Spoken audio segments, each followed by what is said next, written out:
Okay. Aloha mai kakou. My name is Dawn Chang and I am chairperson of the Commission on Water Resource Management. This is January 28, 2025, meeting of the Commission on Water Resource Management. It is 9:02. I'm going to go over some public meeting protocols.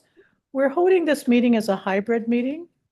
Some of us are here in person in the DLNR boardroom of the Kalani Moku building in Honolulu, and we're also holding the meeting remotely via Zoom, and it will be watched live on YouTube. For those here to testify in Zoom, we will let you into the meeting when we hear the item you wish to testify on. Please remember to mute your YouTube when you are in the main Zoom meeting room, or we will get an echo.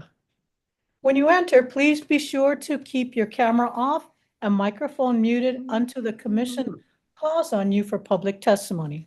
We ask that members of the public testifying on agenda items be mindful of everyone and limit your testimony to 3 minutes so that we can get to everyone.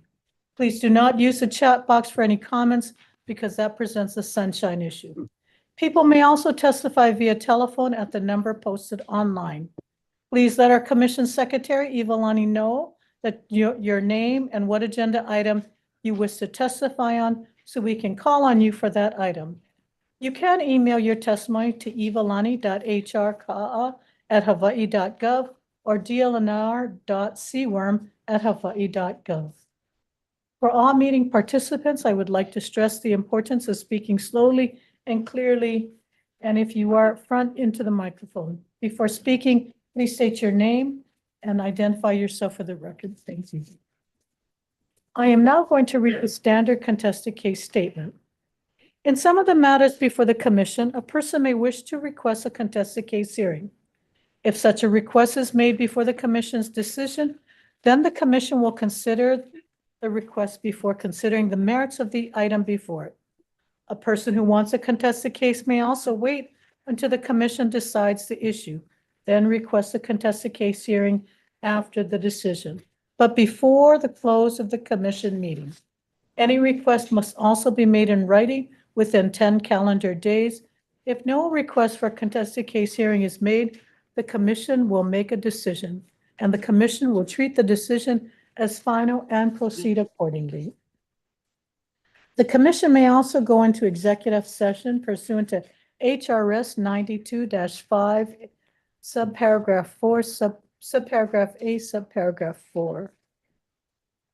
Is that correct? Is it 92.5 or 92.4?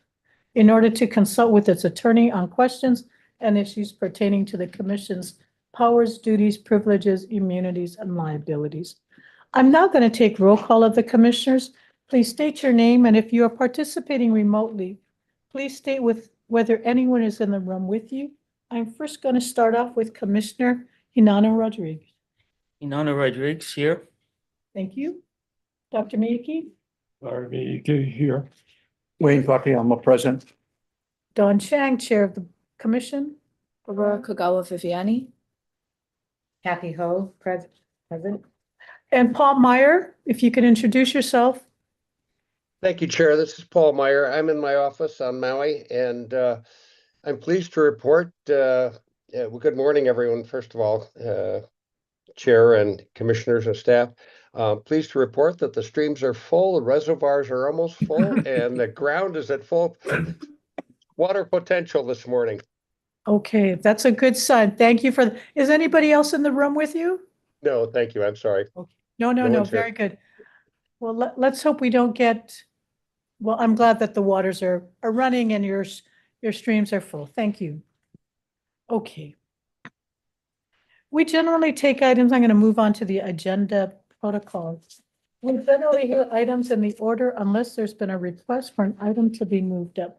Do we have any requests, Kira? All right, we will take the matters as they have been agendized.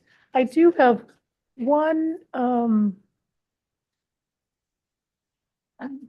additional matter before we proceed. On agenda item C3, it's a briefing on track state legislation related to the Commission on Water Resource Management for the 2025 legislative session by the Commission staff. We identify several bills, House bills and Senate bills. At the time the agenda was prepared, we listed all the bills that we were aware of.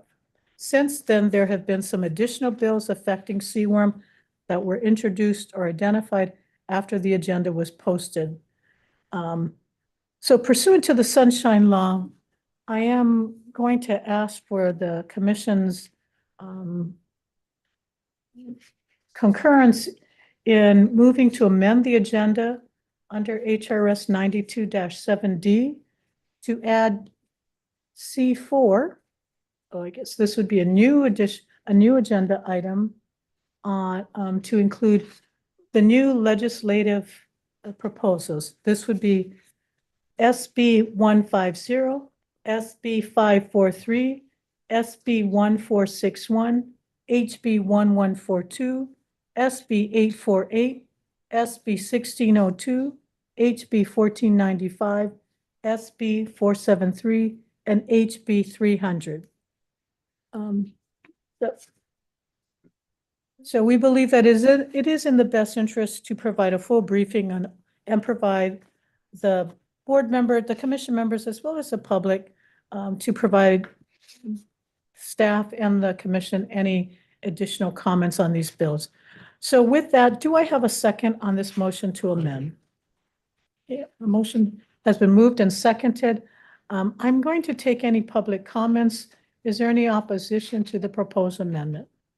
Seeing none, I'm sorry. Before we vote on that, can I ask, why couldn't we list this agenda as a generic thing that says legislative proposals? Then we wouldn't have to go through all this. You're right, and we have weighed through that. We have been given advice from the Attorney General's office that we have to specifically identify the legislative bills.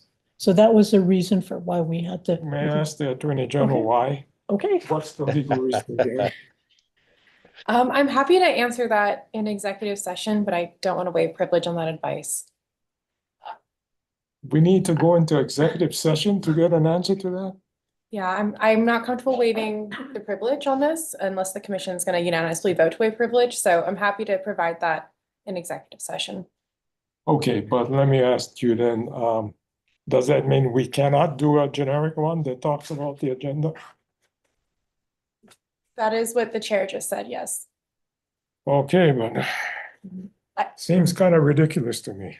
I guess I just have a Okay, question if sure. like if we are supposed to give notice, like, so. you know, I mean, yeah. I guess I am not a No, lawyer, so and- how are yes. we So- observing the spirit Right, of the right. law? No, so that is a good point. I mean, this is one of these situations where given we're in the midst of legislation. So when we prepared the agenda, It was prior to the deadline date and the hearing date. But in the spirit of the Sunshine Law, as you say, we are proposing this amendment, which is permissible under chapter 92(7)D. However, if there is any objections to to amending the agenda, then we're not going to discuss those agenda items. In the spirit of sunshine, if there's anybody who objects as you were not able to prepare either testimony or comments, or either the commission or a member of the public opposes.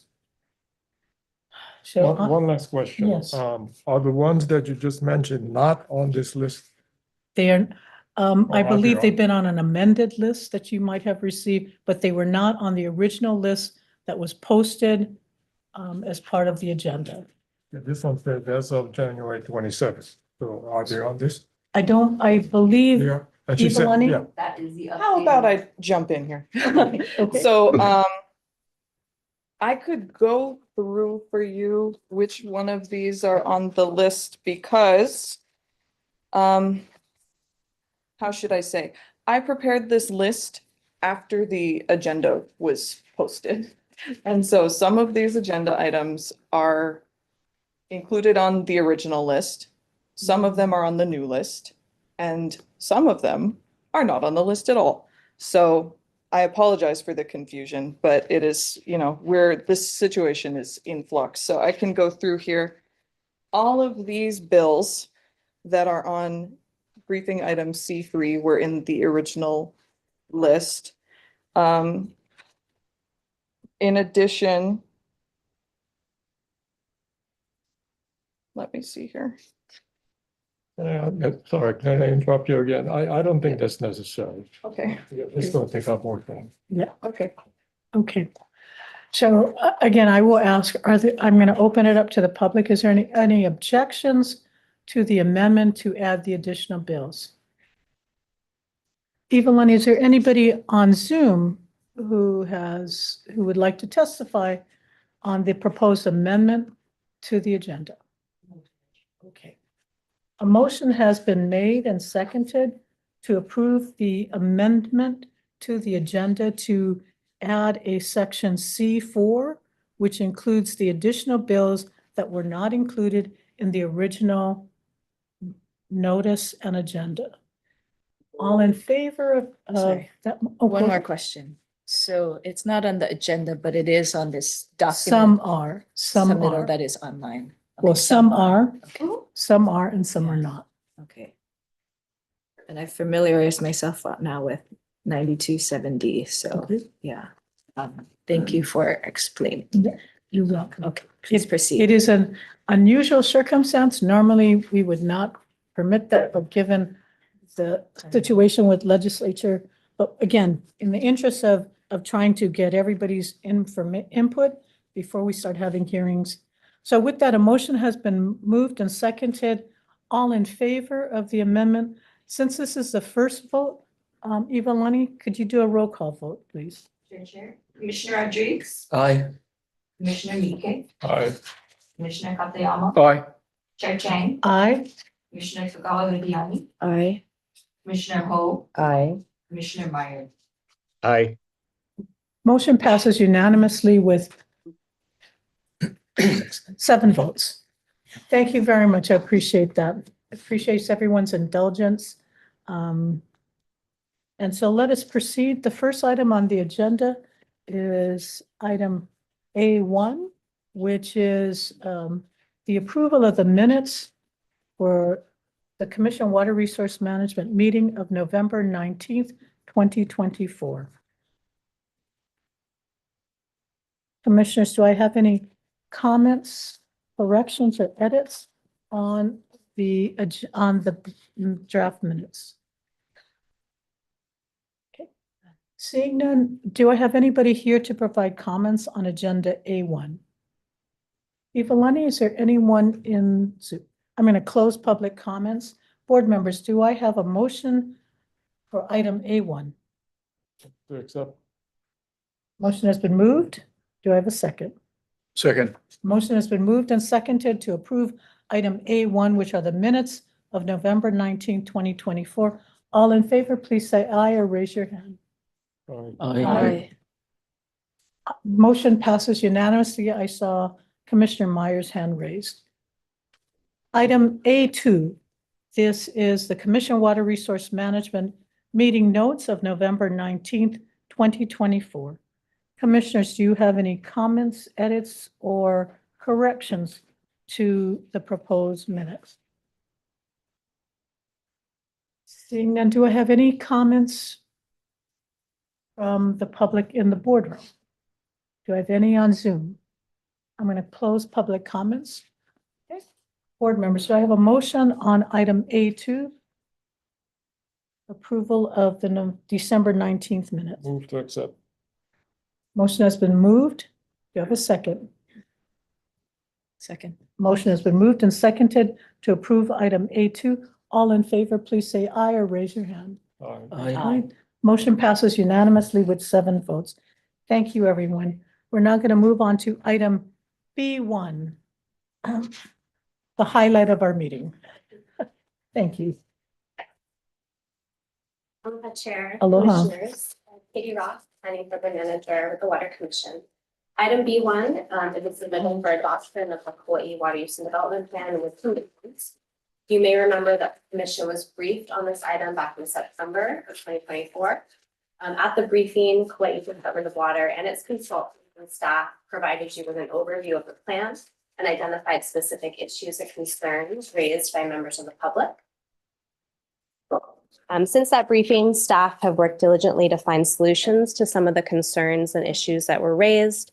That's why it's taken us several months to bring this item before you as a submittal. I'm not going to reiterate those issues here today, but they are detailed in the submittal before you, beginning on page 8, along with recommended conditions for plan adoption. A draft of the submittal and those proposed conditions were shared with certain members of the public who had been more vocal about their opposition to the plan. Staff did not receive any comments from those individuals. Staff does recognize that there are deficiencies with this plan, but hope that the conditions outlined will help alleviate certain concerns. I also mentioned in the submittal, there's a section about the Hawaii Water Plan Framework Update. We're going to be giving you a briefing next month on the framework update. We envision that the framework is going to help alleviate and resolve some of the issues we're seeing with these plans that are coming before you and will ultimately lead to better water use and development plans.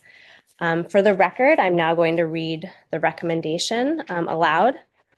Staff recommends that the Commission adopt the Kauai Water Use and Development Plan update for incorporation into the Hawaii Water Plan with the following conditions.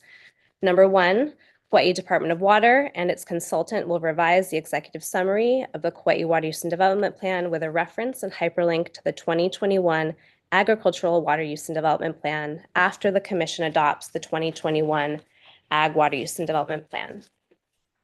Condition 2, Kauai Department of Water will work with its Board of Water Supply to initiate an update process of the Kauai Water Use and Development Plan immediately after both updates of the Ag Water Use and Development Plan and the Water Resource Protection Plan are adopted by the Commission. In anticipation of adoption of the 2021 Ag Water Use and Development Plan and a Water Resource Protection Plan update in the near future, Kauai Department of Water will request funding from the Board of Water Supply as part of the county's budgeting process in the fiscal year following adoption of both plans. Condition number 3, Kauai Department of Water will commit to ensuring traditional and customary practitioners are included in future outreach meetings for the Water Systems Investment Plan to help build relationships and better understand what traditional and customary issues the county needs to be aware of when moving forward with projects identified in the Water Systems Investment Plan. Condition number 4, Kauai Department of Water will consult with the Ahamoku Island/Moku representatives to develop a general inventory of the traditional and customary practices for each Moku or district on island. Funding for this effort will be requested by Kauai Department of Water as part of the county's FY 2025-26 Kauai Department of Water budgeting process. This consultation will be completed within the next 12 months of contract execution with the selected consultant. The findings will be incorporated into the next Kauai Water Use and Development Plan update. Condition 5, bear with me, Kauai Department of Water will complete a Kauai Water Use and Development Plan implementation plan within the next 12 months of contract execution with the selected consultant that identifies actions needed to protect water resources island-wide. The implementation plan will identify actions and strategies related to watershed protection, conservation, water quality, and more. Kauai Department of Water will provide quarterly updates to the Commission about the status of the implementation plan. The findings will be incorporated into the next Kauai Water Use and Development Plan update. Funding for this effort will be requested by Kauai Department of Water as part of the county's FY 25-26 Kauai Department of Water budgeting process. Final condition number 6, Kauai Department of Water will conduct annual progress briefings to the Commission on fulfilling these conditions that I've just mentioned. And with that, staff is available to answer any questions, and we also have several members from Kauai Department of Water here in person, along with their consultant. Maybe to handing it off to you folks for questions, I will just turn the mic over to Joe Tate, manager at Kauai Department of Water. I think he wanted to mention a few words about why this plan and adoption of this plan is really important to them in terms of their federal budgeting. And can I just ask you, Katie, before we take Joe, have all of these conditions been reviewed by the county water department? Yes, they have. And they accept all the conditions? They do. Yeah, that was part of the process that took us a while, the back and forth. Okay, thank you so much. Joe?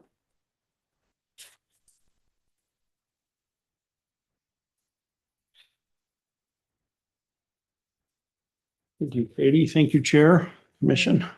Pleasure to be in front of you again, as always. Just a couple of comments. I know this has been talked extensively about over the past several months, but first of all, Chair, your staff, Katie, Kira, Neil have been phenomenal to work with. Basically with Jason and his team over the past several months, and long before this, when we embarked upon our plan, have just been tremendous to work with. So I want the commissioners to know how well supported they are with their team.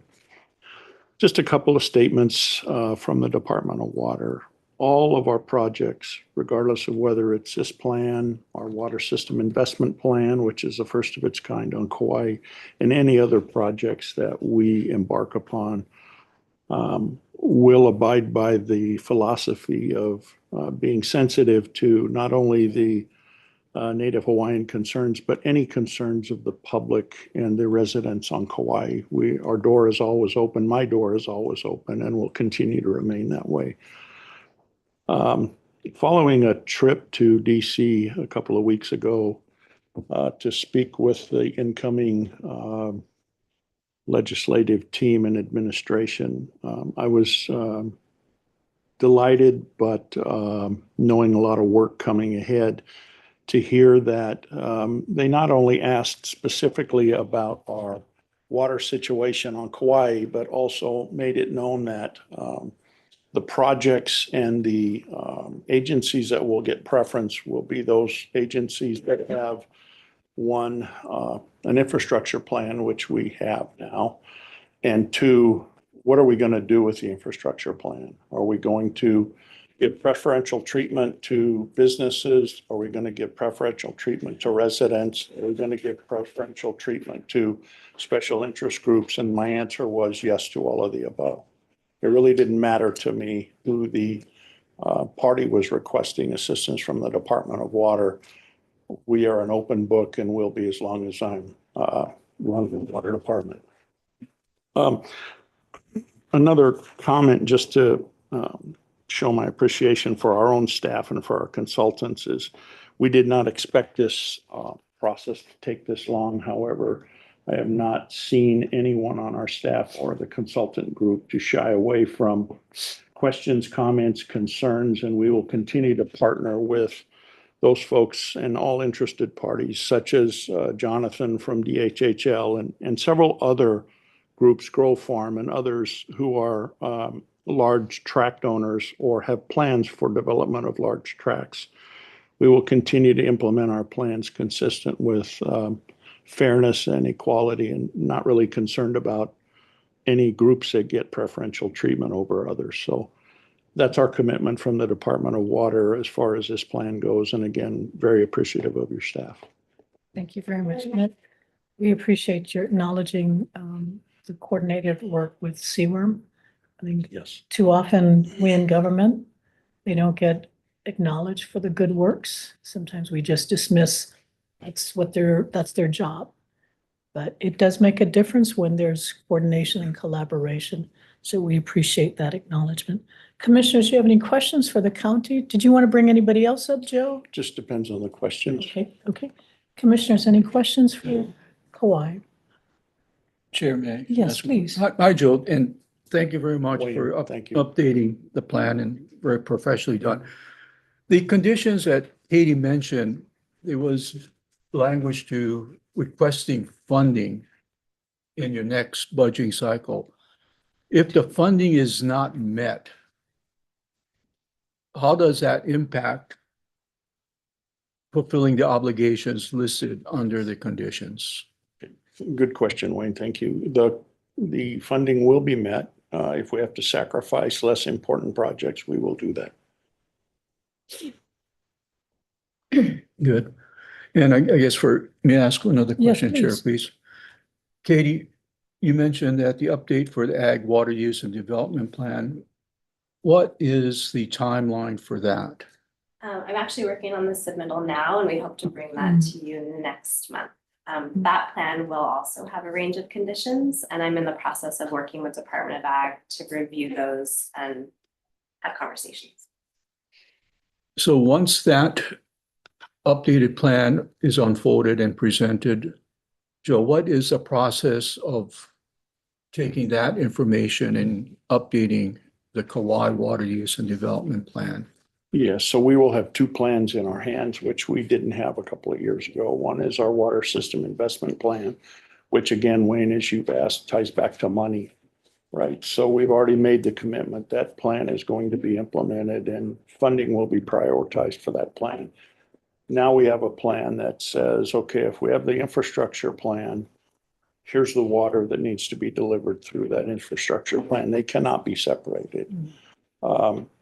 We were thinking about piecemealing each one of these items, and there's just no way to do it. That's correct. So we've gone tip to tip on the island with what infrastructure improvements we need to make in our 9 water systems.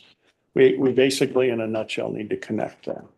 So we don't have pockets and gaps, not just for water supply, domestic service, but even more importantly for fire protection.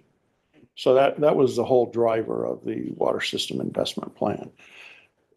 The water use and development plan is a commitment rather than a process. It's a commitment that we will abide by those stipulations in that plan, but is also supported to delivery through that infrastructure plan. So in philosophical, we're marrying these two plans into one action. I just don't see any other way of doing it separately. Thank you, Joe. Very healthy outlook.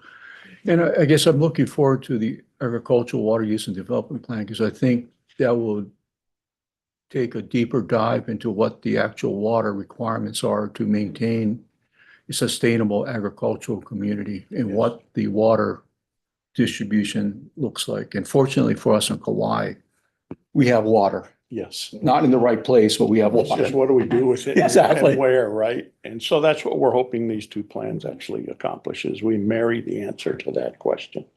What do we do with our water? And as I've spoken with Katie a couple of times in the past, and by the way, it's my fault, we haven't advanced it fast enough, nothing to do with her, is how do we use that water other than domestic? What do we do with reuse? One water strategy. What do we do with our one volume of water? Do a long pipeline to Niihau. Can somebody fund that bridge? That might be beyond our You can control. disturb the Kona crab population with their. Good. No, thank you for all the effort you put into it and this response to all the issues.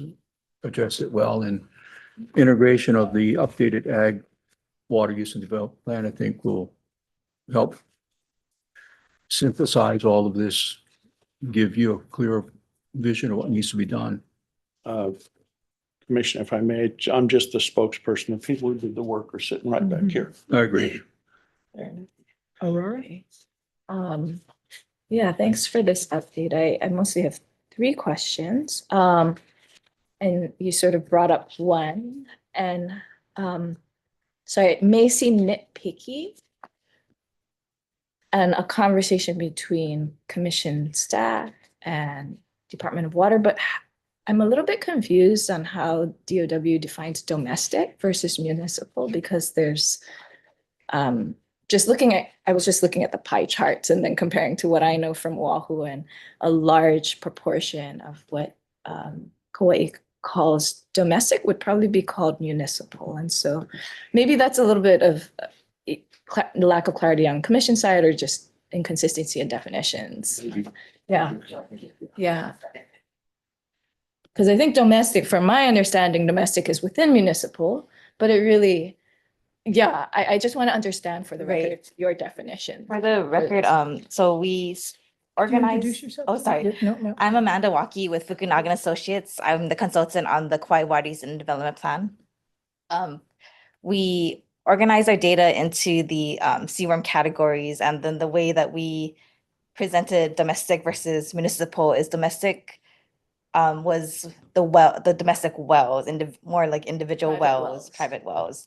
And then municipal does have within it, and I think we have a chart in there showing the breakdown of Department of Waters, municipal demands into the other parts.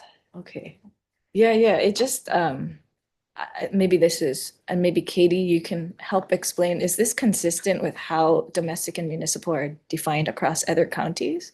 Because the pie charts look inverted. Yeah, You as know. far as I'm aware, I believe it is. Okay. We do, I wasn't around for a large portion of this planning process. Sure. So I might defer. I don't know if Neil is on the line. He might have a bit more background on how we were engaging with the county specifically on this question, if that differs in any way. Okay. I mean, and this is more for the commission because we're reviewing all these plans, and if we're using different definitions for different counties, it gets quite Yeah, I confusing. don't believe we are. There should Okay. be consistency. Okay. But I can ensure that that is consistent when the new framework is updated. Okay. Yeah, on Oahu, it's like over 80% municipal, very small. Maybe I fraction. can help with an example. For example, the Gay and Robinson domestic water system is not part of your system, and even, so how did you classify So we can that community, the Kamakani community?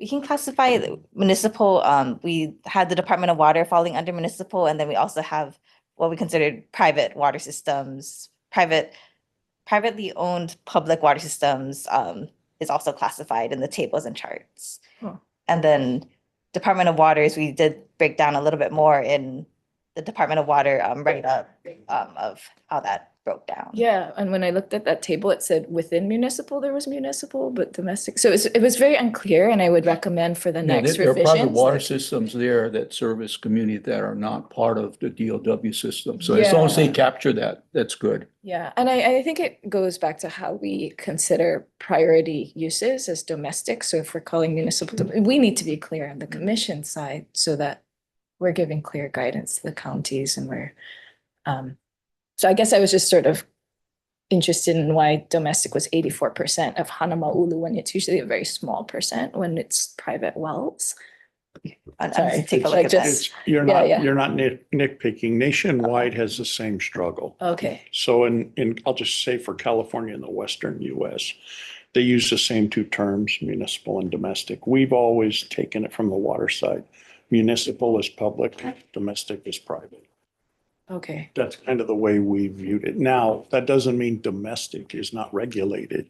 Yeah. Because it's got to meet the same qualifications as far as our water supply, yeah. just from a private owner instead of a public owner. So And that's we've just viewed it as public-private. So it's not Yeah. nitpicky, it's just semantics. I think it's something that we should clarify and provide to counties, and so they're not, you Yeah. know, Because a lot of the old plantation camps were privately and not metered, Mhm. right? Yeah. but they ran their own water quality and everything else. I can clarify on that particular chart, on that pie chart there, that is actually for the Department of Water, so Yeah, that is. I will clarify for the record Yeah. in recording, it's figure 20102-8. I just grabbed one, but okay, that's just. So when we look at, I guess we're getting a little technical, but we have an overall aquifer system area table and chart, not that one, Mhm. that breaks it down into the CWRM categories. Domestic is the small portion that you expect, and then Department of Water for Hanamaulu, for example, is a large chunk of it. And then we went further, and that pie chart is breaking down the Department of Water's municipal and categorizing it further. Yeah. So you can stop at the first level of it's classified as municipal if you want to, but we just want a step further of what the Department of Water's breakdown is. Yeah, and that within the Department of Water, you're calling some things domestic and municipal. So like, what's the basis for that? I would need to go back and check Okay. that.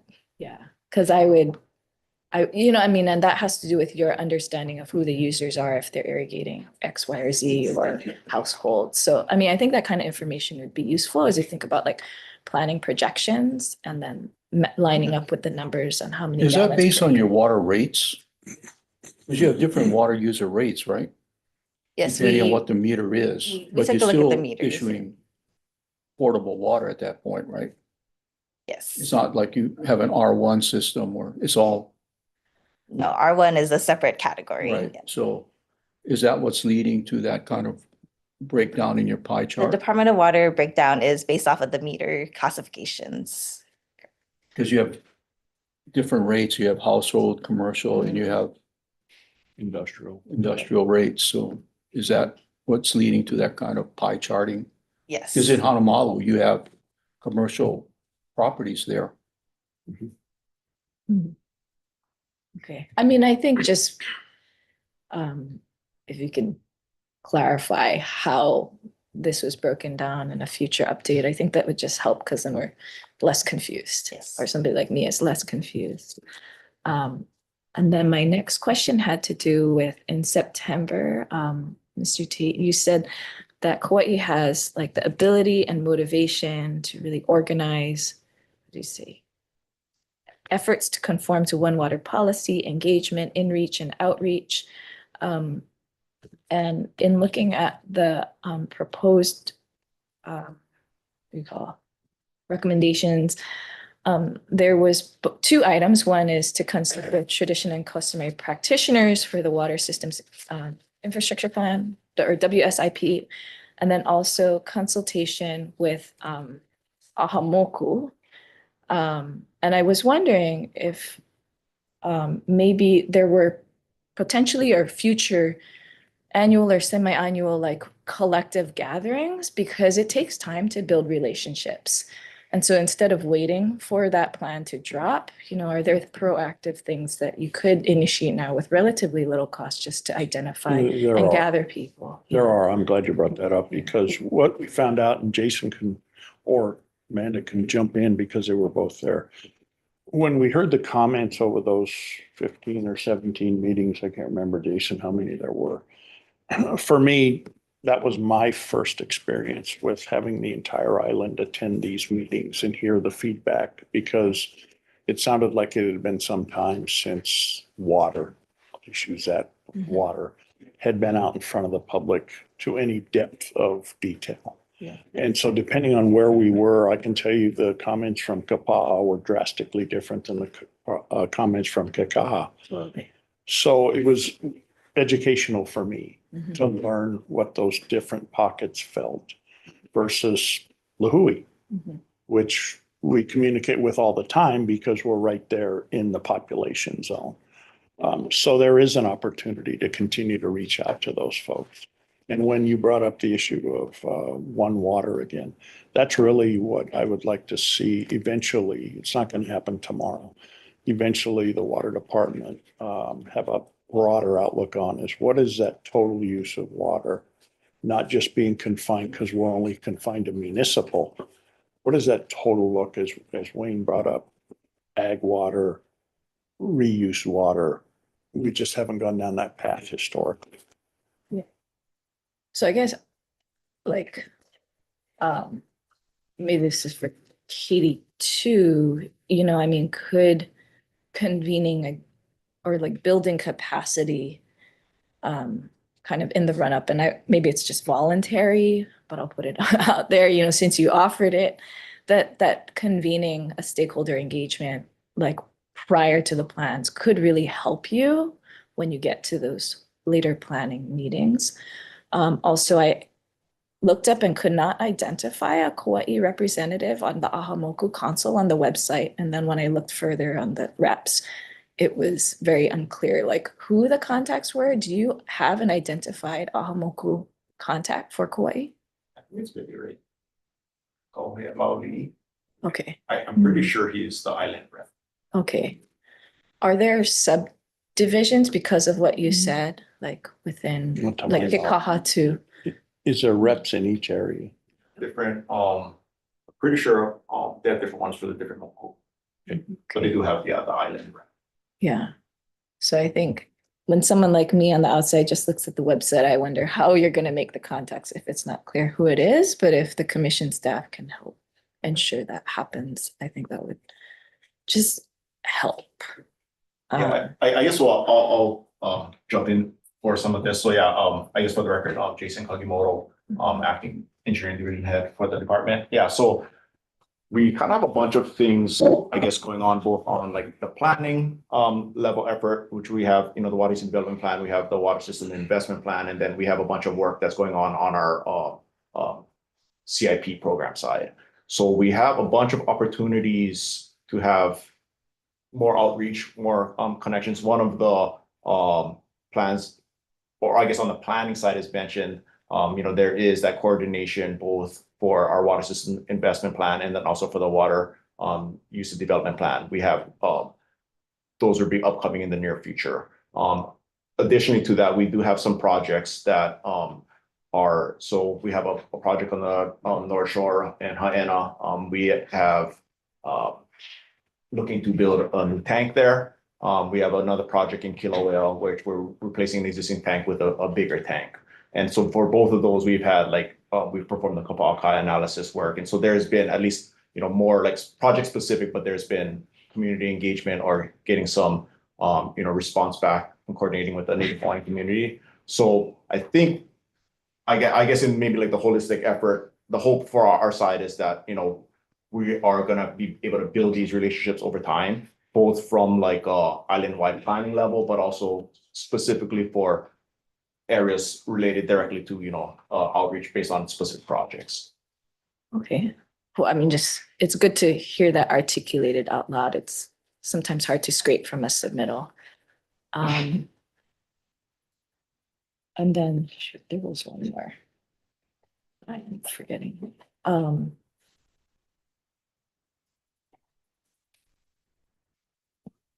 Oh, so just also recognizing that traditional and customary practitioners are not always represented, or Ahamoku and traditional customary practitioners may not always be in touch or on the same page.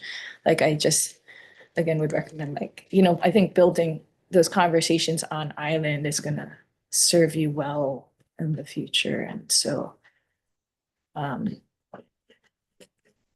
recommend that be done. And I think that's part of, is that consistent with what the implementation plan also wants to address, Katie? In terms of engagement with practitioners? Yes, because as it's written, it really focuses on just sort of watersheds. The condition? Well, yeah, the condition. The implementation plan will identify actions and strategies related to watershed protection, conservation, water quality, and more. So is that, it's not really specifically prescribed what the implementation plan. Sure. I think if you look at condition 3, that better articulates the engagement with TNC practitioners as part of their infrastructure plan. Yeah. In addition to that, though, in condition 5, or is it 4? 4. There would be a separate effort to try to identify traditional and customary practices within each moku, which is, I guess, somewhat related, but separate in some respects, which is why we identified it as a separate condition. Yeah, because I guess I was wondering like if 3 and 4 were overlapping or could be the same and could be convened together, because if you're outreaching to the same group of people twice, there's fatigue. Yeah, So just like proficiencies. And again, I think for condition 3, part of that outreach regarding the infrastructure plan relates to Kapakai specifically, since that plan identifies projects. So understanding the impact on TNC for individual projects versus condition 4, which is more of a kind of higher level inventory of practices within regions that could be used to inform future Kapakai at the project level. Not just county projects, Department of Water projects, but ideally any project on the island. So I saw 4 as being more proactive, Mm-hmm. is as you say, trying to do an inventory so that it's a broad scope of potential impacts and a very practices more. So at least you can do the first analysis, identifying potential, resources, and 3 being much more project specific related to the Kapakai. Yeah, and condition 4 is something we are considering as part of the framework update to require of all counties who develop these plans. We're still thinking through what that might look like, and we're very aware of meeting fatigue and don't want to be duplicative and have to meet with folks again and again to get this information. So we're trying to think through what that actually could look like, and even if the water use and development plans are the best mechanism to make that happen, like if the inventory should reside in there, because arguably an inventory of TNC is applicable outside of a water use and development plan as well. Because that really was in 1994, the whole intention of, there was a PASH working group that was prepared to actually utilize and the creation of the Ahamoku, which was to develop sort of this massive inventory. Didn't quite happen.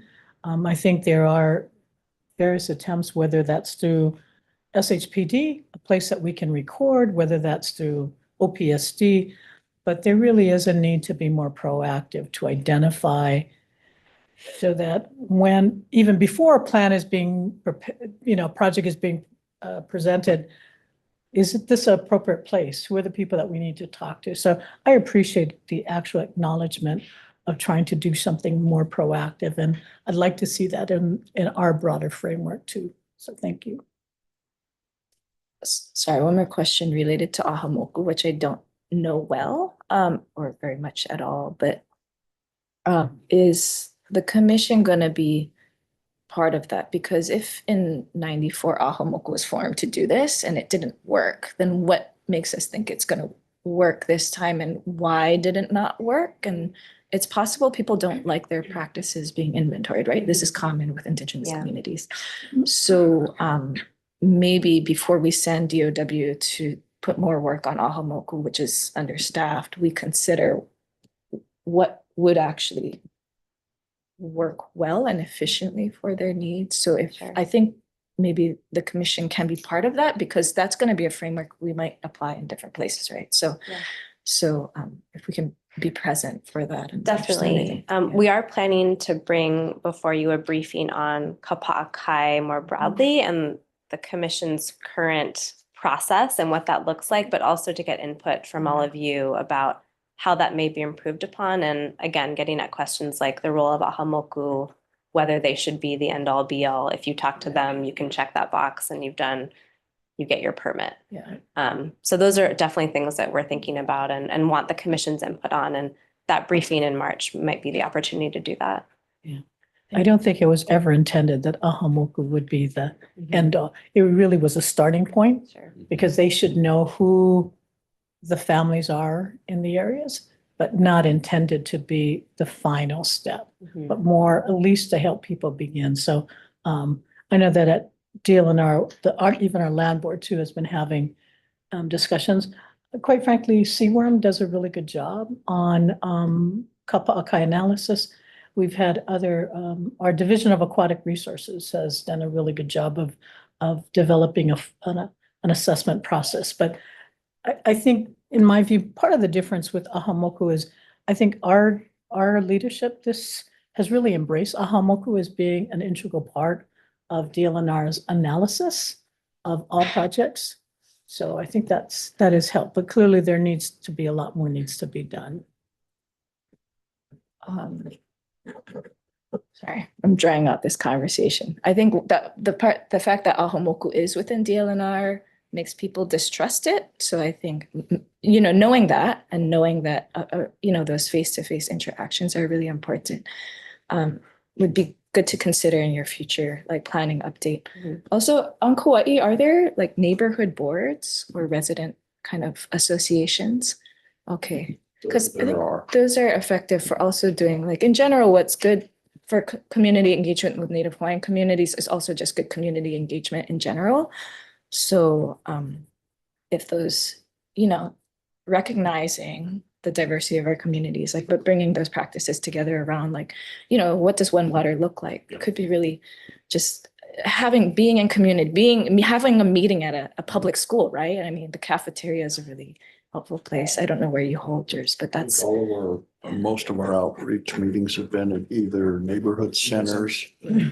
And the neighborhood centers are usually near a school, if not on the same property, but yeah. Yeah, I mean, that's great. I mean, if there's a gap meeting between now and the next updates, you know, I mean, that would be great to hear about those things, because otherwise we just see the conflicts. Right? So. And maybe it's a little an aside of type of meeting, but you know, we've been with our construction projects. One of the things we were going to start doing as the ones that are going to be starting to hit the ground. We've been planning to have, I guess, ongoing public meetings. I guess historically our practice has been to put out press releases. Hey, there's going to be, you know, this type of traffic control for this duration or those kind of things without a whole lot of, I guess just putting it out there. So yeah, one of the approaches we'll be doing is, for the bunch of ones that we have coming on board, is going to be having sort of like ongoing meetings out in the public. And in addition to specifically talking about those projects, since we're there, we'll definitely get a lot more feedback about, you know, water in general, or just, you know, being present to have, give them an ear. Yeah, and you're public facing, and so people will tell you everything from streams to everything, but that's really helpful documentation, I think, in general, for the kinds of things we do at Commission, even though it's outside of your jurisdiction, I guess. But I think that's the end of my comments. So thank you. Board members, Jill, can I ask you, I know you're, and I appreciate the introduction and acknowledgement, but you did talk a lot about, you know, sort of this engaging with stakeholders and trying to be really fair. I find that I and the Water Commission, and even on the Land Board, struggle with finding balance, especially the Water Commission, it's our public trust. So how does Kauai Water Department, how do you integrate public trust as part of your analysis? Because it's not always fair. I mean, there's always not enough to go around. So how do you address that? Yeah, I'm glad you brought that up, because back to Commissioner Viviana's comments, one of the things I have not done, and I guess now according to our new stipulations I'll have to do, is when someone comes in to meet with me, I don't check the box. I don't say, oh yeah, I met with so-and-so today, or as Wayne has said, oh, I met with Gabe Robinson today, and I checked that box. I've never really done that, because it's just, to me, it's just feedback, right? And I have learned, because of the former plantation operations, to trust the folks who have been 30, 40, 50 years in some cases on island, saying, okay, this is going to happen to our territory in the next 2 months because we're coming up on this type of season, and we're going to get this and we're going to need this. I haven't really been documenting those meetings, because to me, it's just, I'm sponging it up. So as far as I'm concerned, I don't really prioritize, you know, let's say plantation over private domestic over municipal water. I just basically make a judgment on what is the resources available in those areas as far as need goes. So the water system investment plan has kind of opened our eyes because of our GIS tool now that tells us what we can do in certain areas of the island and what can't we do. One of the nice things about that plan is it takes that preferential treatment out, and it says, here's the gaps in the entire island. That should really be our priority. It should be, well, we're gonna favor this group over this group. There's a lot of folks who want us to focus on the Hui because it's a county seat and it's the population center. However, then you're kind of prioritizing that over all of the other more or less populated areas. And in fact, it hurts us twice. One is it shows us putting resources to an area that already has a lot of resources, private resources. But then two, it doesn't show us reaching out to those less populated areas who have gone decades without. So now that that water system investment plan is identified, hey, here's who is really without. That's where we need to focus our time, not who has the most people. And so one of the things that has hit me square in the head when I look at it is how remote areas have suffered because they didn't have the financial resources of businesses or tourists coming to those areas to fund those improvements. Where, okay, if we have to change our budgeting, if we have to change our priorities to better spread it out, I'm not saying place one over the other, I'm just saying being equal. And right now we haven't, I mean, historically, we haven't done that. And Wayne brought up a couple of good points. One was, back in the day, it wasn't the water department's charge, it was the plantations. Hey, this is our private operation, we're dealing with this, and we generally stayed out. But now that we've been exposed, especially with some fires that said, hey, we'd love to have a tank here and we'd love to have this here, and we don't have it.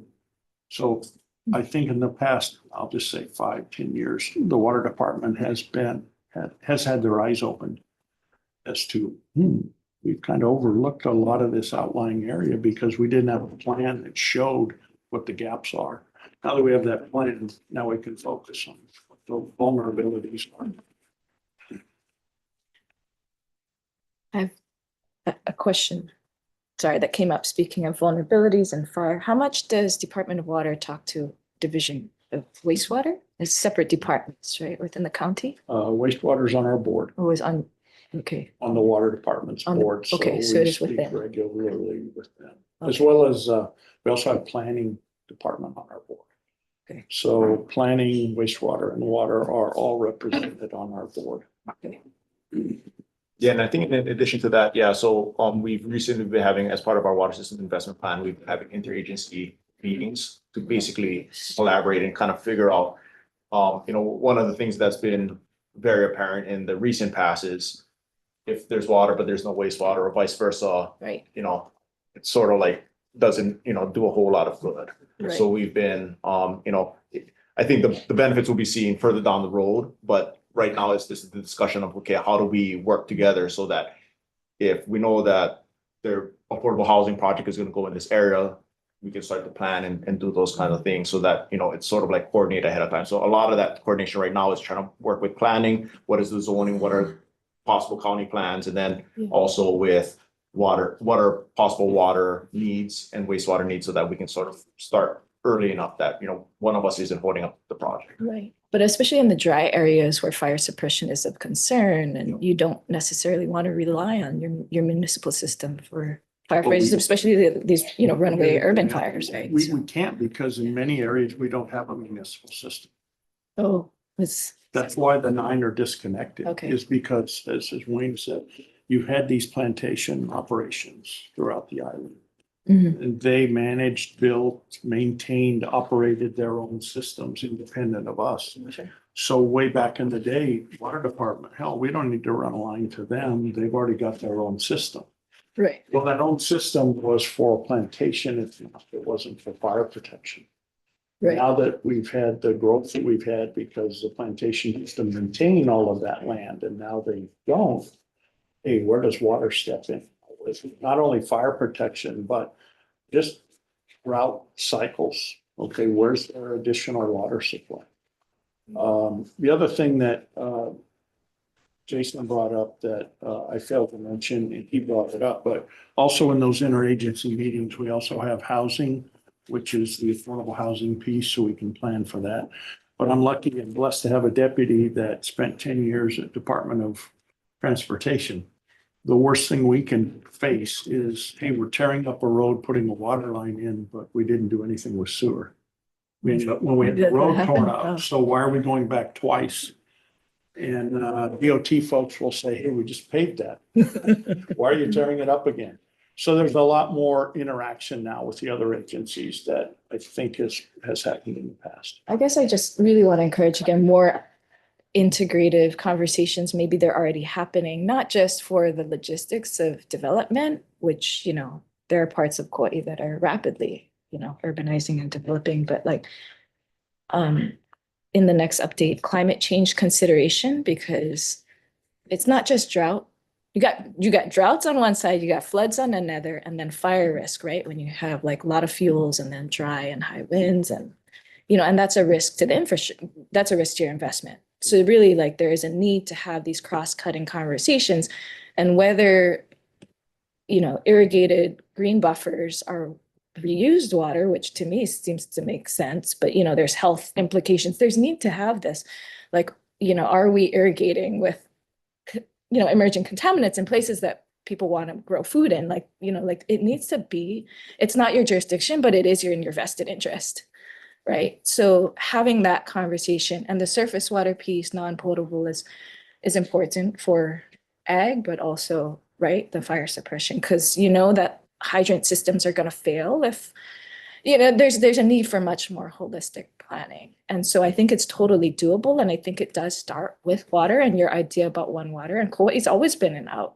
you know, like unconquered kingdom, or, you know, done its own. So I think there's opportunity. Maybe it's good that you're in 9 different systems, because then you can sort of focus conversation, you know, regionally more like that. But you guys have like the range from, and then cesspool issues, right? Which cesspools next to groundwater sources are also another. So I think putting it all on the table and thinking it out, and you don't need to report all that back to us in like a year, but like, just, I want to put it out there on the record, because I think, you know, that's what's needed. We can't stay siloed. And finally, sorry, this is my soapbox. Like, I think, you know, you hire young new people, who, you know, like making dashboards could be part of that adaptive planning, and help the public interact with this information and engage, because people like clickable maps. They're all, I don't know, my students, that's what they want. I can't keep up with the online mapping, but it's more and more accessible. And I think it does help people feel confident that government's like looking out for them. It's, you know, this has the skills, is being transparent with data. And so, I mean, I think there's many things that you guys could do. I mean, we're not mandating, but I just want to suggest, I think it, you know, make things a little more like climate proofy or climate ready. And all. So thanks for letting me soapbox.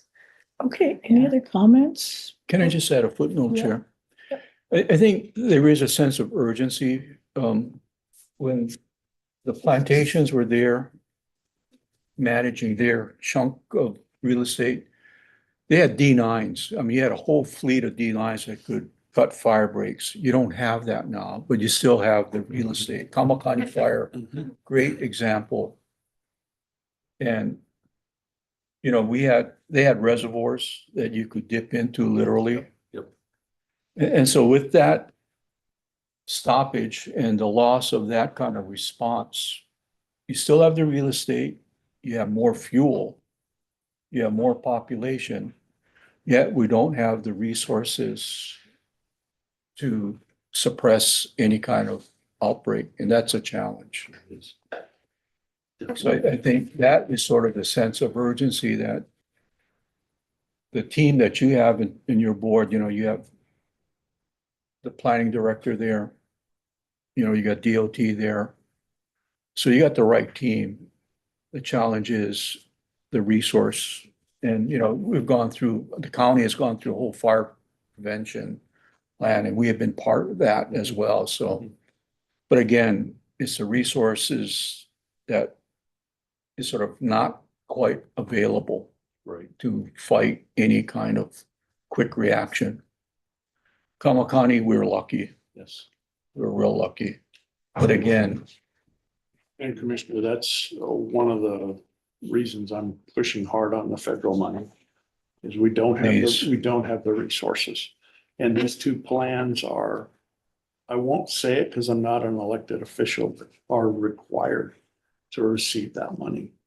They're not a nice to do anymore. Say, show us the shovel ready, show us your plan, then we'll put you on the list. Right now, you don't get on the list without.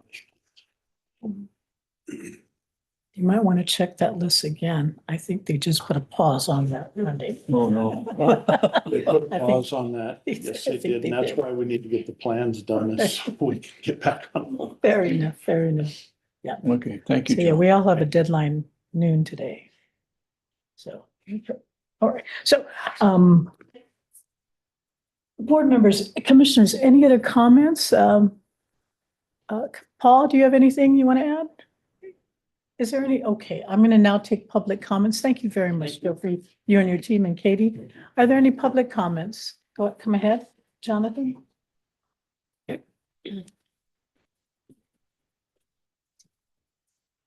I am going to note for the record that Commissioner Ho stepped out. Do you know she's coming back? I think she's responding to the memo. Okay, very good. Thank you. Go ahead. Aloha mai kako. Aloha. For the record, my name is Jonathan Wakeke Scheuer. I serve as a consultant to the Department of Hawaiian Homelands on water policy issues, and that's why I'm here today. 4 brief comments for you. First, I want to acknowledge and thank the Department of Water and both their staff and their leadership when they appeared here December, slightly over a year ago, and gave a brief update on their plan. We commented on how there had been minimal outreach to Department of Hawaiian Homelands beneficiaries on Kauai. They instantly responded and coordinated with us and held 2 additional outreach meetings where a lot of significant comments about the quality of the plan were received. So I want to thank them, but I also want to point out that, right, as a group that is one of 4 named public trust uses of water, I think it's really appropriate. And so that actually goes to my second point. I think that shouldn't be something that DHHL and beneficiaries should ask for in the development of any component of the Hawaii Water Plan, but it should be part of the framework that's being updated, that there should be specific outreach to DHHL beneficiaries and the department in the context of preparing those plans. I don't think I can overemphasize how important I think the preparation of a new framework is. That's going to be coming before you for briefing next month. A lot of the important questions that were raised by Commissioner Kagawa Viviani, Katayama,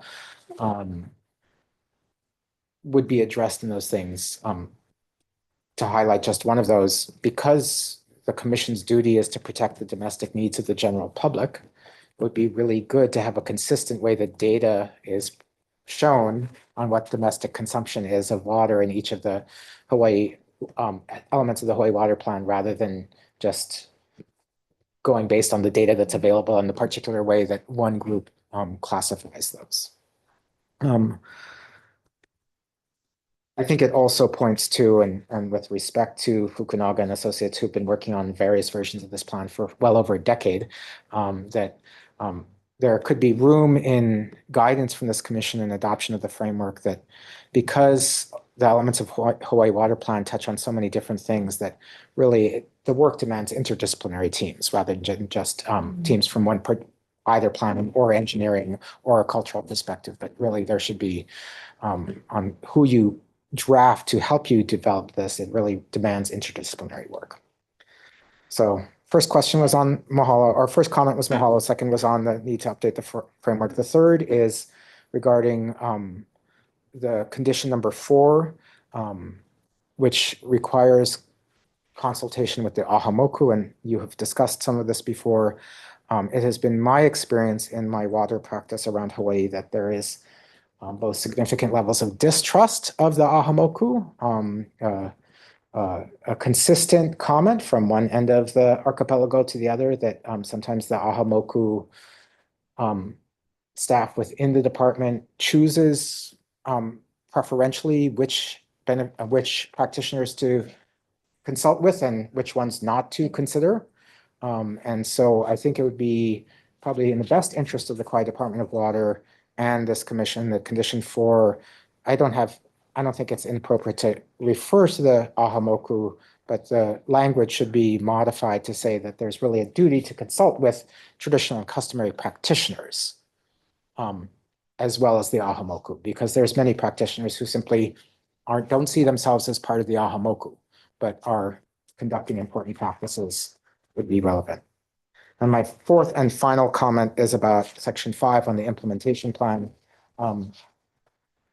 This is where, for the development of water infrastructure, that I think consultation with the Department of Hawaiian Homelands itself and its beneficiaries is particularly critical, because that's for us as a public trust but off-stream, off-well user of water, where the rubber hits the road, where we go from having just reservations to having wet water to build homesteads. And so I would welcome some specific reference in the implementation planning, not just to the important other public trust values that are referenced in that language, such as watershed protection and stream flow protection, but also active work with the Department of Hawaiian Homelands. I'd be happy to answer any questions that you may have on my testimony. Thank you very much. Board members. Thank you very much. Oh, Chair, may I? Yes. Jonathan, on table 13, does it not accurately capture DHHL acreage? Here, you can have this. I have mine open on my laptop. On table 13. That is supposedly identifying DHHL So- lands on Kauai. So, I mean, and this is in part, I think this is not a completely current or accurate list of DHHL acreage, both because of ongoing acquisitions that this administration has been pursuing, as well as the land use designations have been changing since they cite to the Kauai Island Plan of May 2004. There's been area plans that have been adopted since then, but I don't know at what point, and the Fukunaga and Associates would know at what point did they stop looking for updates to other plans as they did this. It's one of the challenges of the Hawaii Water Plan is that But things are getting that should updated be- all the time. That should be current as well. Yes. Thank you, Commissioner Katia.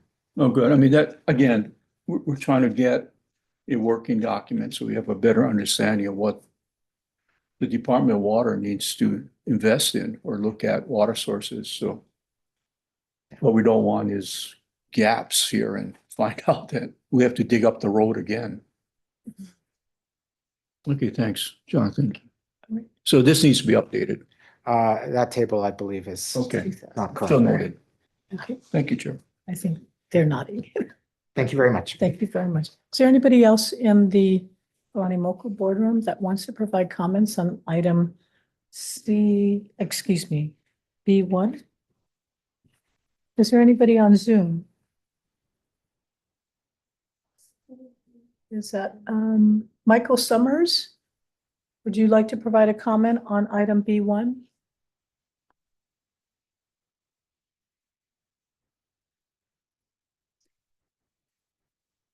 Michael, if you can unmute yourself. Yes, did you want to provide a comment on item B1?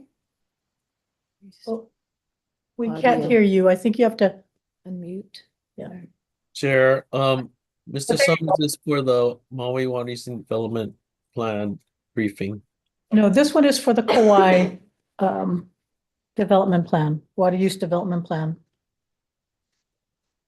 I think that was Neil telling us he's here from Maui. Oh, I'm sorry. Okay. Sorry. So, sorry, Mr. Summers, we're gonna cover your item at C2. This is B1 Kauai's plan.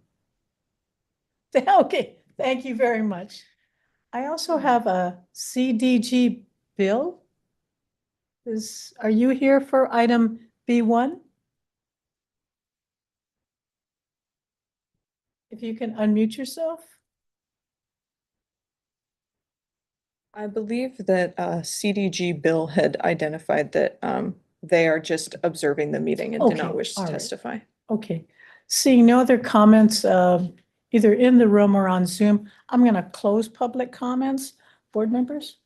I just want to make a comment about, there's a fairly long discussion about municipal and domestic being individual users. just want to point out that even under the code, we don't regulate individual domestic users. Those are exempt from any regulations. So there's a double problem with that. One is that if you're not in a designated management area, we don't give permits. And if you're in a designated area, they're exempt from permits. So my question is, how are you ever going to have a good handle on domestic users collectively? We're never gonna get there. That was just a comment. Fair enough, good point.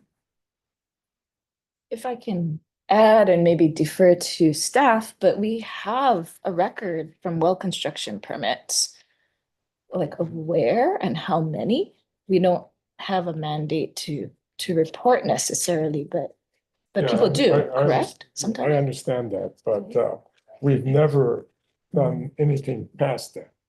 And it Yeah. would be nice to know if they were actively using those wells and how much water they're using, but we've never really looked into that. But with well construction and pump installation, you know the capacity of the pump. So you don't know actively, but you have a maximum estimate. And from my understanding of both what Neil and Ryan have shared, and Ryan is gonna jump in, like it's a relatively small proportion, but maybe Ryan, yeah. your hand is up. Yeah, we do have water use reporting. We don't have, I think Bob Shinney is in the room. He is with our survey branch, but we do have water use reporting statewide is a requirement whether you're in a groundwater management area or not a groundwater management area. I don't think we have 100% compliance with reporting, but our compliance rate has gone up quite significantly in the past few years with outreach. So I just wanted to add that we do have a pretty decent understanding of how much water is used for individual domestic purposes.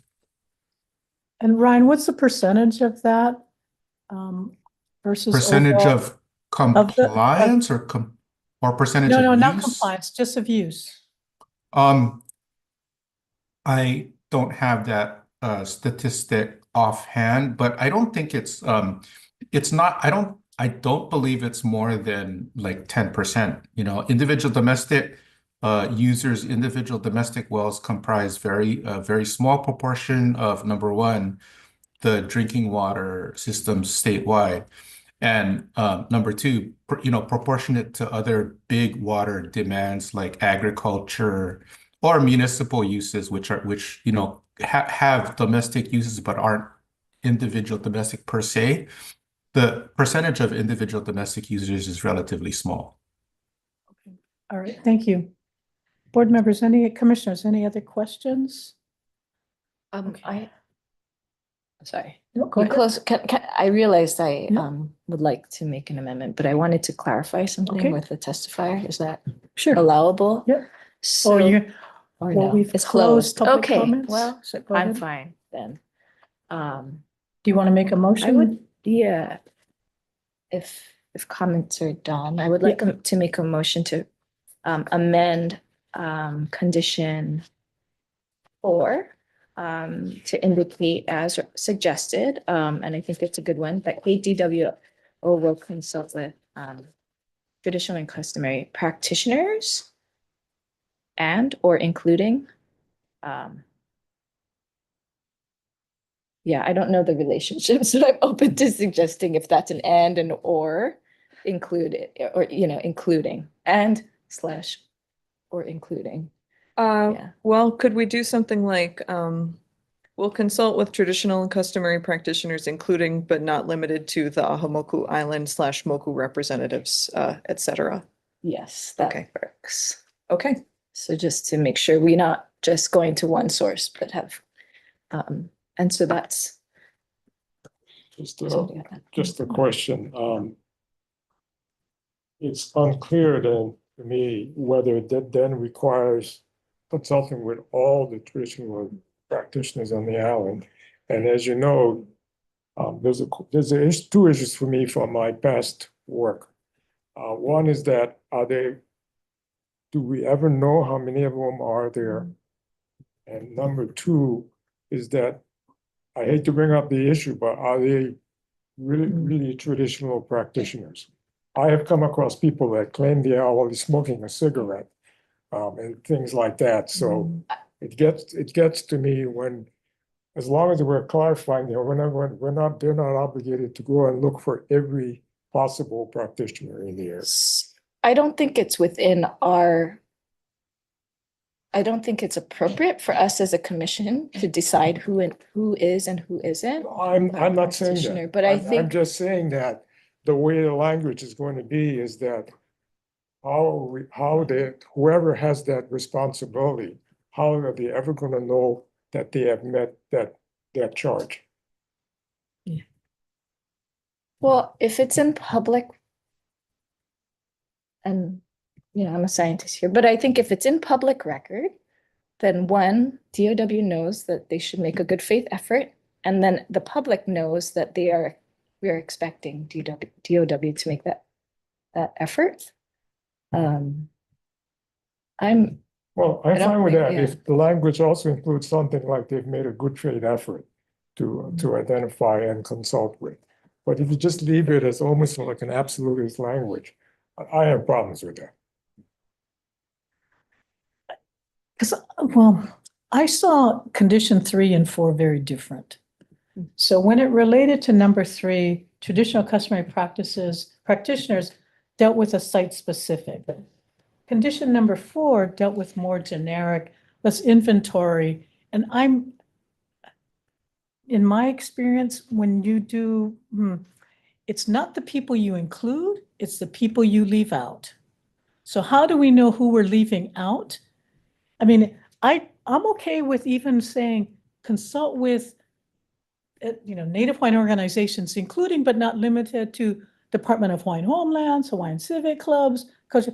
But I think it just becomes an unreasonable burden to place upon anybody to say, you got to consult with cultural practitioners for sort of an inventory of what resources may be available.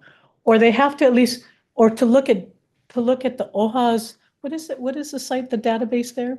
And Kipuka, yeah. Yeah, I mean, that to me, or refer them to databases that are publicly available, but to place the burden on Kauai Water Department or anybody to go and look out for cultural practitioners, because somebody's going to say, well, nobody came to talk to me.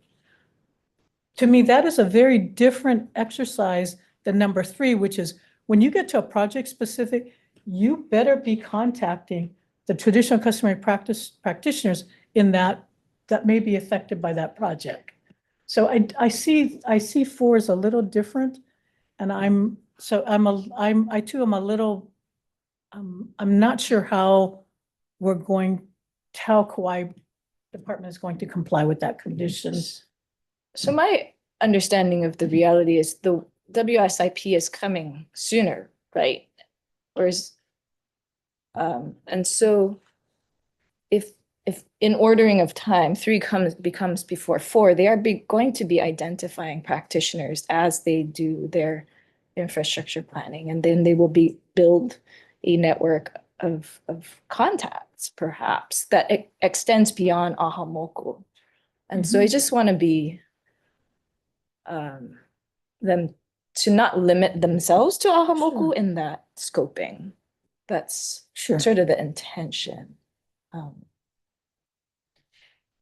don't think we need to list everything. I think what she had suggested does say beyond Amoku. And I agree with Chair Chang, how she had characterized 3 and 4. So anyway, that's my position. As long as it's not an absolute requirement in the broader use, when you go into a specific area, I don't have a problem with a good faith effort to identify every practitioner in the area, but not island-wide. Yeah. Okay, so, no. So this issue we have faced when I was at SHPD. Here we're talking about water at SHPD. In my role at SHPD for 18 years, we're talking about burials and who were the stakeholders with respect to a specific burial. You know, who who has a right to express their opinion as to whether or not that burial should be preserved in place or relocated? And we face the exact same problem. Are we talking to the right people? Are we including everyone? Are we excluding anyone?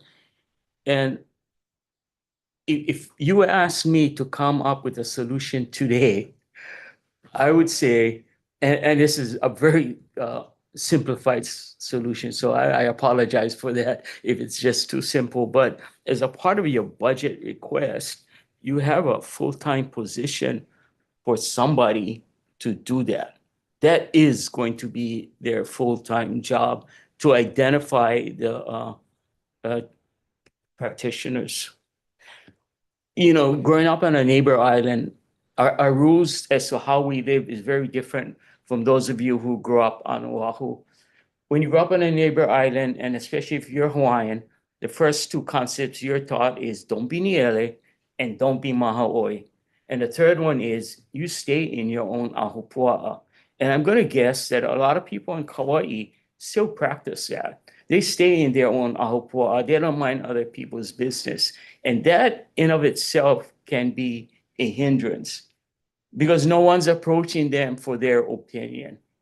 And so I really think, and at least it's my my Christmas wish list for all Hawaiian rights, is that there's somebody's full-time job to go out there and find all those people. And I guess the word inventory was used here to do an inventory. And even if you do an inventory, you know that inventory is short. It's very short because there's a lot more people out there. So that's just my opinion on 3 and 4. Okay. So currently, so Aurora, you made a motion to amend 4. And how were you reading it? How were you proposing it? Because I haven't had a second, so yeah. KDOW will consult with traditional TNC practitioners, including but not limited to the Ahamoku Island representatives. So just inserting TNC practitioners, including but not limited to.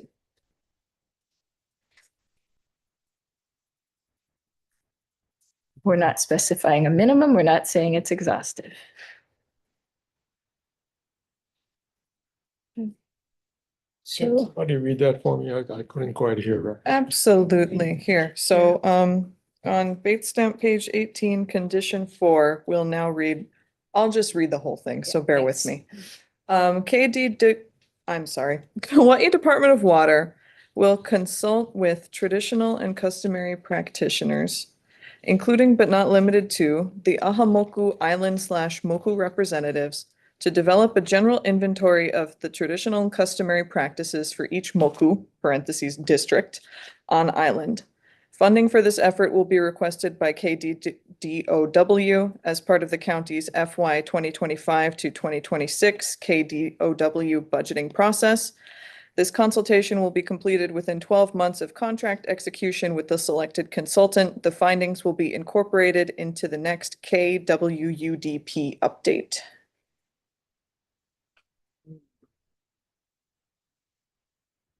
I don't think any kind of language will allay my concern, so I'm happy to vote for it. I guess I'm wondering, and generally, at least what I've seen references, Native Hawaiian organizations versus traditional customary practitioners.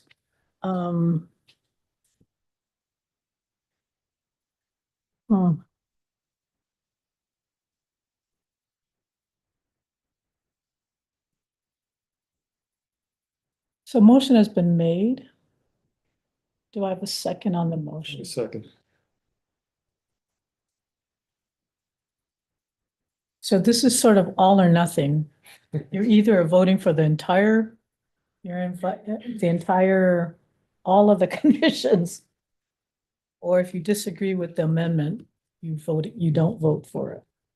Wouldn't we voting for the amendment and then the amendment? No. We're voting for the entire thing with the amendment, right? Right, so that's to me, that's the all or nothing. versus we could vote for a proposed amendment to number 4, see if that passes. And then we vote, then we take an action on all of the conditions. Because I'll share with you, I'm a little kanalua about number 4 with that amendment. Okay, so I just suggested it for alignment with number 3, and because I assumed that they were already going to be doing outreach, so Yeah. that it could be easily folded Sure. into their knowledge of places, because Yeah. if they're going to do a project in Kekaha, they talk to somebody, Yeah. and they're like, oh, now they're aware of some issues in Kekaha. Add that to the inventory. So I was thinking about it from an operational Yeah. sort of standpoint, but I also don't know, Yeah. the right wording, so that's the intention. Yeah. And Would it- open to feedback. Would it be helpful for me to pull up the language on the screen so that you can look Well, at is, it? is or- that true that because I understood the water system investment plan is going to be completed within a year?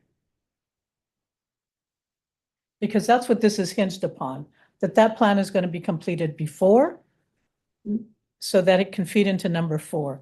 I got the impression that they were independent. Water system investment plan will be definitely completed before. And when you're doing the water investment plan, that's going to be, you're going to take specific, it's going to be site specific, so you're getting input from traditional customary practitioners? Yeah, it's still not like the planning level of a project, but it will be, we have identified projects. Okay, We're not planning on doing anything different with any of our outreach. With both of these plans. okay. So chronologically, your WSIP will be completed before number 4 is related to that's the next KWP update? So it'll be available, that funding would be available July 27th of.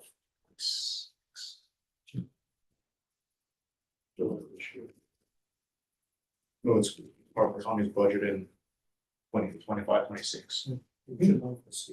Oh, yeah, sorry. Because that's an assumption that's being made on this, is that Yeah. number 3 is going to happen before number 4. If that's the case, then it makes sense. Can you read for me the original number? Yes, sir. 5 minutes. You want to read it? Take it Or- back. Let me see. I can also pull it up Okay. if that would be helpful. Do you have enough? 1, 2, Okay. 3. Kauai Department of Water, I'll just read you the first sentence. Kauai Department of Water will consult with the Ahamoku Island/Moku representatives to develop a general inventory of the traditional and customary practices for each moku on island. Okay. That's- Actually, now I like the amendment better. Now you like the amendment? Okay. I can see what your concern was. But So you're like 2 different groups of people yeah, maybe, well, so it's just, the thing is that with your amendment, there is an implication that you're looking for groups of practitioners, not trying to track down every individual one, because it talks about Moku and. Yeah. So I'll take the lesser of 2 evils and take the amendment. okay. Thanks, I guess this is how it works, huh? And Can't No, hope chair is somebody's not. gone. here. Well, Kauai people, and here I thought this was going to be a straightforward discussion. It is. It never is. Don't worry, I can always complicate. I mean, I hope ultimately it Well, not does limited make to it, helps. I mean, that's easier. often it. I don't know. Hopefully it does make things easier, right? That's the intention. So, Good, thank you. okay. All I right. apologize. I'm sorry, I had an emergency. Okay, did we settle? Okay. You had concerns, but I think. Okay, we Yeah. have, we've got consensus. So, okay, because this motion is made, Aurora, my understanding, you are assuming that number 3 will happen before number 4, so they will fold in number 3 as well anyways, right? That, yeah, that it would be a more efficient sort of. Okay, and I see the process. nodding of heads from Jason, that sounds like that's gonna happen, so my issues may be moot. Okay, so with that being said, are we doing, your motion is on to amend number 4, but approve staff's recommendation with the amendment to number 4. All right, a motion has been moved, and Larry, you seconded the motion? Has moved and seconded to approve staff's recommendation to approve the Kauai Water Use and Development Plan with an amendment to paragraph number 4 to read, will consult with traditional customary practices, practitioners, including but not limited to the Ahamoku Island Moku representative. Okay, all in favor of the motion, please raise your hand or say aye. Aye. Aye. Wayne, Larry, okay, Paul. All right, motion passes unanimously with 6 votes. Commissioner Ho was absent. All right, thank you, Kauai. Thank you. I'm going to take, let's take a 7-minute break.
Now going on to the non-action items. The first one is item C1, Red Hill update, January 2025 by the Navy Closure Task Force, Red Hill. Good morning. Good morning, Chairman Chang. Committee, thank you for the opportunity to come here today and update you on where we are. And more importantly, if you actually hit the next slide, we'll get to the agenda. Commander? Oh, sorry, Rear Admiral Mark Williams. Okay, if you can introduce Sorry, yourself. yep, No. I apologize. So yeah, I'm the deputy commander for the task force. And with me here to my left is Commander Ben Dunn, who is our environmental monitoring and remediation All right. officer in charge. Okay, thank you very much. Based on previous feedback from well, when we presented in front of you all, we've centered our agenda today around really an update on our around water. So where we are with our drinking water, groundwater update, and then also where we are with our push for redundancy and resiliency within our joint base distribution system. And then we'll cover a couple other things at the end, just in regards what our Safe Waters website information available, as well as additional resources where information can be found. So with that, I'm going to hand off to Ben, Commander Dunn here, who is going to talk through both data on drinking water as well as our groundwater monitoring efforts. All right. Aloha. Good morning, everyone. Wow. Next slide.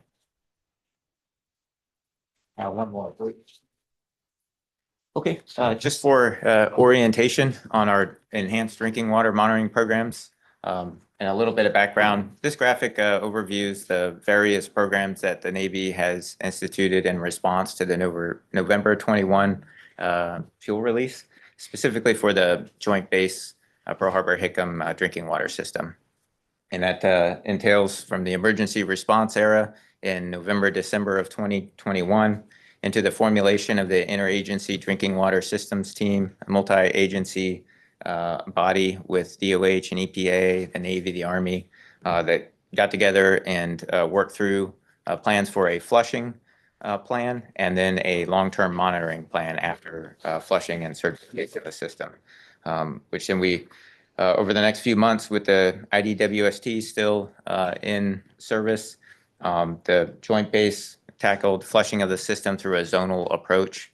Upon completion of all the zone flushing, we reported to the Department of Health and gained the certification that the system has been restored. And then we embarked on a 24-month long-term monitoring program known as the long-term monitoring, drinking water long-term monitoring. That concluded in March of last year, and the Navy committed to continue enhanced drinking water monitoring. So we instituted the what we call the extended drinking water monitoring, and that program's been ongoing ever since. It's projected through March of this year, and that was incorporated into the 2023 ACO in November 1st. Went from voluntary into a program with some oversight. All right, next slide. Specifically, just want to highlight a few of the differences between the previous enhanced drinking water monitoring program and the current drinking water monitoring program. So both programs focus on monitoring and screening for fuel and fuel-related indicator compounds. There's different data quality objectives that were established for each program. The long-term monitoring was specifically looking at JP5 fuel, which was the known fuel release from the November 21 release. That program served to demonstrate that the system has recovered, validated Department of Health certification that the system is safe, meets state and federal drinking water standards.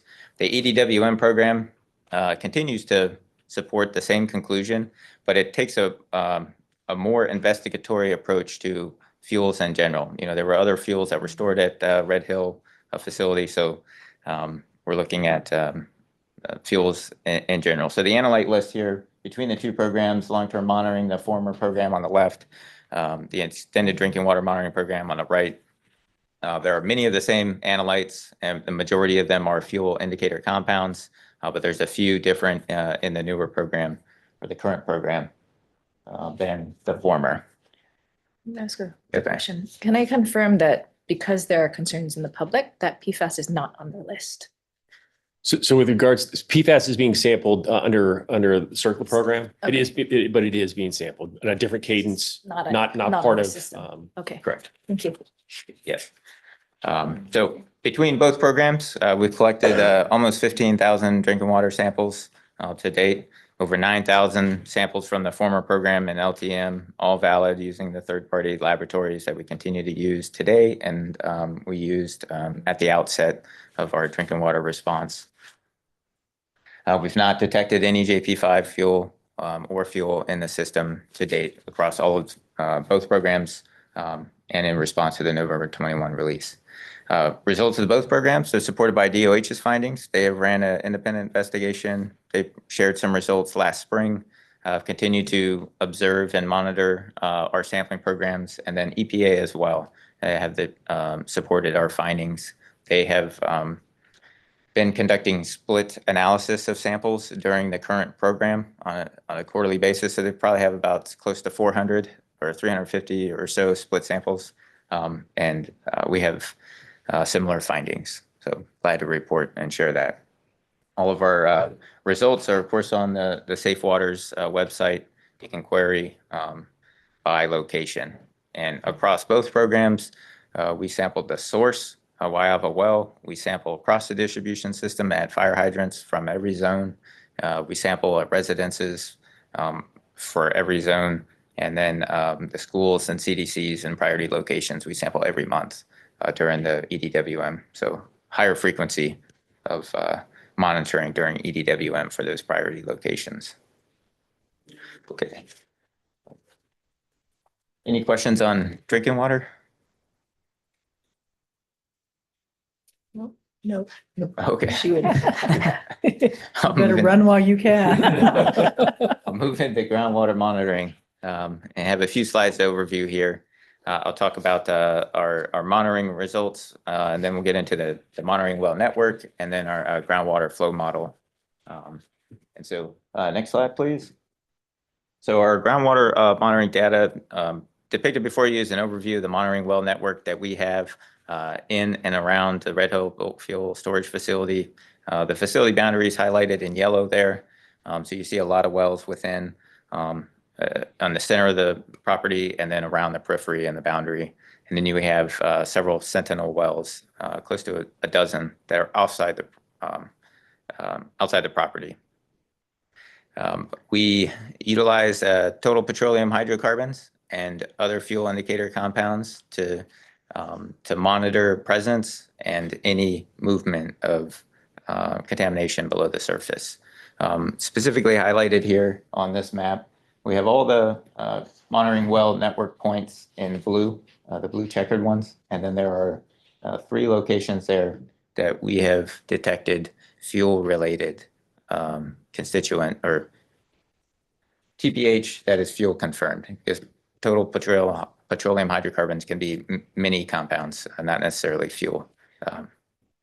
May I ask are you using, what is it, the incident specific threshold, or what is your threshold, I guess, that you're sort of We tracking use, under? Is it 200 ppb or? it's 300, 400, 500 parts per billion for the various TPHs. Okay. The 266 parts per billion incident specific parameter was for our former drinking water Okay. long-term monitoring program. That's gone away. Yeah. So So this is 300 for gasoline range, 400. 300, 450, When you say 500. 300, 400, 500, it just, yeah. Yeah, so for TPH gas, TPHG 300, TPH diesel 400, TPHO 500 micrograms per liter parts per billion. So, which is the standard groundwater screening levels Set by DOH. set by DOH for TPH monitoring. Yep. And so these 3 well locations are the specific points where we have confirmed fuel-related petroleum hydrocarbons or the presence of fuel. And this graphic depicts over the past 3 years of groundwater sampling. So there's a lot of data. Every time we brought a new well in, we introduce it right into the monitoring program. And we drilled many wells, which I'll get to. But over that period of the last 3 years, so January 2022, shortly after the release, and then all the way through the most recent groundwater sampling events over the past month, we've not detected fuel or confirmed fuel outside of these locations. Could you identify where the 3 wells are? So there is Red Hill Monitoring Well 02, monitoring well 01R, and then there is monitoring well 0.225 The ones in red. in I see. red. I'm sorry. Had a hard time distinguishing. Yeah, I've got a school. I know. Yeah, just. And so we've seen, Yeah. it is a little small. Yeah. We've seen some fluctuations in the levels of the reading, especially with fluctuations in the groundwater table as, rain infiltration and so forth. But we haven't seen movement across our network. If we were expect to see migration of these chemicals, we'd expect to see them slowly arise across some of the other monitoring wells on the boundary and then beyond. And we haven't seen any evidence of that. So no evidence in the past 3 years of monitoring of any kind of contaminant presence migration.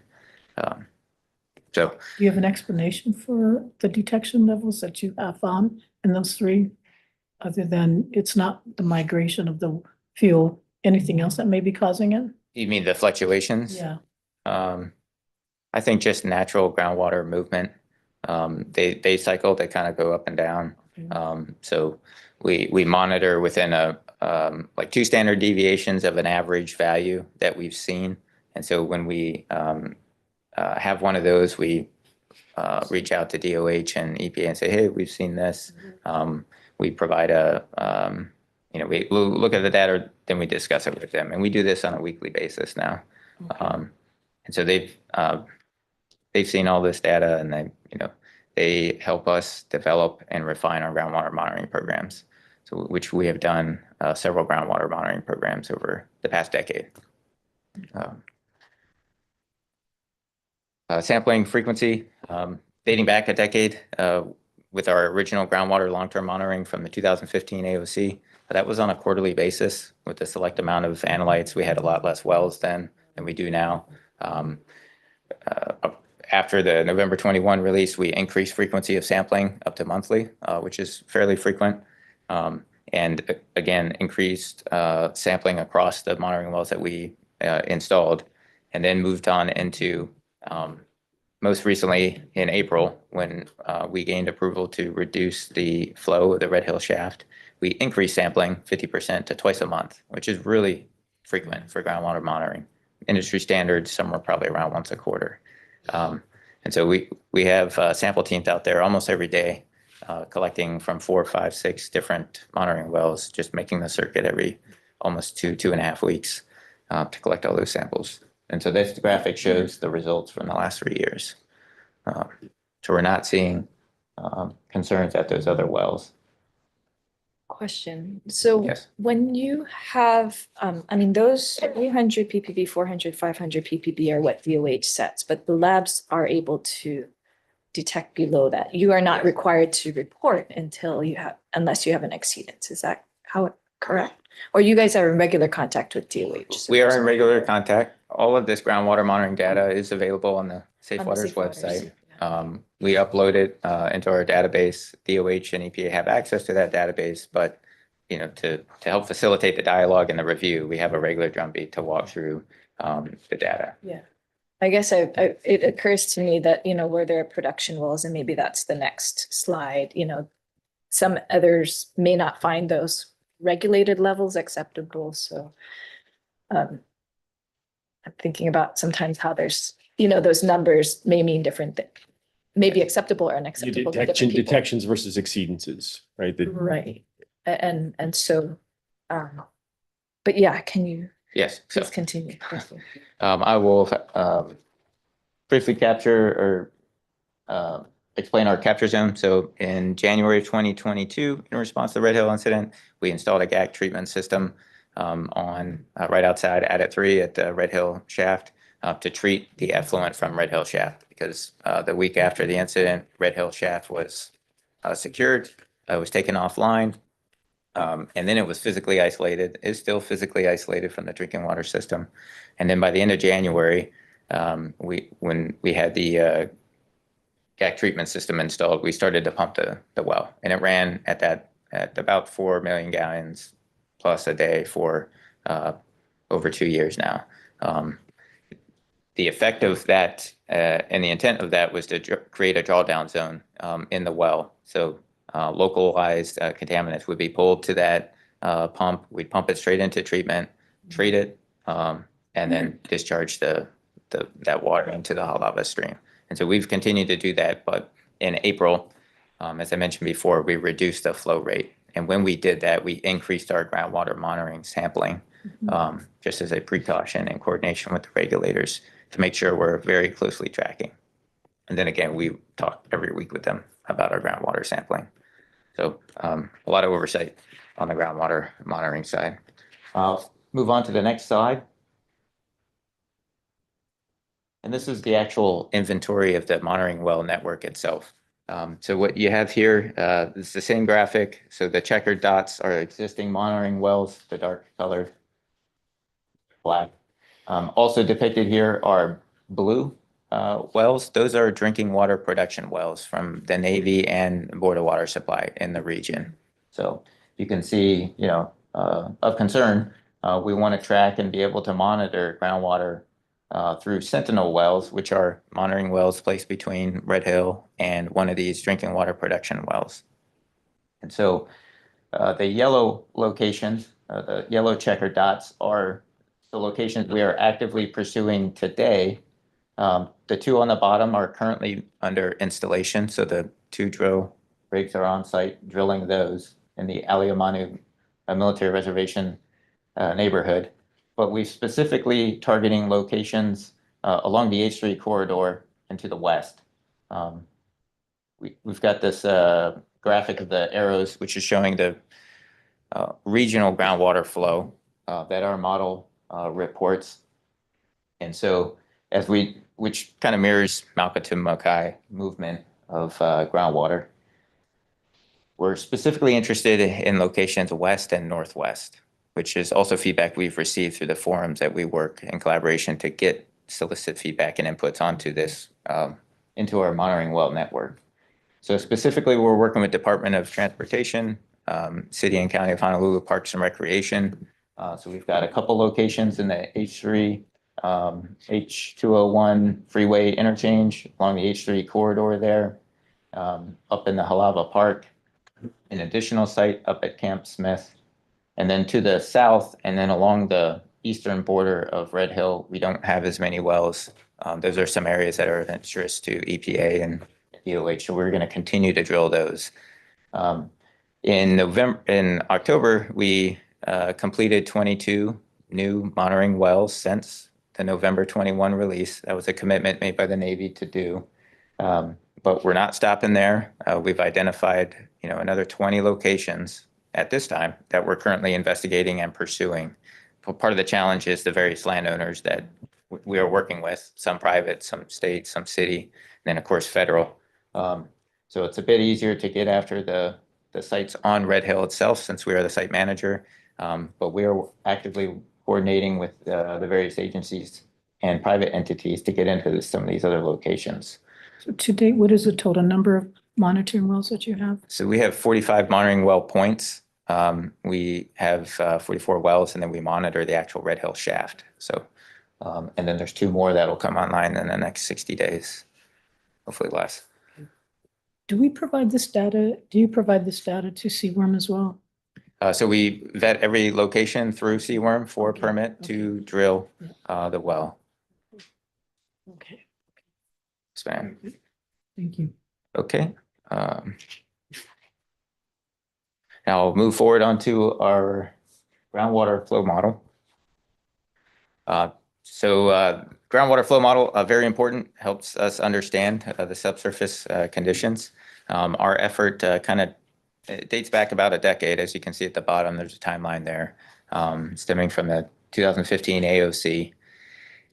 It's actually an integration of several different models, conceptual site model, a model that characterizes the actual groundwater flow subsurface, the Vados zone model, which characterizes the space between the ground surface and the aquifer, so that dry portion of subsurface, and then a contaminant and fate transport model, which it models constituents within the groundwater. So chemicals that would be absorbed within an aquifer, where do they go, what happens to them, and so forth. So our groundwater flow model is an actual composite model.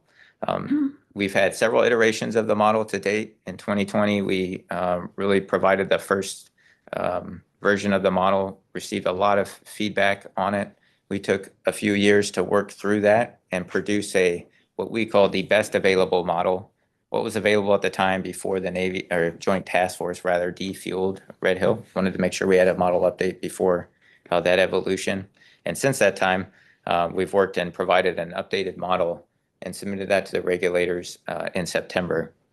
We're still waiting for their feedback in close dialogue with them, but that model report is on our Safe Waters website. And we're not stopping there. We're continuing to update this program. It's really a living document. As we learn more, every groundwater monitoring well that we drill, we get lithologic data from, we get water table depth data from, all of our groundwater monitoring results from all the new wells that have been installed. All of that data gets incorporated into each one of these updates. So it's very complementary in efforts. So as we look forward over the next 2 years, we're going to work on refining our VADOS zone model over this coming year, because we can do that internally based on all the data we've collected over the past year and a half. And then when UH completes their independent model, which we are projecting at the end of this calendar year, we would like to take all of their findings, because they've completed about 6 or 8 field studies. They're about to do a dye tracer study, and then they'll have their model report. So once all of that data is available, when they publish it and complete their modeling effort, we would like to take all of that and improve our model with their findings. And so we're projecting to produce that, qualified the enhanced model for the Navy at the end of 2026. And hopefully UH is able to maintain schedule as we go. Yeah, I'll say one thing that is of concern with the UH model is, so they have unfettered access to all of our wells. We coordinate that access so that they can do what they need to do. It's our understanding that their contractor has yet to gain access to the VWS wells in the area. So there's a potential for a data gap, right? So we want really what I think is behoove us all is for them to have unfettered access for all the groundwater wells in the area, so that they can conduct this study and this independent model with all available information. So that is of concern at this point in time. Is there a reason why BWS has not shared their? We've asked through again. There's a little bit of a firewall right between it's an Office of Naval Research grant, and UH keeps us abreast of their schedule and what their demand is for access. There's that firewall there to. So we've asked, hey, what's the holdup here? Who's asked for it? Our understanding is their contractor has sought it from BWS, but they've been yet to be granted access to those wells. Maybe that's something I think the commission, some conversation could help facilitate. So we Good idea. through all 3 of these programs, we work together with other stakeholders. We have a few forums where we solicit input. We provide regular updates to gain that. We're going to continue to work together to make the best products that we can, to get a better understanding, the best understanding we can of the groundwater conditions and improve our model. There's a lot to bring to the table from the different entities that we have regular forums with: USGS, DLNR, or CWRM. We've got University of Hawaii, BWS, DOH, EPA, the Army. So a lot of expertise from different entities, and we want to capitalize on that. We share a problem of a common issue of aging infrastructure, and I think we're all focused on the same thing of water resiliency. It's a major concern here. And before I turn it over for our way forward long term, there was an RFI from last brief in September when we had the groundwater monitoring results, and you were asking about how did we generate some of those graphics. Yeah. And so we asked the team, and those figures were created using the spherical kriging technique in Surfer Golden software. And then it's an interpolation of the results. So maps can tell truth, maps can lie, and so it was important to kind of try and understand a little bit under the hood, but I appreciate just, yeah, showing the methods and. Certainly. Yeah, thanks. And some of those results were, as I indicated on the first graphic, we've had non-detections of at some locations. So as you do an interpretation, it can be a little more liberal. If you have a presence and then you don't have a presence at the next one, it's hard to do that interpolation. But It'll just like look like a circle around your detection. Yeah. And doesn't mean there's actually no contamination. It's just that's what you're estimating because you can't yes, get underground and, so it's the best estimate. yes, Yeah. ma'am. Thank you. Sir. I'm sort of I am not as sophisticated and as technically. Been in school that Yes, long, as forever. Yeah, just yeah. as commissioner. Alright. So, can you share what's been the results of your modeling? Have you found anything? Yes, a couple of the findings of, if you roll back a slide, we ran different pumping scenarios for our Red Hill shaft and the BWS Halava shaft. That's the next major well that's close by, pumping at our full capacity, pumping at limited capacity, pumping off, and then their well being on or off to generate flow lines or estimated kind of an envelope. But all of the direction of the groundwater flow model from our model resembles a southwesterly flow, kind of a regional direction.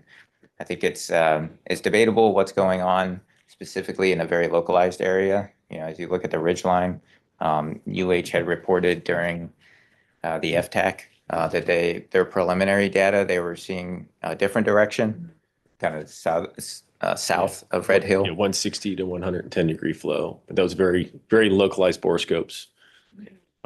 So kind of point, right? Not necessarily. And their tracer study that they're doing, I think will go a long way to further inform and validate those results.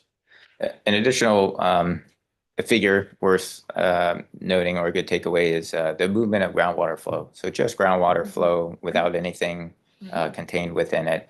We estimate travels about a quarter of a mile a year, or maybe a third of a mile, kind of depends.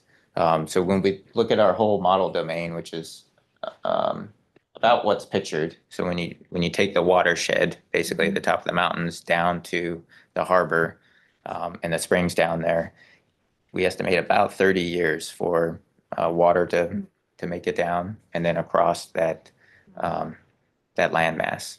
And of course, it's different rates as you get into the specific areas in the valleys and the ridge lines.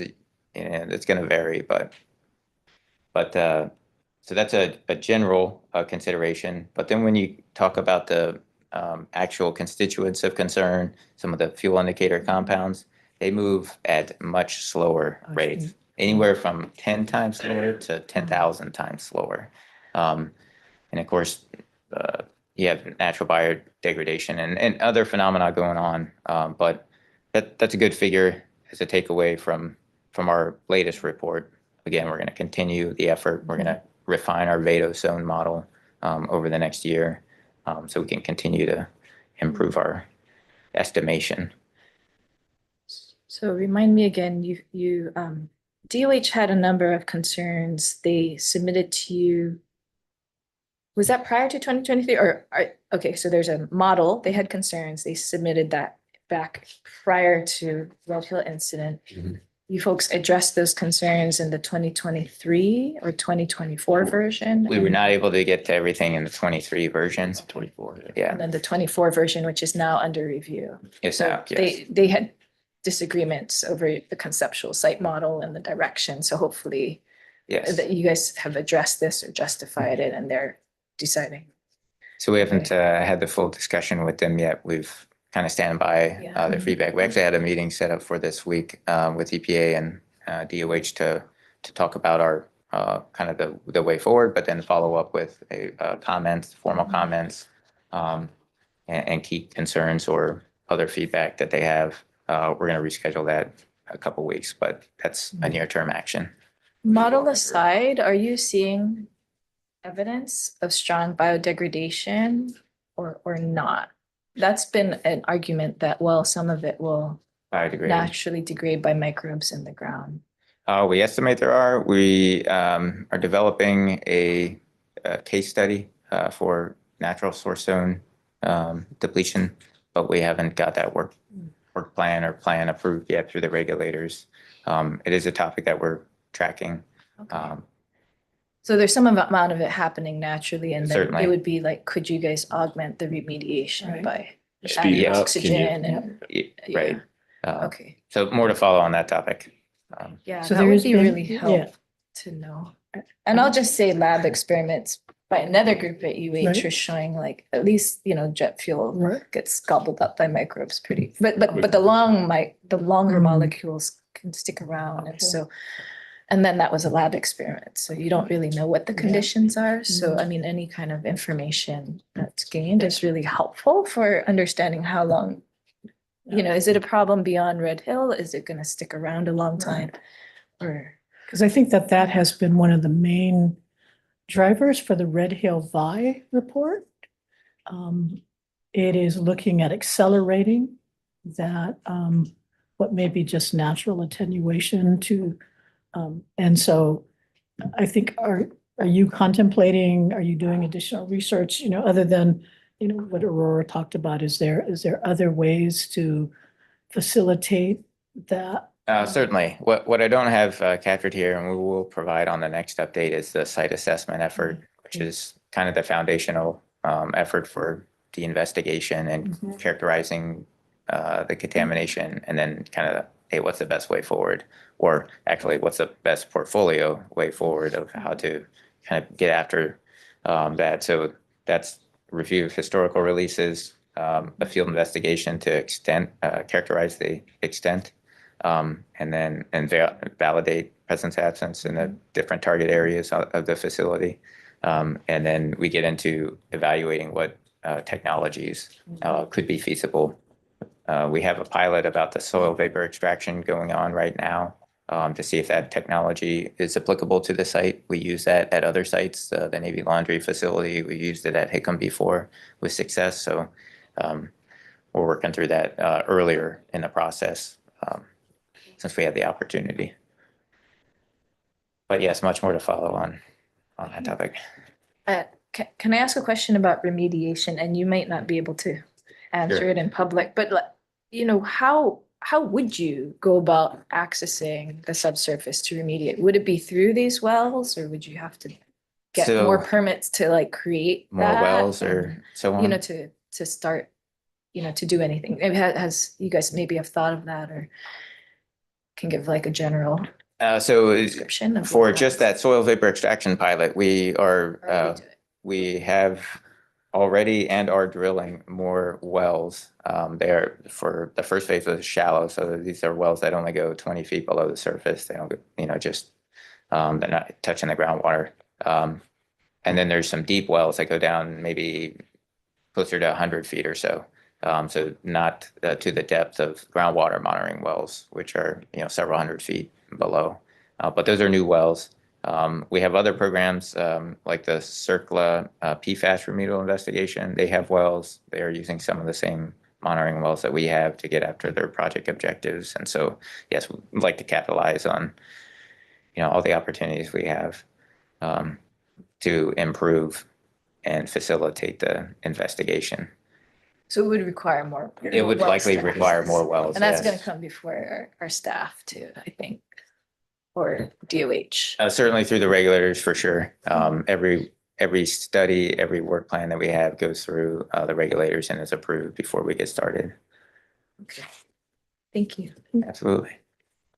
We'll touch base now on, so water resiliency. So water resiliency, redundancy and security is a significant concern at Joint Base Pearl Harbor Hickam water system. And so we've taken a very deliberate way forward and looked at things. Ben talked about what we're doing on EDWM to ensure the safety, the ongoing safety and meeting all federal and state regulations around our drinking water. But we're working towards reactivating the shaft. So one of the things we feel strongly about specifically the Red Hill shaft is, the faster we can reactivate that, it increases the capture zone. And so two endeavors on there, the first of which, Congress authorized $505 million in the National Defense Authorization Act this past year for a state-of-the-art treatment facility that will also include PFAS treatment.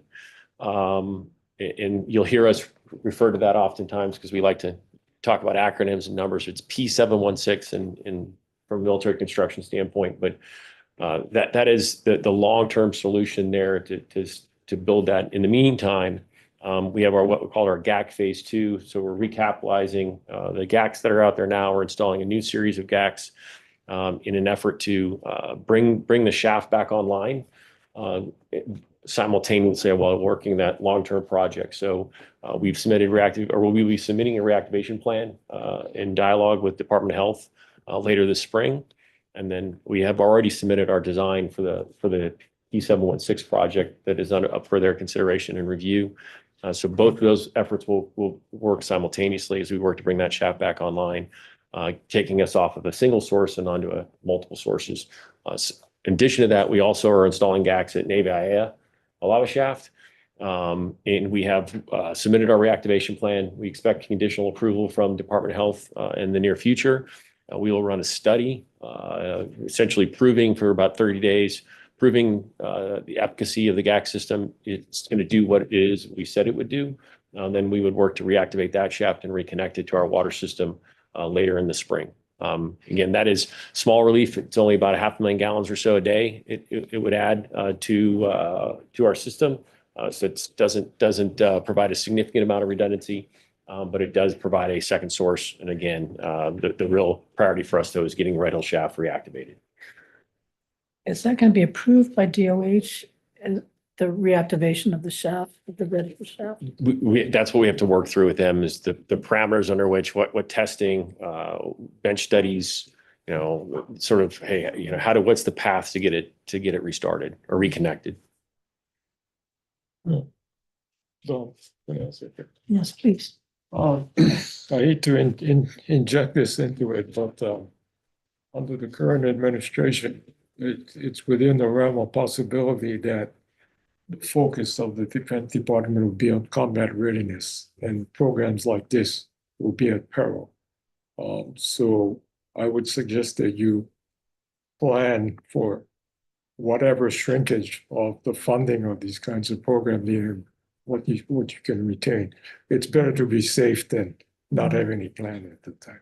Yes, sir. Yes, sir. And in that, we did do a lot of effort to ensure that we committed as much FY24 funds as possible to various efforts, so that it's locked in, recognizing that, again, didn't know back then, but it's always an election year. There could have been administration change. The winds change, direction changes. So we are tracking that and standing by to see if there's any direction of change in priorities or anything else. At this time, we don't see that.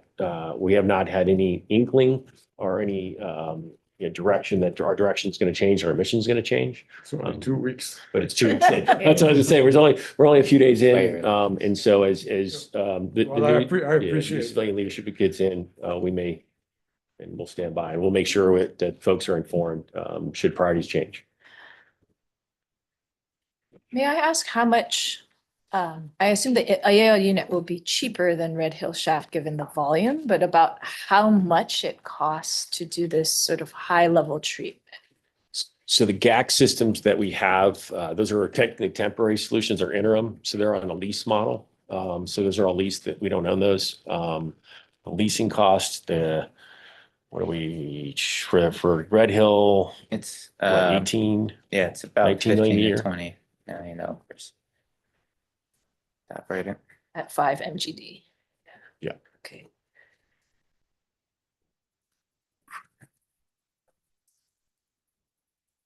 Just useful to know, just because contamination is always kind of with us somewhere. And so, it's really helpful. If you guys can figure it out, get the cost down and make those technologies available elsewhere. Thank you. So I just wanted to touch base on, so where information is available. So we've got two main locations from a task force standpoint. The first is our Safe Waters website. So all of the laboratory results, drinking water, groundwater, are all readily available and fully accessible to the public on our Safe Waters website. You'll hear, lack of transparency or, hey, redundant, or, the Navy has to redact. The only thing that's really redacted in regards to the groundwater monitoring is the physical location, geolocation of the well is what we're required to redact by law.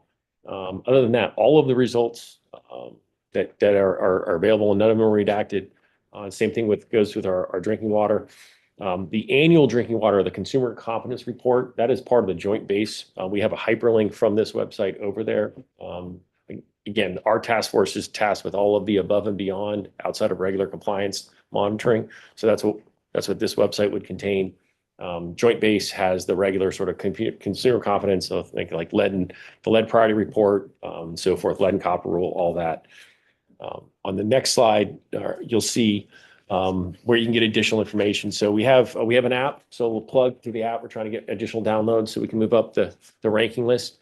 But the app is a great location. It contains both operational updates, so it's interactive. You can go in, see where we are with the actual decommissioning effort and the cleaning of each tank.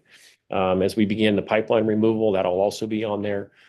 It also includes updates on where we have different public engagements going on. We have a next open house on March 12th, where our drinking water folks will be out in the public and having neighborhood meetings and so forth. It's all readily there. And then we also have we attempt to do weekly kind of podcast, 5 to 7 minute segments on various topics and such. And then also where we're working to do is in this year, at least a quarterly webinar or facilitate a quarterly webinar that's educational to the public. So this quarter, we're working with University of Hawaii to explain what a tracer study is, right? So people hear, hey, there's a tracer study going on. Nobody understands what it is. So trying to introduce and explain what is a tracer study and why do you do it? And that would be hoping to facilitate that this quarter. Again, appreciate the opportunity to come before you. And we'll stand by for questions. Thank you. Board members, any questions, commissioners? Can I just ask the $500 million that's been appropriated for the treatment facility? Have you considered other options for that use of those funds? I mean, well, let me ask you, the treatment facility, who is it going to benefit? So it will benefit, so I would argue it would benefit two folks, right? So obviously the primary, the constituents on the Joint Base Pearl Harbor system, but two, it expands really and establishes the capture zone and maintains that. Okay. So as we look to do, potentially pilots and other avenues to attempt to speed remediation, some of which may be unproven technologies that we don't know the second order of the effects, we would do that with a safety net in place of, if it has the opposite effect, instead of removing, it pushes that contamination down into the aquifer, it would be immediately sucked up into that capture zone and then treated. So it enables us to have, I would argue, continued conversations on alternate ways to speed up the remediation, but doing it from a position of strength because we have the safety net in place of that construction project and that treatment capability. But the facility is primarily, the beneficiaries are going to be the Navy Joint Base Pearl Harbor. Yeah, those on the Joint Base system. Okay. Any other comments? Mostly- Go sorry. ahead. No, go ahead. Is there still free product dripping into Red Hill Shaft that you folks are managing? I mean, I think if you aren't getting the detections, it's like, okay, is this like, it seems like a lot of money, but like, is the problem still that there is lingering stuff coming in? I don't think we're regularly seeing it, but we do know there is some contained in the subsurface and, Yeah. it And with every rain, you can might feed get in. more Yeah. kind of moving. Okay. Okay. Can I just make a general observations? Yep. I think for me, it'll be helpful to have somebody like Ryan synthesize all the different positions. You have the Navy efforts, you have the Board of Water efforts, you have the UH efforts, you have the Department of Health, to really sort of make an assessment of where we are in the health of the aquifer. And the Navy is going through, to me, a pretty extensive and expensive water treatment facility. Now, is that realistically a plan B that we should be aware of? And how does that affect the capacity and the quality of the aquifer? I mean, from a holistic point of view, and, we have a lot of data.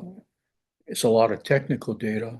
I think as a layperson, it'll be very interesting to see what the prognosis is and the outlook is of this impactful system. And maybe Kira, I mean, I think sort of the questions posed to CWRM, you know, what, are you getting all of the information so you can make, we are assuming that CWRM is getting all the information so that they can make a comprehensive assessment, but I'm not sure that's the case. Because that's what's your question is sort of predicated upon CWRM having access to all of the information, sort of as an independent body. You know, I think that's our role, isn't it? To sort Right, of, and I'm just not sure. That's why I wanted to ask, okay, are we getting all of the information? You know, are you getting all BWS's information? Are you getting all of the other information? So and I know a lot of it's going to be opinion, right? I mean, yeah, but factually, I don't know whether we even are getting all the information. Sure, and you don't know what you don't know Yeah. sometimes. that's but- dangerous. Yeah, no, but But that's I'm gonna throw it over to our groundwater regulation Right. branch chief, Yeah, Ryan, who I think can speak on this with more intelligence than perhaps. I mean, it doesn't have to be today, but sort of, Yeah, yeah. again, you know, from what we've heard today, from what BOW has, you know, testified to, as well as UH, I mean, and DOH. Yeah, I can certainly appreciate the sort of desire to look at the different agencies and what people are trying to or simulate or formulate in terms of what's happening out in the area. I will say that from my branch's perspective, we don't have expertise on water quality.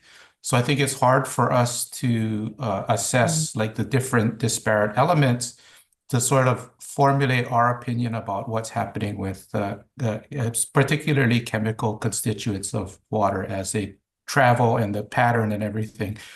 So I noticed Commissioner Ho is not here anymore. And I would almost say defer to Department of Health to see where Department of Health ties in all of the different elements and to kind of make an assessment because they were parties to the administrative order on consent. Commission was not. We are observers, and we certainly, as you guys have mentioned, have both a stake and an interest in what's happening with the utility of the aquifer. But again, not having the expertise in water quality sort of restricts us from making any kind of deeper associations between the different studies. Yeah. And maybe if I can kind of add on, because DLNR does participate in it's the Red Hill Water Alliance Initiative. It started off soon after the fuel spill. It was a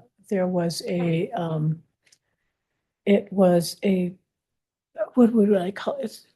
Various state agencies and the city participated in a unified statement requiring, trying to hold the Navy accountable for not only defueling, but remediation. So the Red Hill VI came up with a report and it focused on, and I'm thinking I am going from my memory, but 5 primary areas. We were not looking at this from a regulator standpoint, not DOH, not EPA, not CWRM, but really looking at this as an overall health of the aquifer, including the ecosystem. DLNR was concerned about what impacts does this have to streams, to watershed and nearshore waters that we felt were really not being considered in the context of remediation for Red Hill. So the areas that we focused on was research, actually trying to accelerate research on some of these alternative different mitigation measures. Also looking at monitoring, trying to be sort of that independent body that, because we weren't the regulator, but looking at who should be housing that information to provide sort of that independent assessment. Also then looking at research, monitoring. I know community outreach was a very important component of that. Looking at like the Navy is like DLNR. People don't trust us. So no matter what you do, your results will just not be, there will be, whether it's credible or not. So again, considering perhaps having the Red Hill Vi become that independent body that does a lot of the community engagement to sort of educate, become that vehicle to ensure that there's good information that's being disseminated, also that's being collected. And I apologize, there's two other major components: research, modeling, community outreach. Education was another component that the Red Hill Vi would initiate and take some, again, as being that independent body that would help on the education level. And there's a fourth component. So the intention of Red Hill Vi is to negotiate with the Navy separate and apart from the regulators. We're not looking at a consent decree, but more of a memorandum of agreement that the Navy we are trying to seek funds from the Navy that would be directed to Red Hill Vi to implement the recommendations under the report. We have started some initial discussions, but with the change of administration, we're not sure, where that's going to go. But there's been some initial discussion. So Red Hill Vi was viewed as another entity separate and apart from the existing CWRM, EPA, and DOH, but who would be that body that would try to gather a lot of this information. And we are actually looking at getting several positions within DLNR to help facilitate the implementation of the recommendations by Red Hill Vi. So that's sort of kind of addresses, I think, Wayne, your concerns is that, how do we determine the health of the aquifer or ensure the health of the aquifer? And the Red Hill Vi, the intention is not only for today, but for future generations. So looking at this in a very long term, and how do we hold the Navy responsible to help finance that? And that's why the question about the $500 million, under the best of scenarios,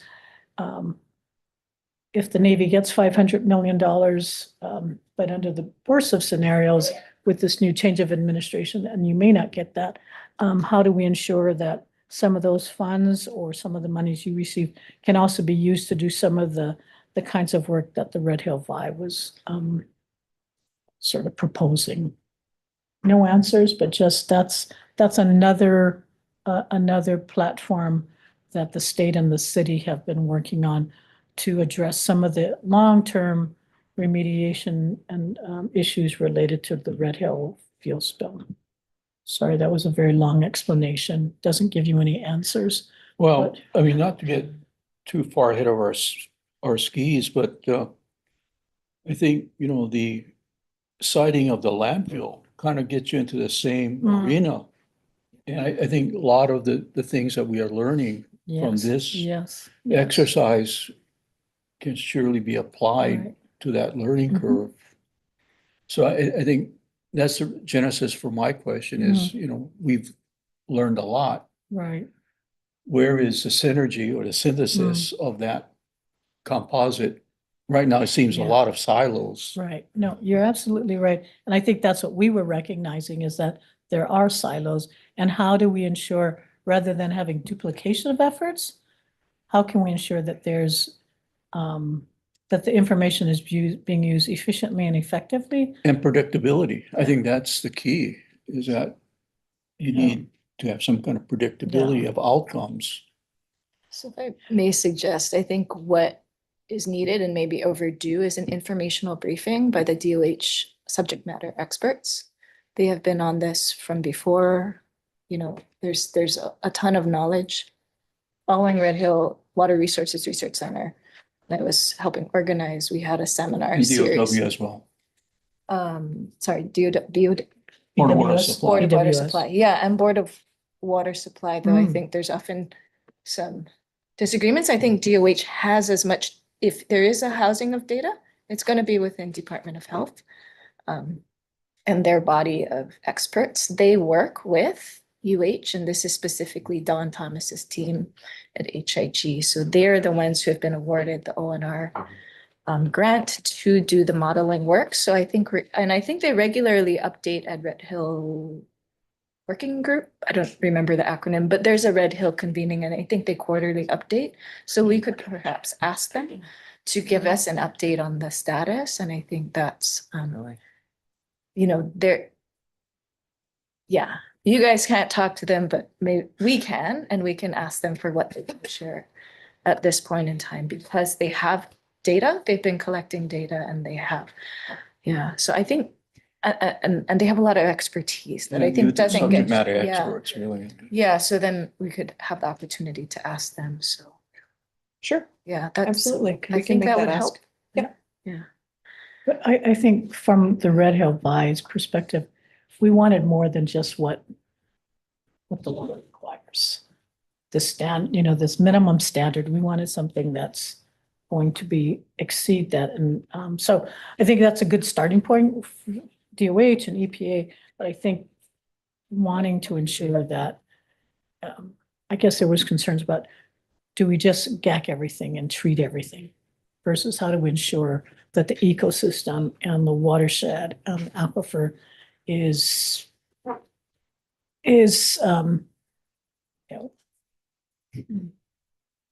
safe, it meets more than minimum standards. So, but I think if we can try to gather as much information as possible to raise that level of assurance, but yeah, whether, so we'll see, but I'm hoping that we can move forward with some further discussions with the Navy on this too. Any other questions, board member, commissioners? Commissioner Meyer, do you have any questions? Okay, thank you. Is there anyone in the boardroom that has a comment on item C1? Anyone on Zoom? Okay, I'm going to close public comments. Gentlemen, thank you very much. This was just an informational briefing, no action to be taken, so thank you very much. Thank you. Okay, yeah, we do appreciate the quarter updates. Thank you. And I'm assuming that whatever we get is also posted on your Safe Waters website, right? It is. So the Yes, ma'am. public is getting access to that as well. Thank you very much. February 20th, right, is what we're tracking.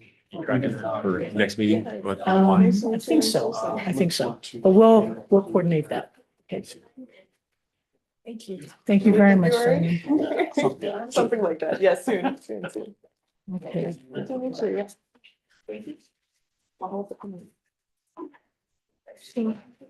Clear. We'll move on to item C2. And depending upon how fast that goes, we may take a lunch break and then come back to C3, or I may ask the board members if you want to just power through and do everything. Okay, go ahead. Do we have the folks from?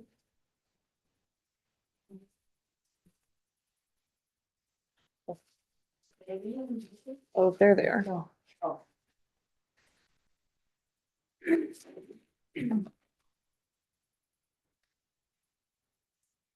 Will you be sitting here at all? Neil's gonna do this. Okay.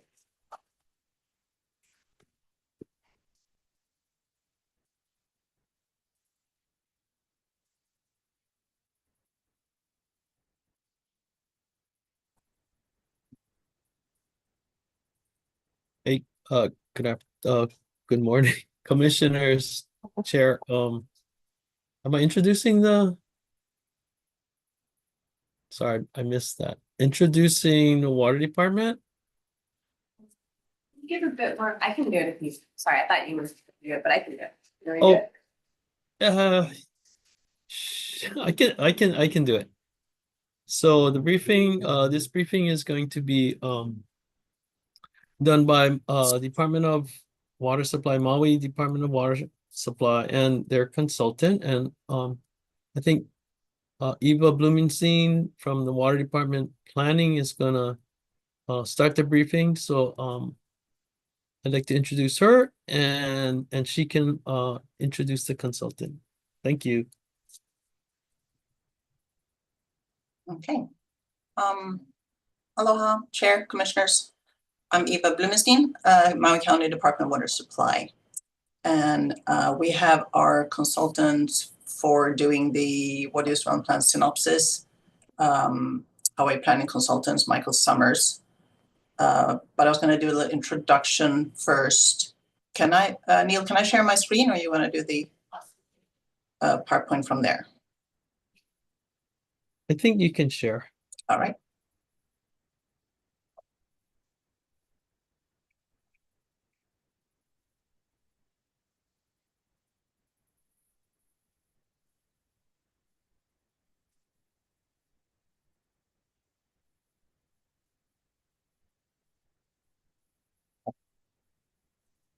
All right. So we are here just to brief you. As you know, you approved the Maui Island Water Use Development Plan last year. No, it's been a year and a half. June 2023. And during the review and the adoption of the plan, we heard various concerns and complaints about the plan. The plan's difficult to read. I should have been prepared by a planning consultant. The data is old. We didn't do enough outreach to fully understand the current and future water needs of certain stakeholders. There were concerns about the Haiku Aquifer in East Maui, which is identified as a key needed source of water to meet island demand, and there's limited hydrologic data for this aquifer. There were concerns about the water conservation. Targets were not aggressive enough. So you approved the plan. It was adopted, incorporated into the State Hawaii Water Plan with these 5 conditions to address community concerns. So I will go through the status of these, kind of just like an update for you, starting with the summary document. So the My Island Water Use Development Plan is, it's this immense 1,300-page document. It does have a 37-page executive summary, but it wasn't considered very helpful for layman use. So we were asked to have a consultant do more of a synopsis, a summary of the plan, and incorporate or spell out what kind of amendments had been done. Amendments meaning just the addenda that were incorporated between our Board of Water Supply and our County Council adopted a plan by ordinance. I'm not going to go into detail of this document because Mike Summers with Hawaii Planning Consultants will talk about the summary document. The second condition was the commission was interested in an ongoing USGS study, and the results from this study are hopefully relevant to guide as we are scoping out source development strategies in the Water Use Development Plan. So we contracted USGS in 2021, and this numerical model they take longer than expected every time, I think. So we have approved 2 no-cost time extensions to date. And the purpose then is to quantify the changes to groundwater availability in select aquifers where we either have existing municipal wells or planned potential new wells, thinking that this is a good tool to evaluate how changes in groundwater recharge affect the availability in the aquifer system, given these distribution of existing and new potential sources, identifying pump rates that can be varied then to come up with to optimize withdrawal distribution, given other defined constraints such as saltwater intrusion. So the purpose of this model is not to revise sustainable yield. It is to guide the department in siting and identifying sustainable pump rates and distribution of new wells to meet the water needs as projected in the Water Use Development Plan. And it does include 2 future land cover scenarios that were developed by Pacific RESA and rainfall, mid-century rainfall projections. And so USGS is currently running their withdrawal scenarios through in the numerical model, and we anticipate that the report results should be available in September. So the highlighted aquifer systems are the ones that we selected to be included in the model. The third condition was related to outreach and specific stakeholder community groups that felt they were not adequately addressed. So we held one round of public meetings in 6 areas from October to December 2024. And the focus was to outreach to rural areas, vulnerable communities, meaning those that are not served by a public water system. Neil4GE came to a couple of these and provided resources for participants on coping with drought and water insecurity, so it's really helpful. And there was interest in both, technical and financial assistance to improve rural systems. And we heard from folks, there's also a lot of interest in the department taking over some of these private small systems. We presented updated demand projections in each region. And we talked about the status of the water use development plan strategies that are either in the pipeline or in our capital improvement program, and challenges, opportunities in implementing these strategies, because obviously over a long planning horizon, things change and evolve. So we kind of have to consider all these changing conditions as we are scoping out the projects. So in terms of better quantify water needs for these stakeholders or these specific needs, I think, we did, both the traditional inventory, reported water use. We did a lot of outreach in that the original effort, 70 meetings or something. But clearly, we failed to really incorporate and address all community needs. So I think this was really useful to go out in smaller groups and talk story and learning more, on a household level, folks that are on rain catchment or domestic sources that may not be reliable, how did they cope in drought and whatnot.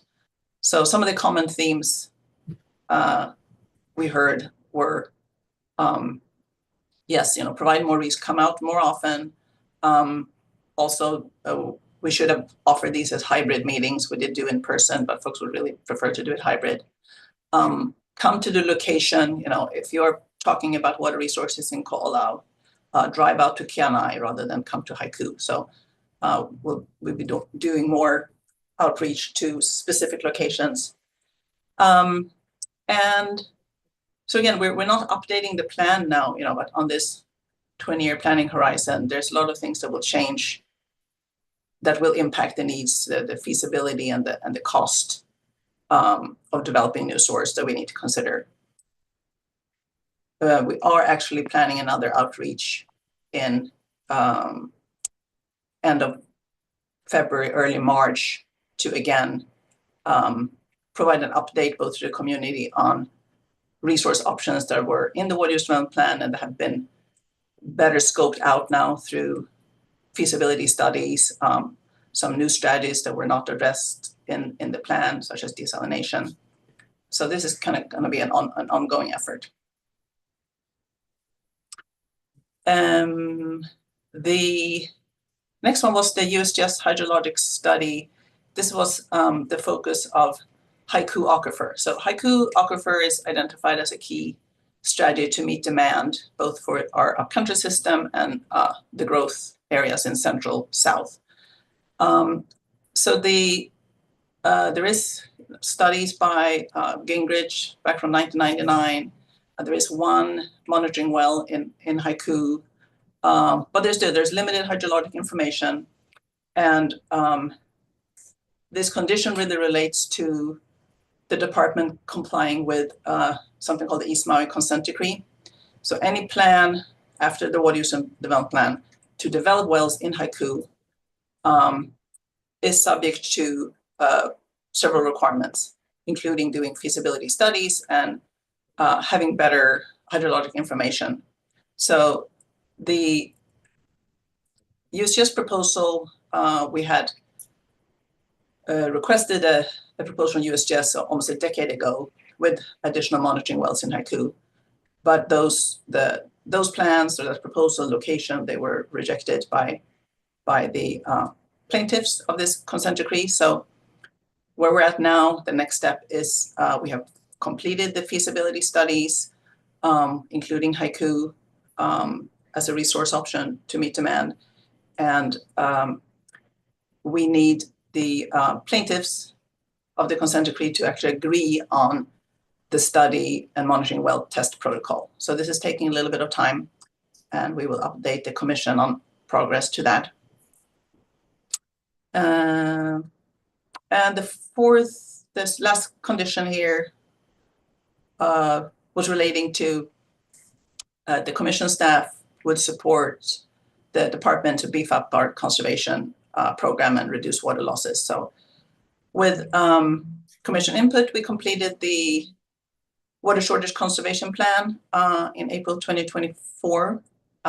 We briefed you on that last year, and we are implementing recommended measures in the plan, including AMI, smart meter replacement, and an app to give customers a better or live access to their water use. And then, of course, the commission validates the annual water audit, so addressing the findings of the audit includes, improving the leak detection program for some areas that has suspiciously low losses and others that have excessive losses. So there's an ongoing program under our engineering division.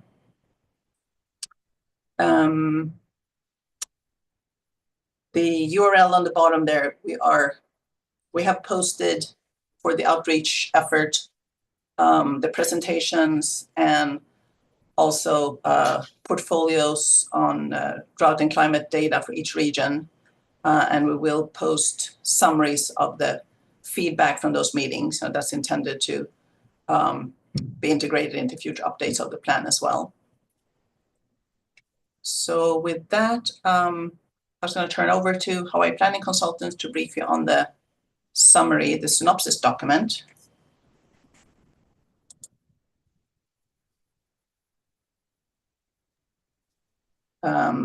Mike Summers, do you want to start sharing your screen?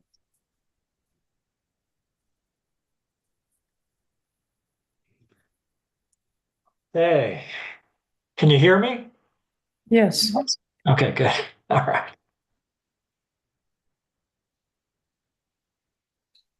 I'm going to share my screen for you folks. Interesting window.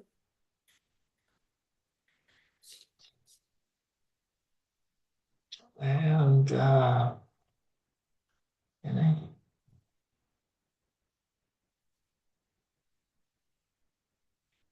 okay, is it in full screen mode? Can you see the presentation? Yes. Awesome. Okay, well, aloha, and I hope everyone is having a nice, if not somewhat rainy morning. We're certainly getting a lot of rain over here on Maui. And I do want to thank you for providing me with the opportunity to brief you on the summary water use and development plan. Now, this presentation follows our presentation to the Board of Water Supply on January 16th. And my name is Michael Summers, by the way, and I'm the president of Planning Consultants Hawaii. And we were contracted to assist the Department of Water Supply with this summary water use and development plan document. So next. And as a refresher, the CWIRM adopted the Maui Island Water Use and Development Plan in June 2023, and as Eva noted, the approval included a condition to prepare a summary document to complement the full Water Use and Development Plan. And so today we would like to discuss that summary document with you. More specifically, we would like to, one, provide you with a quick overview of the summary water use and development plan scope and organization. And second, we would like to familiarize you with the topics that are covered in each of the document sections. Now, please note that this presentation is not intended to discuss the substance of the summary document, since the summary document is simply summarizing and providing a reflection of the adopted water use and development plan. Now, the full water use and development plan and the summary water use and development plan are very different documents. The full water use and development plan is a comprehensive and extremely well-researched document that includes detailed analysis and policy for professional planners, natural resource and water specialists, and the public. And this document was prepared following extensive public outreach, as Eva summarized. On the other hand, this water use and development plan summary is a snapshot of the full water use and development plan, and it provides a synthesized overview of the water use and development plan. And this includes an overview of its planning context, the rationale, values, and policies. And it is intended to complement the full water use and development plan, and its primary audience is the general public. It's important to note that the summary water use and development plan does not develop or provide new policy or data beyond what is included in the CWRM adopted and approved water use and development plan. And so this slide illustrates the summary document's table of contents. The document is organized into 7 sections, including 1, background and purpose, 2, historical and cultural context, 3, water resources, 4, MDWS water systems, 5, demand and supply for potable water. Big question, will there be enough potable water? 6, island-wide planning issues, and 7, recommendations.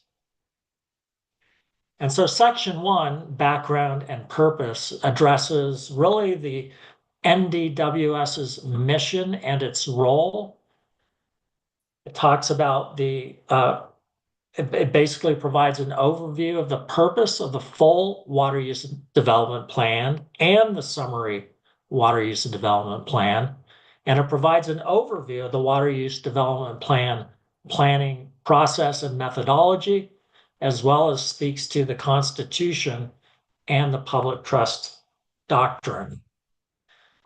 Section 2 of the summary water use and development plan addresses historical and cultural context, including the Ahupua'a system, the importance of continuous stream flow from Mauka to Makai, the use of stream water for drinking, daily life, and sustainable agriculture, the Kanaka Maoli water sharing system, and Native Hawaiian water rights.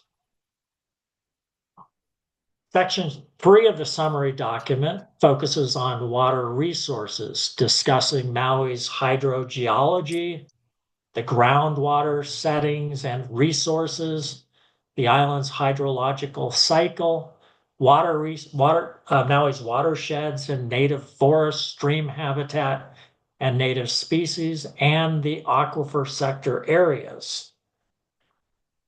Section 4 of the document addresses MDWS's water systems, including MDWS's role and responsibilities.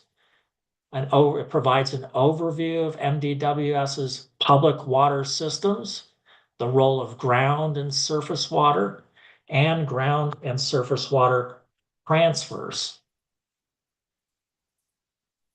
Section 5 of the document really kind of dives into demand and supply issues. The big question, will there be enough potable water? It focuses mostly on potable water with an emphasis on MDWS's systems, but it also discusses private systems and agricultural water use. This section of the summary addresses both the island-wide scale and the regional scale. From an island-wide perspective, it asks a number of questions. For example, how many Maui residents will there be in the future? How much potable water will MDWS require? How much water does Maui Island have now? And does Maui Island have enough potable water for the future? At a lower kind of regional scale, for example, at Central Maui, Upcountry Lahaina, and Hana, will the MDWS water systems have enough potable water for the future? Section 6 addresses island-wide planning issues. It talks about cost and complexity of developing new water sources. It speaks to climate change, groundwater protection, and watershed management, as well as conservation and efficiency. And Section 7 provides recommendation. It discusses the overall values, objectives, and strategies. And it speaks to how these will be implemented over time. That section also makes these policies available in a very easily understood format for the public in this section of the report. And so with that, I'd like to thank you very much. It just provides you guys with kind of an overview of what this document comprises. Thank you very much, both Eva and Mr. Summers. Commission, do you have any questions for either the county or their consultant?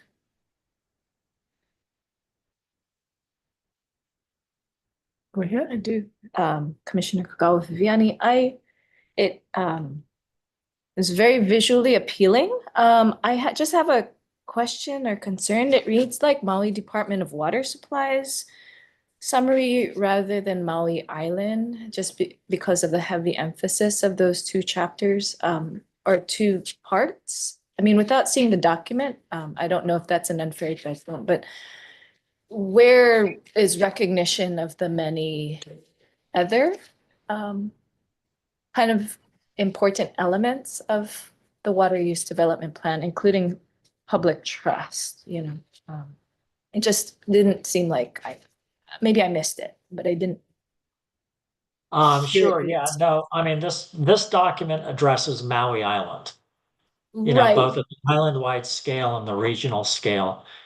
In the background section, section 1, it basically summarizes the primary elements that create the foundation for the later work in the water use and development plan, including speaking to the public trust doctrine and the Constitution. So there is a discussion of that in that first section of the report, if that makes sense. It gives it context. Okay. I mean, there's just two sections of it that were only focused on MDWS sort of systems and interests. And so just making sure we let the public understand that there are, private purveyors and that's a very good point. It's making sure it's not like invisible or that it's evident in there. So yes, that's a very, very good point. And no, the document does discuss private purveyors. So that is covered as well. As well as non-potable uses. Yeah, that was my other thought, like the surface water systems aren't necessarily, it wasn't reviewed in there, but it's an important part of the water picture on Maui. Eva, your hand was up. Did you want to provide clarification? Yes, please. Thank you, Chair. Yeah, thank you, Commissioner, for that question. And frankly, that was one of the first comments we had on the draft plan, like this is too DWS centric. I mean, I don't like the size and, you know, the volume of the original plan, but it takes a lot of space to include agricultural use and non-potable use and other private purveyors throughout Maui.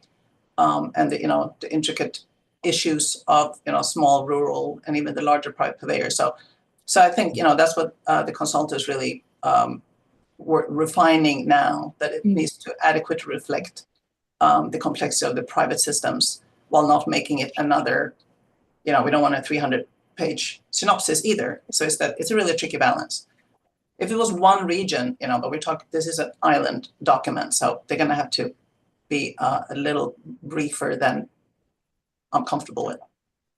Yeah, and I'd like to, I mean, just going back to what Eva was saying, as I mentioned earlier, you know, the water use and development plan that you have, and, you know, bear in mind, I've been doing planning for quite a long time, and this is probably one of the most comprehensive documents I've ever reviewed.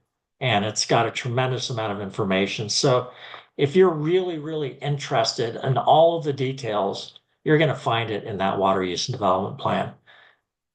Secondly, you know, the executive summary in that document is actually very robust. I found it very helpful. It is technical. So if you're a lay person and you don't have a lot of experience with water resources, some of those tables can be a little bit overwhelming, but they are very, very helpful. This document is really intended to be much more engaging and easily understood for both you folks, you know, policymakers, but also for the general public. So we're definitely not trying to overburden this document with a lot of detail, because that can just misdirect your attention to some extent, and it would kind of hinder what the document's purpose is. So it is generalized, but we think it's generalized to a point of being effective for what it needs to be. So yeah, one suggestion is, I thought there were some really nice conceptual diagrams in the summary. It seems like they're an afterthought, and maybe it would be helpful to put it in the front of the document as an overarching view of the values of water for people's drinking, but also for environment, for also farming.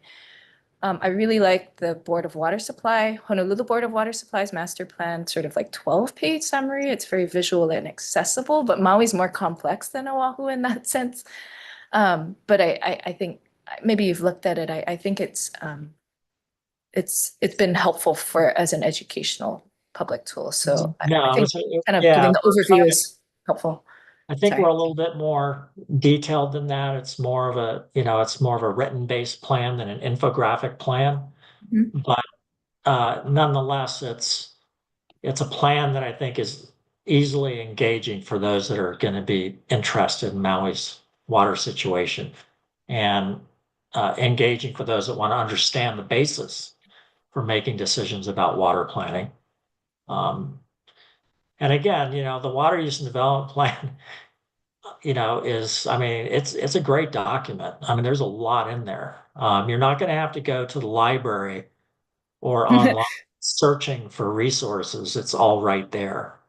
And it's got an executive summary. So I think you guys have got a pretty good bundle of documents to work from. Thank you. Okay. Yes, Larry. In my previous life, before my previous life here, I worked in DC, and we used to do very technical reports for congressional committees. We knew they wouldn't read them. We also knew that the congressman wouldn't read them. So what we did was, besides a usual 500-page document, we had a 50-page summary, a one-page summary, and within the one-page summary, we had highlighted sentences. It would be good if this is going to be for the general public. To me, a 37-page long report is already too big.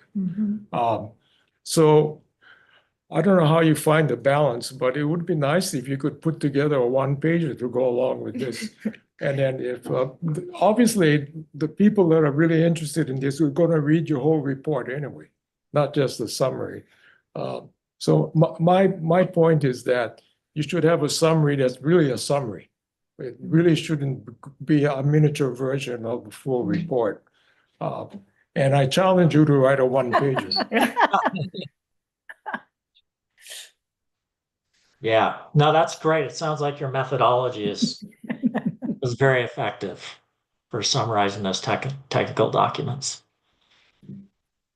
You can't capture it all, you know, and even the most avid reader is going to have glazed eyes when they're going to look at 500 pages of documents. So if to be useful, it's got to be short and concise. And you know you're going to miss a lot of points. The main thing is that if people get the gist of it and they're interested, they'll go and look for the bigger documents. Well, that was the idea. You know, the people that really want to dig deep, they've got it all there. I mean, it really is. All the nuances are in that water use and development plan report. And the executive summary is much more summarized than that. It uses a lot of the tables and, but this document is intended to be somewhat different, you know, easily accessible. Not quite as sexy as Honolulu's summary, but the infographics on that were really amazing, honestly. Okay, go ahead. I think it's really helpful as like a trailer or a teaser, you know, just to draw people in, right? Because 1,300 pages is intimidating, but maybe they'll start with this one and then maybe they'll go to the executive summary. If they want to learn more, they can go to those sections. So it's just meant to, I think, increase people's understanding and awareness and engagement. So thanks for that. Can I ask a question? Oh, yes, please. Hi, from my understanding, Maui has a water commission. Is their governance and their impact on the water use and development plan discussed or sort of identified? Water Authority. No, Water thank you, Authority. Chair. Water Authority. I don't know anything about it other than it was established recently. We have a chair right here. All right. All right. How did we Chair. know? How did we know? How did we know? I'm your straight man. I'm your setup guy. Yeah, so that, the East Maui Water Authority was established, you know, after the What Up, we call it the What Up, was reviewed by our board and went to county council. So we had two addenda in 2020 that addressed, you know, all the evolving issues, things that changed from, you know, HCNS closing to Mahipono Diversified Ag Plan and contested case decisions and IFS and whatnot. But East Maui Water Authority wasn't there yet. So it was, you know, recognized and talked about later. It was never addressed in the plan.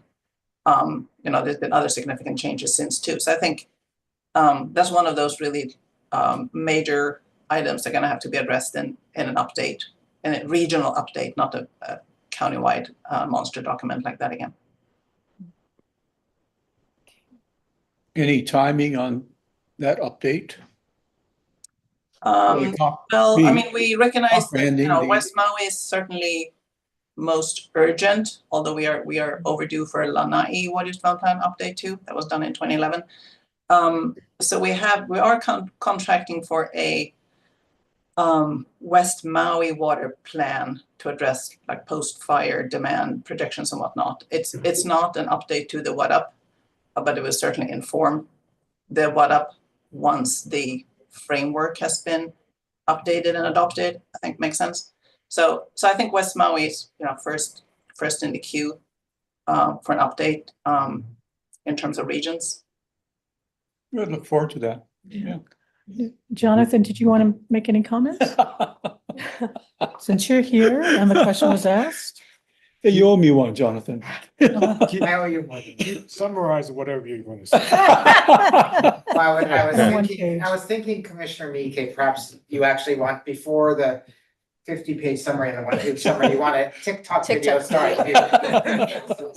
starring. For the record again, Jonathan Lekike Scheuer.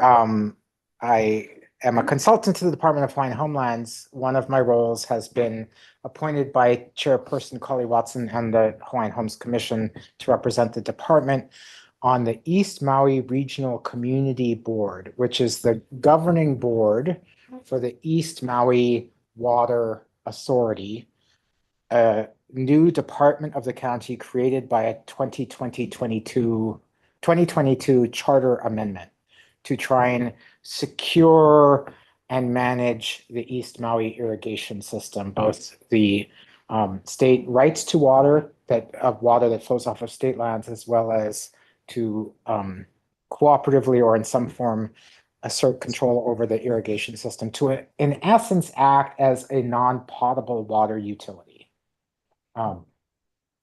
Which is not common in Hawaii, is very common in lots of other areas where you will have like municipal water systems, but also irrigation districts and other things. It was correct, we were created after the adoption of the Water Use and Development Plan. That said, our board members and our new staff do work closely in a regular fashion with both the Board of Water Supply, which is an advisory board to the Department of Water Supply on Maui, as well as with the staff of the Department of Water Supply and the director of the Department of Water Supply, currently John Sufflebeam, serves on the board of the East Maui Water Authority. It is a bit akin to how the county Department of Water Supply has to develop the Water Use and Development Plan, but of course doesn't have any say over private water systems. So it just requires additional outreach. So, the 70% of water systems in West Maui that are controlled by, Hawaii American Water or the Peter Martin companies or others, the county has to make extra efforts to make sure that their water use planning complies with that. Same as future updates to the plan will have to do that. I really appreciate the question. Is that responsive to the issues that you raised, Commissioner? Again, too far away from it, so it's a good sort of 20-minute introduction. Great. Very good, very good. 20-second introduction. Yeah, hopefully brief enough for Dr. Commissioner Meek. All right, thank you very Thanks, much, Jonathan. Jonathan. Is there anybody else who would like to make a comment on item C2? Is there anyone on Zoom? Okay, I'll close public comment again. This was really designed to be for information for the commission. With that being said, here, is there anything else on item C2? No? Okay.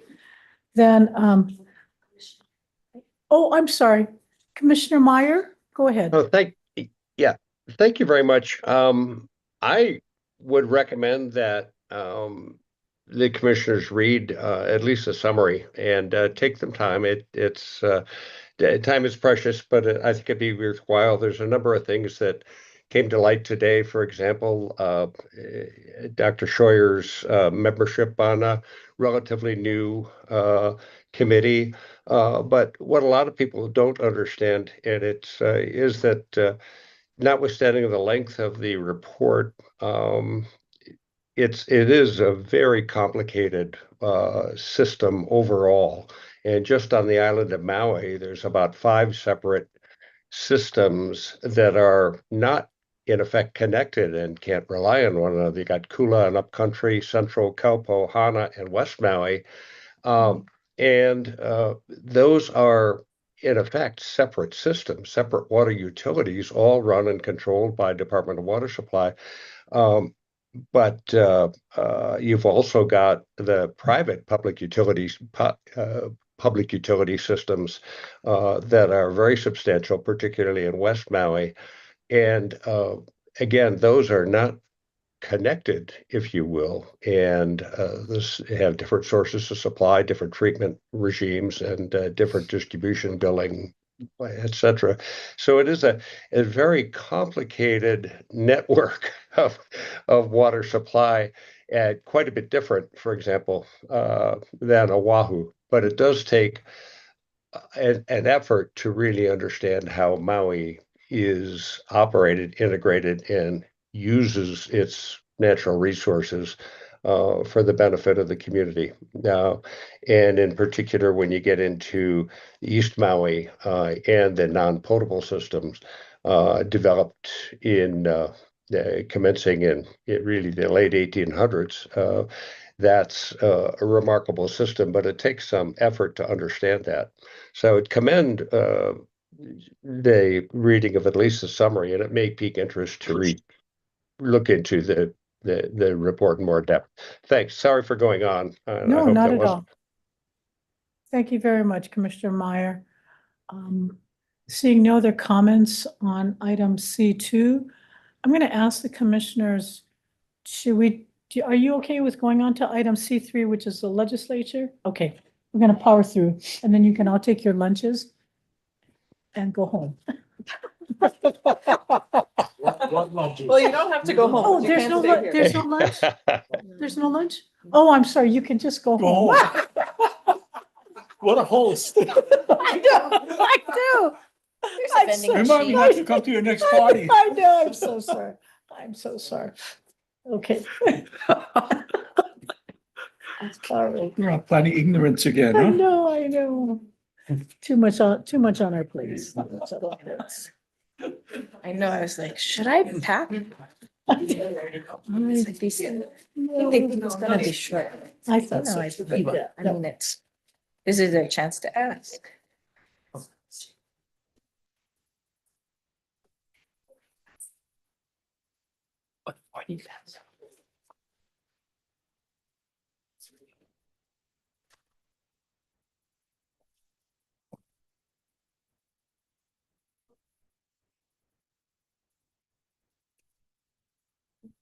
Okay. So is the agenda on the website been, I mean, the item 3C updated? Or is it the same as this?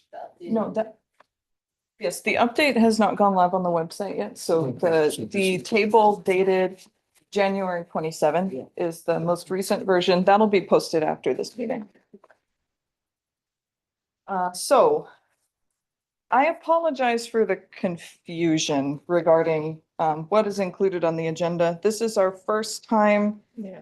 doing this legislative roundup and itemizing all of the bills on the agenda. We're doing our best to comply with sunshine law and to ensure that the public is on notice of what's going to be discussed at the meeting. So this has been a trial run. There are some lessons learned, definitely. Next time, well, I'll continue to brief you on the legislation. So next time it'll all be in one table and we'll know well in advance what matters are going to be considered. There were some additional matters that we became aware of, and also we posted this agenda before all of the bills had come through. So there was some additional legislation, and including some important bills in the administration package that we'll talk about in item C4. So I'm just going to go through the table dated January 27th with you, and I'll note which items we're going to skip and take on agenda item C4. And I'm going to provide a high level summary, especially related to there are multiple versions or flavors of different types of bills on the same subject matter.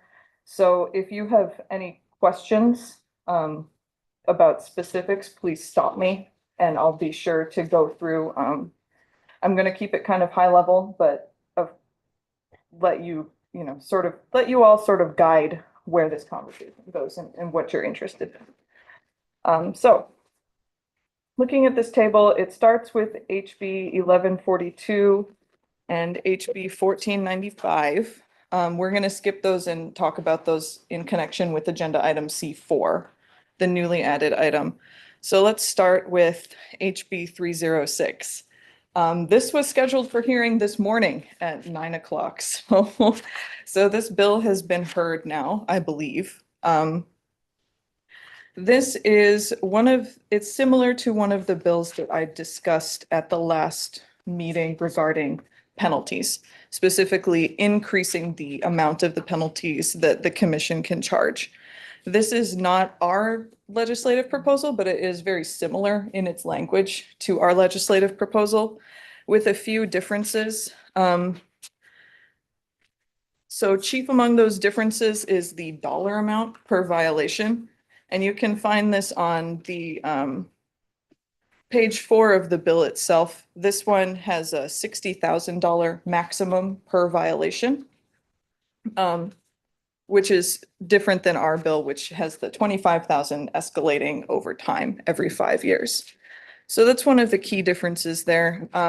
This has a mandatory minimum penalty of $50, which is the same as our legislative proposal. This one contains a list of violations similar to our proposal, but does not have the water audit requirements included as a potential violation, failure to comply with water audit requirements under section B on page 4. So all of the other things in this bill are essentially the same. And the factors to be considered in determining penalty amounts are similar, but slightly different than our LP. So if you have any questions, let me know. Otherwise, I'll move on. Here, was this the bill that was originally introduced last year? I'm not Okay. sure.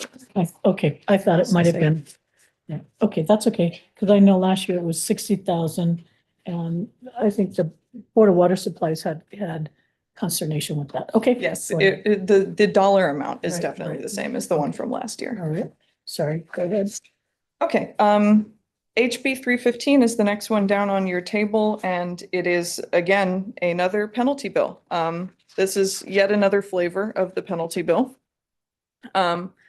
This one does not increase the maximum fine amount from $5,000. It does include a mandatory minimum of $50. It enumerates the various violations. Again, does not include our compliance with our water audit requirements. And again, enumerates factors to be considered by the commission in determining the penalty amounts. What's the current maximum yearly penalty we can enforce? Current is 5,000. Yeah, so this one keeps it the same. But it more specifically specifies that each day of a continuing violation constitutes a separate violation. So it would theoretically allow us to charge more penalties in the aggregate. Okay, next bill is HB 405. This bill is part of the Maui County Council package, and it is very similar to a bill that you would have seen last year, SB 3327. This is what we are colloquially referring to as the Seaworm Reorg Bill or the Omnibus Bill. So this one has a lot of different moving parts. Chief among them, enumerating the specific public trust purposes. Actually, I apologize.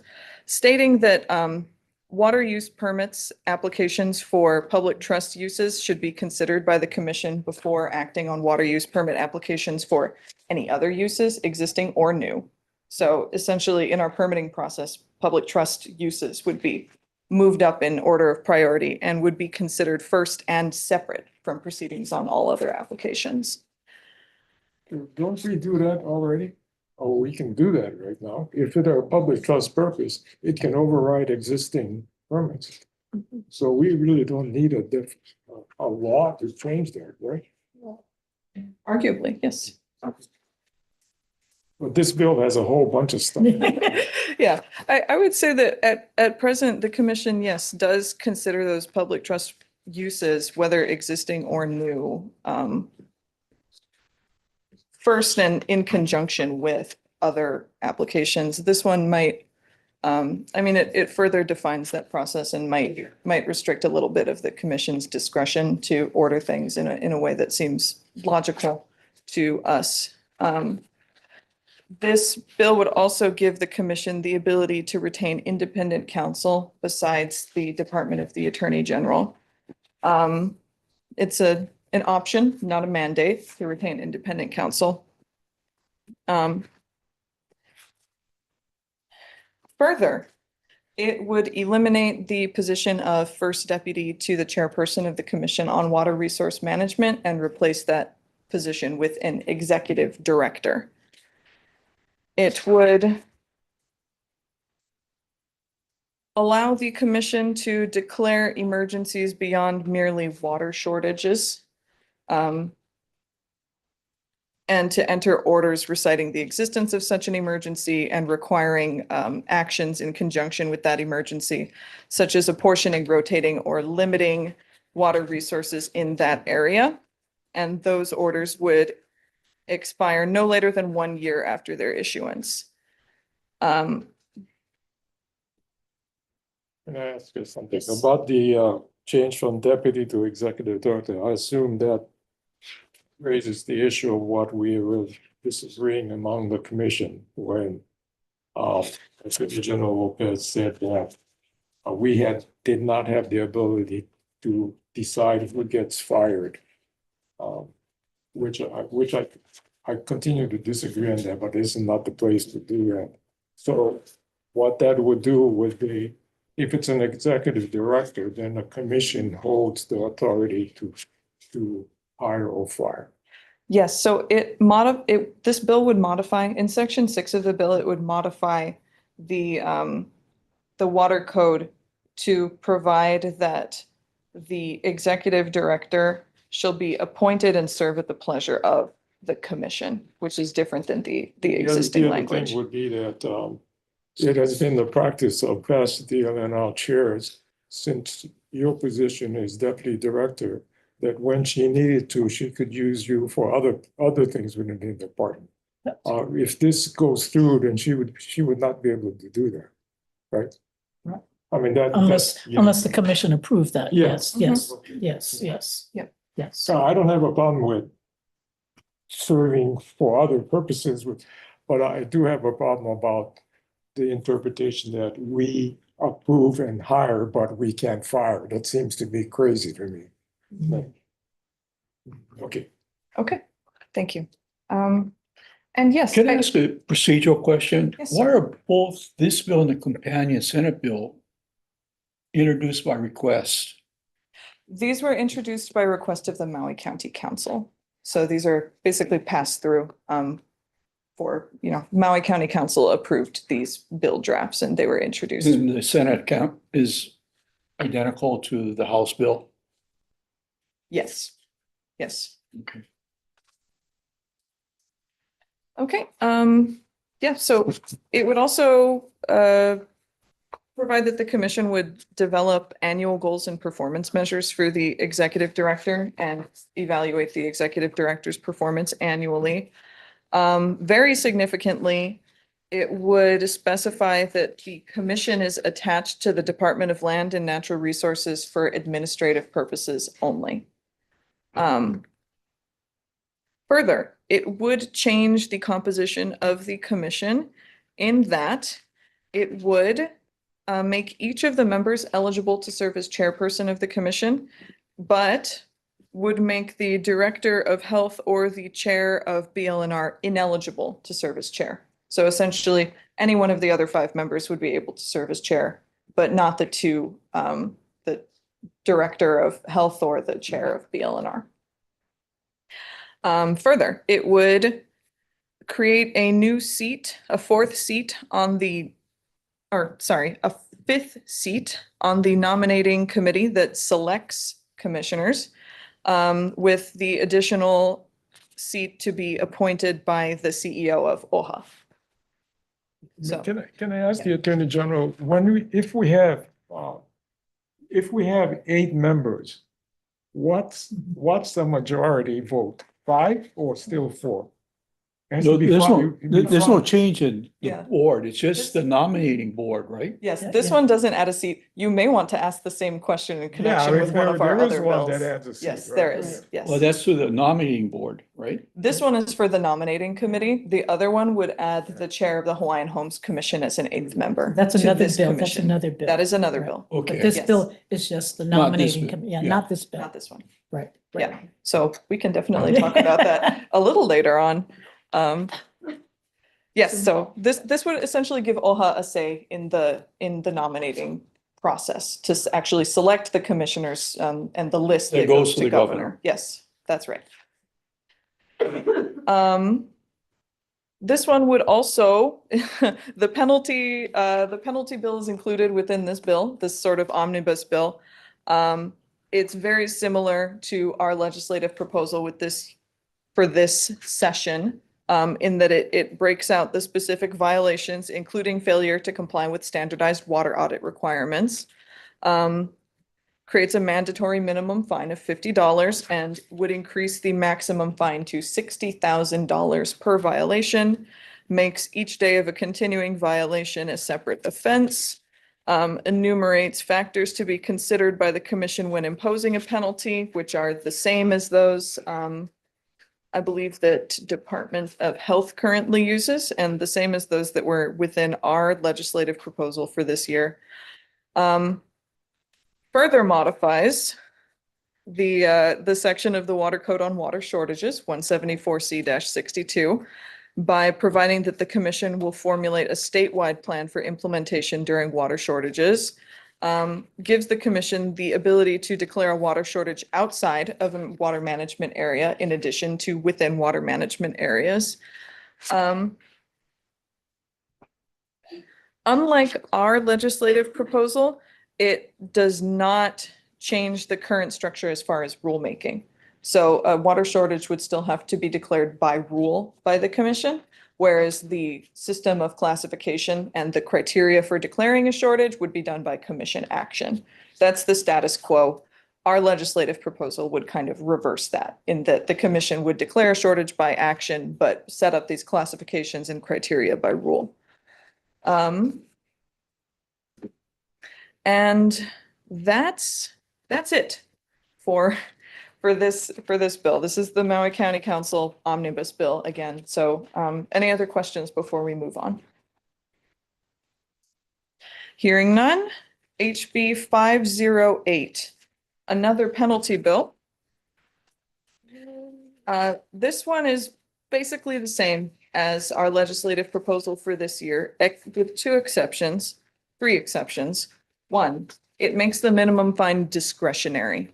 So it includes a minimum fine of $50, but it makes it discretionary. The commission may impose a fine. It increases the maximum fine to $25,000 per violation.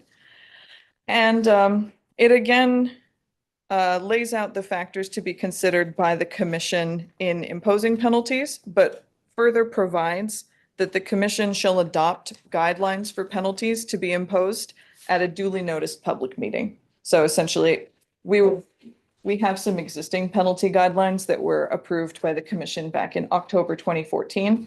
As part of this bill, if it were to be passed, we would be taking a new set of penalty guidelines, revised guidelines, to the commission for approval.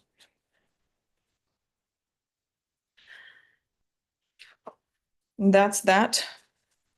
Moving on to HB 510. So just for reference, there are 6 penalty bills that I've counted this session. And 2 of them are companions to each other. Many of them are just very slightly different from each other. Moving on to 510, this is another water shortage and emergency declaration bill. This one mirrors our LP for this year in many ways, including by providing that the system of permit classification and the criteria for declaring a water shortage shall be made by rule, whereas the actual declaration of a water shortage can be made by commission action, and that's inside or outside of a water management area. This one does not add any new powers to the code as far as emergency declarations beyond simply water shortages. So it's focused exclusively on modifying 174C-62, which lays out the commission's powers to declare and act during water shortages. Okay, moving along. Oh, yeah. Sorry, did I hear a question? Oh, I must be hearing things. HB 915. Okay, so on this bill contains some sections and provisions relating to the Board of Agriculture, which I'm not going to touch on for the purposes of this briefing today, but I will focus your attention on section 3, which relates to modifications to the water code. That's on Bates stamp page 067 for anyone flipping through the commission packet. At present, the commission has the authority and the ability when a water management area has been designated and people are submitting applications for water use permits, to require as a condition for issuing those permits the use of dual line water supply systems in new industrial and commercial developments. And these dual line water supply systems are systems that distribute both potable and non-potable water through parallel distribution lines.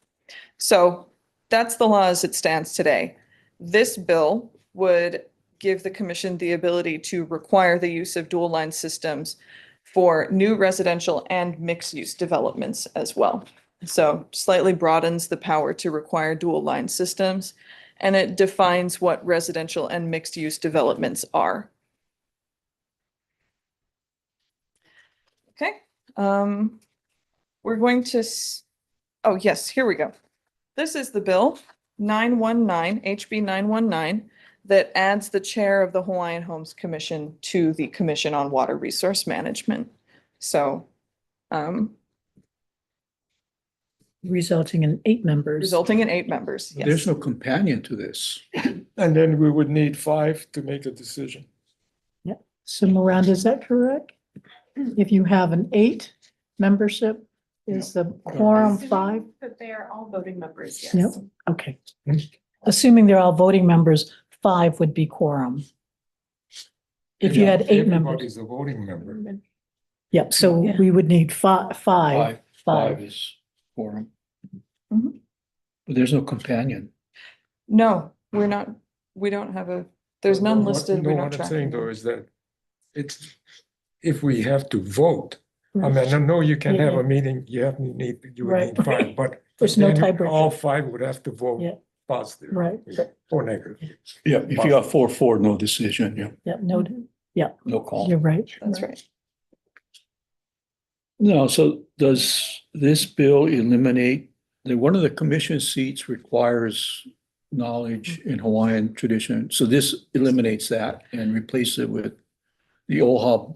No, Oh, I think no. it just adds a new It position. adds- It adds a new, Yeah. But it clarifies that only 5 non-ex official, that only the 5 appointed are required to have substantial experience in water resource management. Right, so as it stands, for example, the 5 of you who are not the director of health or the chair of BLNR, that would stay the same. All required to have substantial experience in the area of water resource management, plus the LOIA seat for experience or expertise in traditional Hawaiian resource management techniques and traditional Hawaiian riparian usage. So it would keep that the same. It would just Okay. add another seat for the Hawaiian Homes Commission chair. Okay. Okay. I will skip SB 1210 because I've already talked about its companion, HB 915. SB 1239 relating to the irrigation of golf courses. So one very interesting thing about this bill, of course, the star of the bill,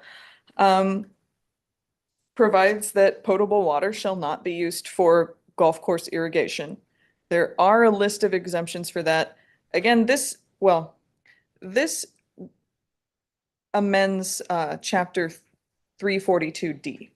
So that's Department of Health's kuleana, at least in section 2. It also amends the water code. So let me just clarify. Section 2 amends the Department of Ag's statute to prevent the irrigation of golf courses, allows the Department of Agriculture to exempt golf course operators from that section. Oh, I'm sorry, I'm getting confused. There's a lot of This bills. This is Department of Health. Right. This is right. Department of Health, I'm sorry. So it allows the Department of Health to exempt golf course operators from that general prohibition on the use of potable water, lays out some criteria for that. And very significantly, it defines potable water. It would define potable water under Department of Ag statute again, but that is something that has come up in some of the commission's cases as well. And so we do have we have some interest in that. This is being So introduced by Brenton Otwong. that is correct. Does Department of Ag have a particular definition of potable water that differs from DOH? Not that I Okay, know of. sorry, I just don't think of Department of Ag having. But this wouldn't prohibit use of potable water for agriculture. No, it would not. Yes, and then the relevant to the amendments to the water code. Those are in section 4. It essentially provides for the commission, this is on page 7 of the bill. It provides for the commission to plan and coordinate programs for the development, conservation, protection, control, and regulation of water resources. The additional languages, including non-potable water.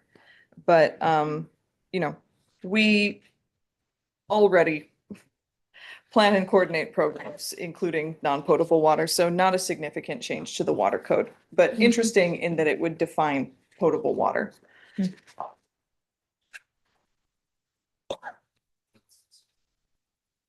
Okay, the next bill I'll talk about, we're going to move to Senate bills now. I'm Senate Bill 145. I'm going to skip this one because I've already discussed its companion, which is HB 510. We're going to skip the next 3 as well and talk about those in connection with item C4. That's SB 1461, very significant. We'll talk about that. SB 150 and SB 1602. We'll talk about those in a little bit.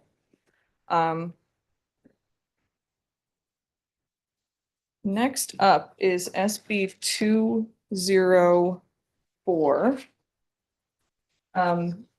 This is another flavor of the penalty bill. And I apologize, I don't have the text of this one in front of me.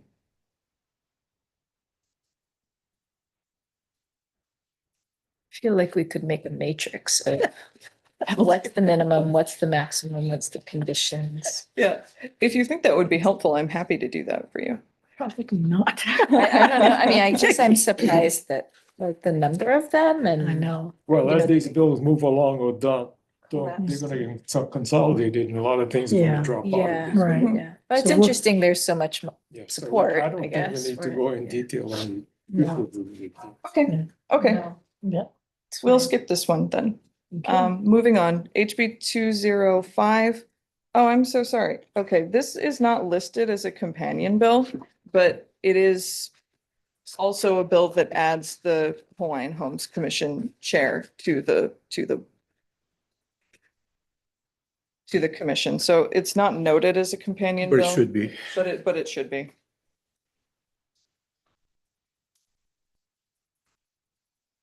The text is similar but not the same. And that's probably why that's why it's not flagged as a companion. It's very similar in the text, but not exactly the same. It has a designee. Yes, yes. That's the most significant part, the Hawaiian Homes chair, or designee. Okay, SB 209. This is another bill that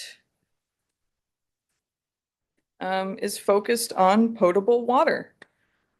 This one does not contain a definition of potable water, but it amends the water code to prohibit anyone to prohibit anyone from using 1 million or more gallons of potable water per year for recreational or ornamental uses.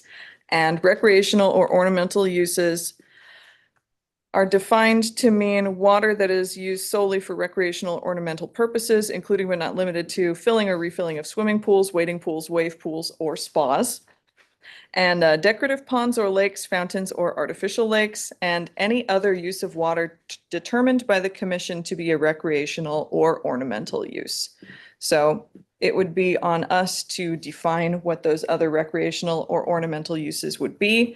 It exempts the use of solely recycled water. So it would allow, for example, swimming pools to be filled with more than 1 million gallons of recycled water.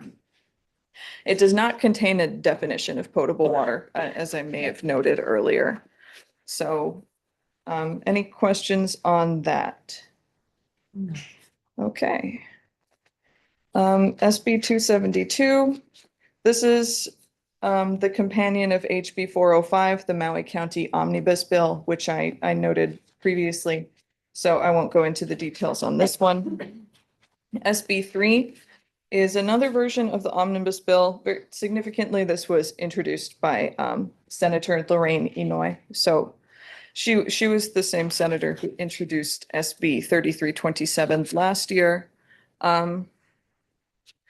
This bill is very, very similar in what it would do as far as its legal effect on the commission to the one that I discussed earlier, allows the commission to retain independent counsel, repeals the position of first deputy, amends the commission's authority to declare water-related emergencies, increases the amount of our penalties, gives us the ability to retain independent counsel, but it also would amend the water code to specify that the commission, quote, shall manage the groundwater near the Red Hill bulk fuel storage facility. So that's a little extra since last session. My only comment on that is that, we do manage all groundwater. So it doesn't really change much to add that we're managing the groundwater near Red Hill, but, it's certainly a sign that Red Hill is significant and considered by at least Senator Inouye to be a significant portion of our responsibility. So I won't go on about this one unless there are any specific questions. All right, we're almost there. SB 386, this is a significant bill. It's short but powerful. It requires the Department of Land and Natural Resources to acquire by eminent domain all West Maui water systems and to hold those systems in trust for the County of Maui to manage. So as we discussed earlier, I think it's appropriate that we're following up on this, that significant significant percentage of the water systems in West Maui are private. And so this bill would, signify a significant undertaking to make those publicly held water systems. Is there an appropriation for this? This does not contain an appropriation. When was the last time anything was acquired via eminent domain? Oh, well, we do have not water, but Anything? Well, so we're acquiring Hawaii Loa College or acquiring Wahiawa irrigation system. How long has that taken? Actually, it's not, we just got authorization last year.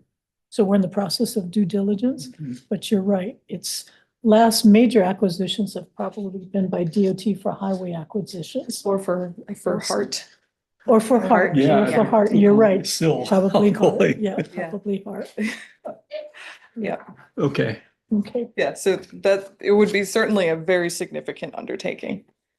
Okay, SB 438, landfills. Those have been mentioned during this meeting as well. So this bill doesn't amend the water code itself, but it concerns the Commission on Water Resource Management. Section 4 of the bill specifically would require the Department of Health to consult with the Commission on Water Resource Management when a landfill is proposed to be located near or above a significant aquifer. The bill does not define what a significant aquifer is. So, yep, if there are any questions about that one, okay. I mean, EPA defines Oahu's southern aquifer as sole source, so something like that would, I mean, is, I assume, but sorry, I'm not a lawyer. Must these things be written out specifically, or is there? Yeah, we wouldn't necessarily, I don't think. And so a significant aquifer should, this bill specifies as determined by the Department of Health. And so really it would be on the Department of Health to determine what is significant. For the commission, I mean, there's so many different ways that you could define an aquifer as significant. Yeah. Okay. To us, in some sense, all aquifers are significant. Right. But being A and B class ag land, that really puts where you can put it, basically. Yes. Nowhere. You can find that place. I think that's the end result. So that sort of helps you. Yeah. Yeah, Okay. so Department of Health is, we've been talking with Department of Health about this bill. We're gonna let them sort of take the lead on this one because it concerns their code and their subject matter. Okay, we'll talk about the next two, SB 543 and SB 848 on item C4. So the last bill to discuss for this item C3 is SB 867. This one creates a working group within the Office of the Governor to ascertain the state's available water resources and water system source capacity, to streamline well permit approval processes, to further plan for the development of affordable housing, requires that working group to inventory all available water resources statewide and identify sources of aquifer replenishment. So there's a lot in here, especially, I mean, the streamlining of well permit approval processes definitely concerns the commission and our subject matter. And also, one of the members of this working group would be the chairperson of the Commission on Water Resource Management or their designee. And so we would be involved. Is this an admin bill, a governor's bill? No, this No, is okay, not. This bill was introduced by Senator Kanuha. Oh, okay, thank you. I don't see the need for this bill. Seems This like, is what we exist you know, for. if there's a issue with affordable housing, we'd move ahead on that anyway. That's right. Yeah, Jonathan just said it's, I mean, it's related to Ottowell in all likelihood. I'm sorry, what? It's likely related to Ottowell. Yeah. Okay. Anyways, I would just question again, I mean, this is the work of the commission. So it looks like a move to, shift power. All right. Sorry, did you mention SB 848? Oh, we'll talk about that one in the next agenda sorry, item. okay. So it's kind of weird procedurally, but so I think we need to close this item before I can move to the next set of bills. Sorry, 543 is also in the next item? That is correct. Okay. Yes. And on 1495, that's also the next one? That is correct. All right. So with that being said, any other questions or comments on item C3 related to legislative briefing? So I guess, is this is more so we can track it and know what is happening that relates and, you know, potentially have an opinion. Right, as I an should have, individual. I should have made correct? that clear. Yes, so the Department of Land and Natural Resources is going to testify or offer comments in its capacity as DLNR. The, I suppose, unfortunate thing about having a decision-making body subject to sunshine law is that the legislative session, you know, doesn't really allow adequate time for the commission to take a position on all of these bills. And so if there are bills that any of you as commissioners feel strongly about, this is, you know, to provide information that you might want to submit testimony as an individual. Or even if you've Thanks. got an opinion as a commissioner now, it would be helpful for staff to know as we're preparing testimony. So CWRM presents their own testimony.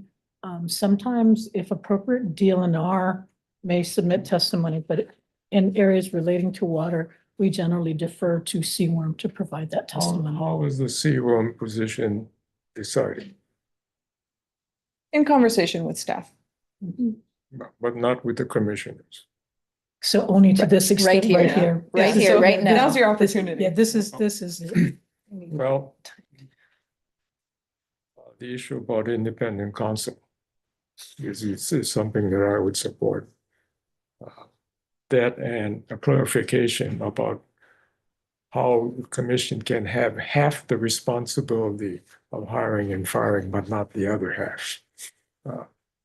Anyway, but that's, I think we actually voted on that, and if I remember, Aurora, you and I and Neil lost 4-3 or something like that. Anyway, what I would like is that as soon as you find out when a bill is scheduled, could you just sort of email all of us so that we do have enough time to testify? Okay. And then if we do testify, I don't have a problem with letting all the other commissioners know I intend to testify and they can see my. You might have a sunshine law Yeah. violation. with that. Sorry. Yeah, so it may Tell one Oops, I person. pressed the wrong Yeah. button. So it may be okay to submit it to, for Well, yeah, example, once I Kira. submit it, then it's. Right, then it's knowledge, public, then yeah, it's public, right? you're right. yeah. Once it's submitted Once to. it's submitted, it's public. If Yeah. you have questions on the appropriate approaches pursuant to sunshine for boards and commissions in regards to legislature, I can answer those questions. So, Yeah. Anyway, I may or may not. Yeah, But if we're submitting testimonies as a private citizen, right? right. Yeah. I mean, you Right, can't, right. Yeah. you're the spokesman Right, for the right. commission. So And I'm so not seeing your testimony before you post it, so it's not like we're having a conversation about it. It's- You just cannot, you Yeah. just cannot confer with each other through, you know, in the absence of an open meeting on a particular legislation. But these are gonna happen very quickly. Yes. So I think staff would do the best job they can to let you know in advance of when hearings are scheduled. But sometimes we don't get a lot of notice. But I think this is helpful. You now have an overview of at least the inventory of bills relating to water. So at least you have them in front of you. You check the website, the state government, what is it? The legislative. Capital.hawaii.gov. Capital. Well, you know, because we only meet once a month. Yeah, And things move so fast, we just won't have, I don't Yeah. think we're gonna have much chance.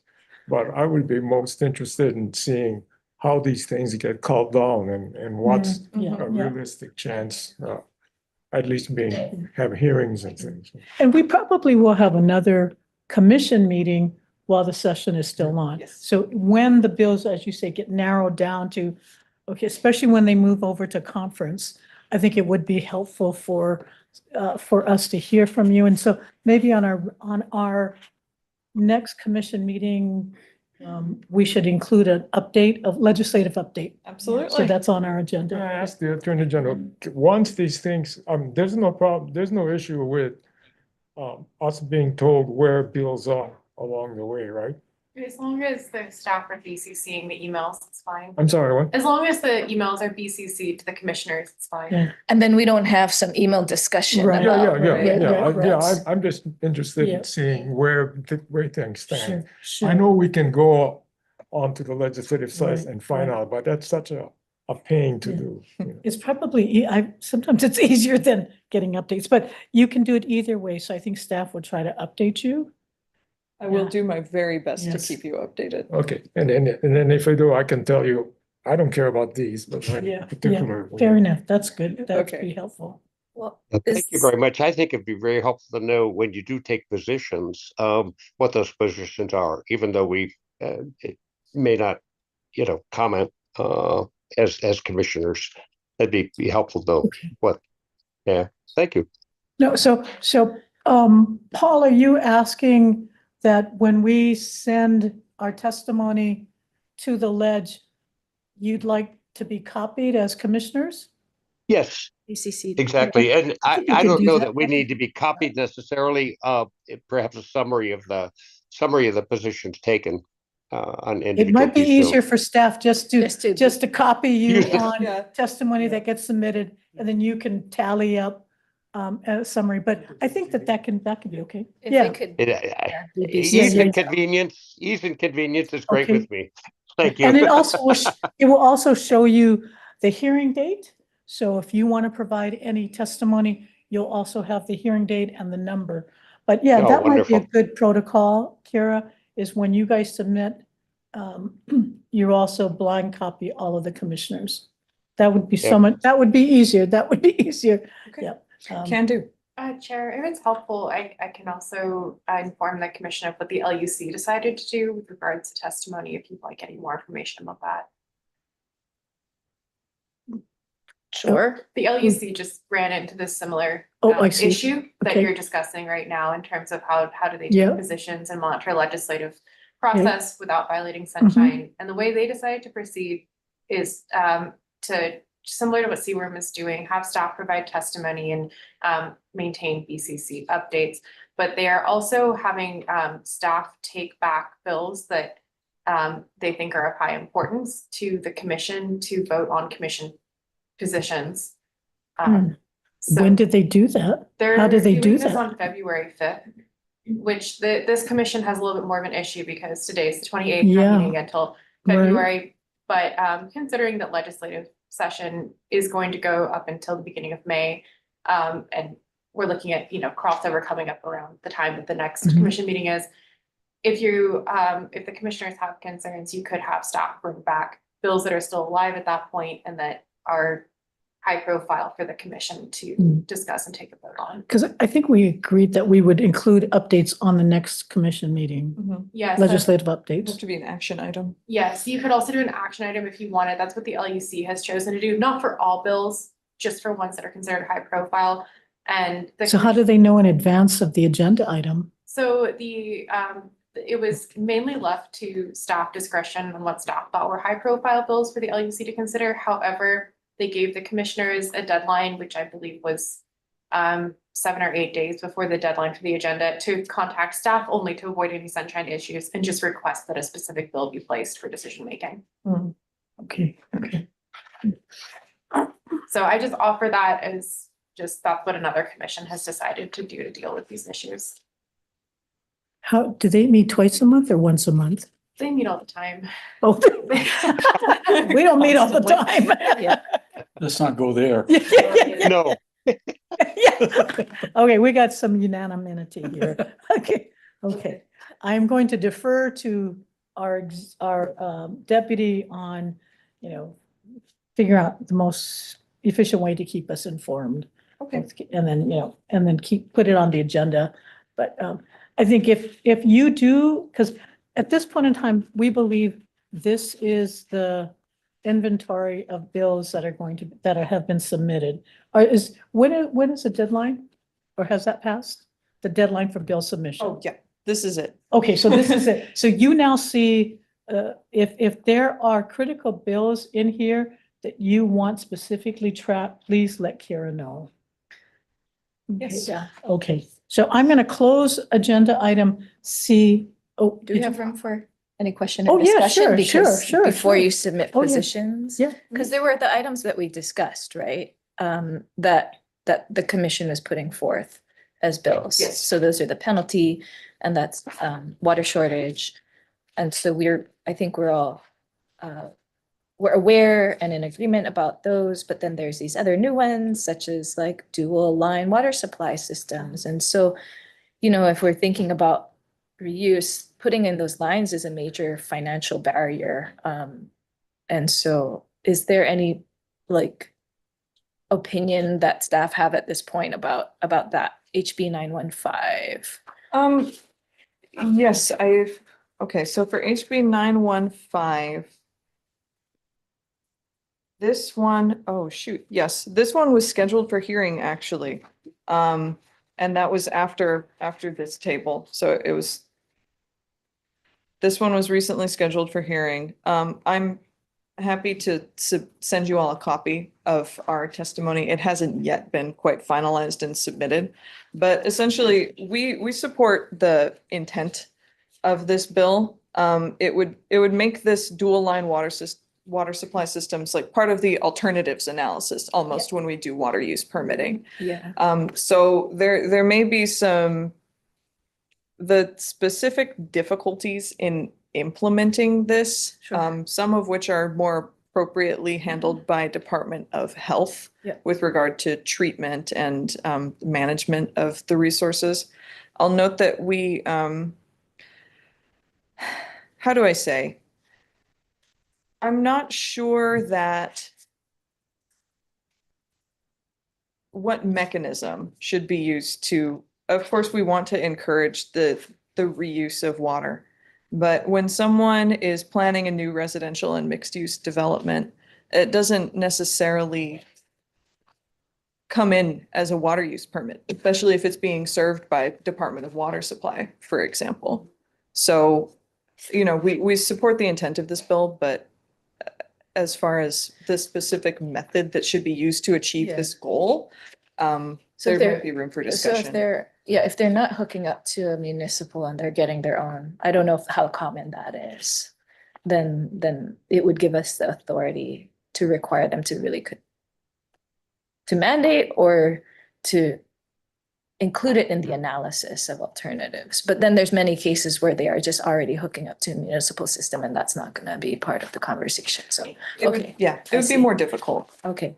And then I think. Did you have one on this bill? Oh, yeah. Did you want to Yeah, make? No, she's not finished yet, the after she. Okay.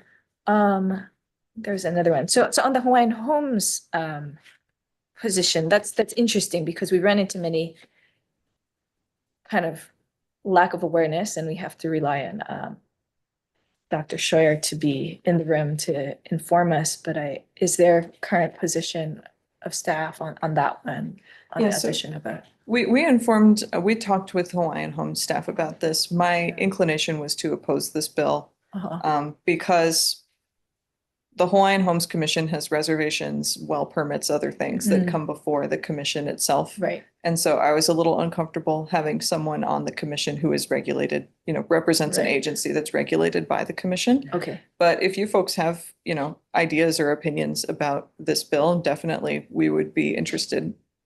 Don't know. That's just 10 minutes of like trying to understand. I share that. Yeah. Okay. Okay. Deputy, first, just one question. Reaching back into the dual system, I was involved in design and building of a dual system for the Kapalua community in West Maui. And that was a number of years ago. It's go back to the late 70s, early 80s, but it was very successful, works very, very well. The capital cost was substantial at the outset. But other than that, I think all of the citizens and the people and the businesses served by that dual system really like it a lot. But if I could share any thoughts there, or you have any questions, if I could highlight that for you, I'd be happy to. Okay. For what it's worth. I had a comment on the dual system. Right now, we place the burden on the applicant if they're coming for a permit because they have to show they have no reasonable alternative. So they'd have to take a look at dual systems. If it's the department, if it's the Board of Water Supply and we don't have a say, we could have conversations with the Board of Water Supply and say that before you provide water to them, ask the developer or whoever's asking for water to show why you can't have a dual line system. So we could do it without any legislation. That's great. That'd be wonderful, yeah. And you are having regular meetings, Kira, with the various water departments too, right? Every month. Yep, see, so I think there's an existing vehicle, something non-legislative that may be more productive.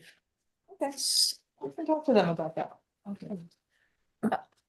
On SB 438 with the solid waste, is the current, I was gathering from the tone of comments, maybe the current position is to oppose? Is that what's the stance currently? Oppose is a bit strong. I think we're gonna submit comments is the current status. We're gonna defer to Department of Health on this one.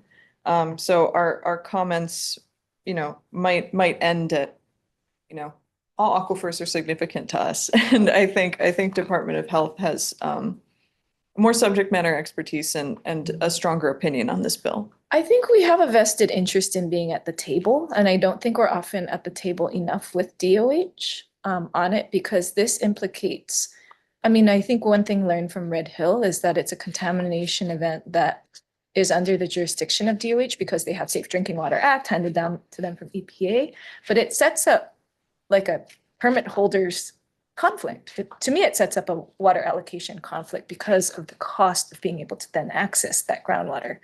And there's a utility that has access to capital and a utility that does not have the access to capital to treat it to the same level. And so I think it then does come back, and we see it coming back in front of us. So I'm not saying I know exactly how to address this, but I think we should have a say or be part of the conversation. I don't want us to be involved in the permitting of landfills, but it does, you know, sort of affect the water availability, not just in volumes, but in quality and cost of access. So. Do you have a recommendation? I don't know. I support that, Yeah. but the thing is that if this bill passed, DOH would have to consult with CWRM on that, and we can always take a position Okay. that we don't want anything over an aquifer. So we could take a position and at any point in time too. Right. Okay. I think so too. Okay. I think we don't, maybe don't exercise that. Okay. You know, just because we get a lot, I don't know about you, but I get questions about Sure. it, and I'm like, that is a good question people have, and I And don't. it's not enough to say, oh, we don't have jurisdiction. you know? Yeah, I mean, it's very dissatisfying when you're like, well, that's under DOH. It's like, well, people look to the commission to think about these things holistically. So anyways, okay, so we should have space to think about it in planning, for instance. So. Okay. Just a quick question, maybe on the Hawaiian Homes seat here.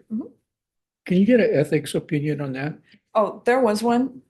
It was attached to DHHL's testimony, I want to say in 2024.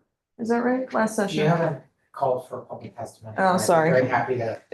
No, I mean, Yeah, it's it was not, it attached to sort their of testimony. helps put to me So- a framework on that. The Ethics Commission's opinion is that there isn't a conflict of interest. Ethics Is not. code, yeah, is not, NOT, not. Ethics code relates to more so whether they have a financial interest in the matter being considered, not so much like these sort of agency conflicts, but there is an ethics opinion that has been issued regarding this, or ethics letter, I should say. I don't think it's an official opinion. Okay. Well, I'll have to say that we do have two members in the commission right now that represents large users. Right?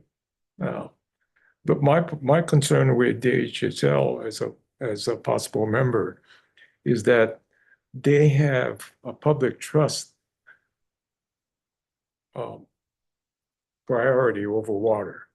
And to me, that should be enough. It shouldn't, it's a different thing from having private or commercial users on the board, because after all, the commission was supposed to represent broad interests. For example, I used to be the Hawaiian member one. And then, you know, you have these special interests on there. So I'm not sure where I stand on the DHHL representative, but my overall be would be that I don't want it, but if they are legislative appointed, then I would accept that. Okay. So do we, is there One anyone? last one. Okay, because then I'll take Okay. Jonathan. Sorry, SB 867, the working group within the Office of the Governor. Yes. I mean, my personal stance is it's not necessary, but what's the kind of staff take? I don't think we've discussed taking a position on this one. Seem duplicative, I guess. Like, we have these plans in existence, we have these inventory, so. I would say for myself, I guess I don't have a strong opinion on it one way or the other, because it is a working group. Ultimately, the impact of this act is going to be based on the results of what the working group finds itself, but the streamlining of well permit approvals does signify maybe a policy move or a recognition that, or a concern that the commission is taking too long to approve well permits, which I think is, fair. But what should be done about that? I don't know if it's something that should be addressed by this commission rather than by the working group. I'm open to discussion on this one for sure. Yeah, I mean, I think if we can if we hit the budgets and we can staff our support our staff, and maybe if those who have concerns about it came directly and talked to us, I mean, I think that would go a long way, because right now it feels like people are just going right around and trying to, throw CWRM under the bus, when honestly, we're trying to do what's in the best interest of the public. I don't really, if that's a problem, if I am an obstacle, for instance, let's have it in a public forum and understand, where is it getting backed up? Is it because we don't have staff to process permits? Is it because we have a broken workflow that needs tuning? That's something you might be interested. Is it because we're always trying to analyze everything to death? That's good to hear, because we're working within the scope of the code, but others, working on housing are working within a different scope. And we do need to understand how we can have the housing, but also make sure we have, the water and the environment. I think we need. So having multiple conversations in different places, I think fragments and actually creates inefficiency. If we can create those forums within our public meeting system, I mean, I think that would probably get to it better, maybe. I'm not sure. So this is just me having an opinion in public, but I think everybody recognizes this is a problem, but we shouldn't duke it out through the media. I think we should work on it here, and not necessarily in back rooms, because then the public doesn't trust it. We can have it here. So, yeah. Thanks for sharing this and making us aware. You're welcome. Let's take public comment. Jonathan, did you want to come up? Just move my Okama. Just move on the side. Hello, Commissioner. Sorry to come at you at the end of a long day, but I wasn't preparing to remark on this bill, but I have been involved with it, so we'll offer a few comments in the hopes that they're useful to you in your consideration and deliberations. This is a bill that the Department of Hawaiian Homelands has sought to have included in the legislative package and has been included by When you say this bill, is it Senate Bill 867? Correct. Okay. Oh, no, not 867. The Hawaiian Homes Chair Bill, yeah. That's the one, Okay. sorry. Yeah, I wasn't sure which Excuse one you me. were talking. Okay, go ahead. 272. Senate Bill 272. 272 has been Oh, no, introduced. I'm sorry, not that one. 20. I know what the Doesn't subject matter at is, I this don't point. remember the number. That's why I wanted clarification, because it wasn't clear which bill. Okay, the 205. DHL bill. Senate Bill 205. That one, yeah. Yeah. And its companion, or sort of companion. Yeah, I believe introduced by Keoho Kalole and Holt this year. Holt in the House. Yeah. Keohukolole in the Senate, has been introduced in one form or another for at least a dozen years and has been included by the Hawaiian Homes Commission as part of their package. It's a bill that has enjoyed incredibly widespread support from Native Hawaiian DHHL beneficiaries across the islands, out of recognition that despite the highest forms of constitutional and statutory and case law protections that Hawaiian Homes has, the actual practical ability for us to secure water has been very challenging and has historically, and this is not a comment about anybody currently sitting on this commission, challenging before this commission. You will recall that this commission twice was overruled in Kukui and Waiola on Molokai, specifically around DHHL's rights, where DHHL appeared before this commission, said that the decision that you're going to make is going to harm us. The commission disagreed and got overruled by the Hawaii Supreme Court. And so there's just a long-standing belief that it's been difficult for DHHL water rights to be fully protected as intended by this body.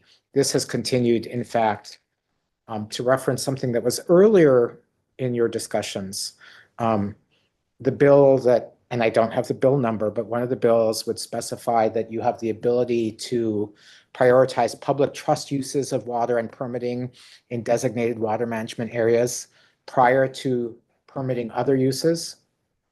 It took DHHL 30 years to get a revised permit for its Ku'uluwai 1 and 2 wells on Molokai. And in significant part because staff at the Water Commission said, oh, your wells and water uses are competing with county uses and Molokai Ranch uses. And it took us decades to successfully make the argument that says, well, we're a public trust use. By definition, we're not competing certainly against Molokai Ranch's uses.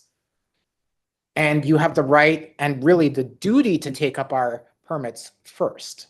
And they finally did, and they finally allowed us to pump a little bit more water, which has actually finally allowed some people who've been waiting to utilize their homestead lands for decades to use those lands.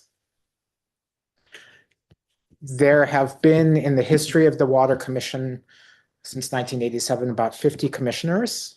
It's really interesting when you look at the data, and I have a spreadsheet of them. It's been very gender imbalanced, a pattern that continues. There's never been a representative from Molokai. There's never been a representative. And yet, while it's not specified in the statute, and this is no comment about the really great service that two of the members currently provide, there's never been a time, however, where a current or former plantation executive hasn't served on the commission. And only once when a Hawaiian homesteader has served on the commission. So it is a really strong belief that this is an appropriate role and that as a public trust use, something that all 7 current members of the commission have a duty to uphold, it would only be aided and wouldn't be harmful to your duties to have a representative of the Department of Hawaiian Homelands sitting on your commission as well. And in addition, when the concerns have come up specifically before, we sought out affirmatively and got an ethics opinion that there was no ethics issue involved. So it has been consistently the position of the Department of Land and Natural Resources to oppose this. Something that we have found regrettable, but as a state agency, we've respected their position, yet continue to try and see this to move forward. So I'm just trying to convey to you here some of the discussions that have been had over well over a decade about the importance of this particular piece of legislation.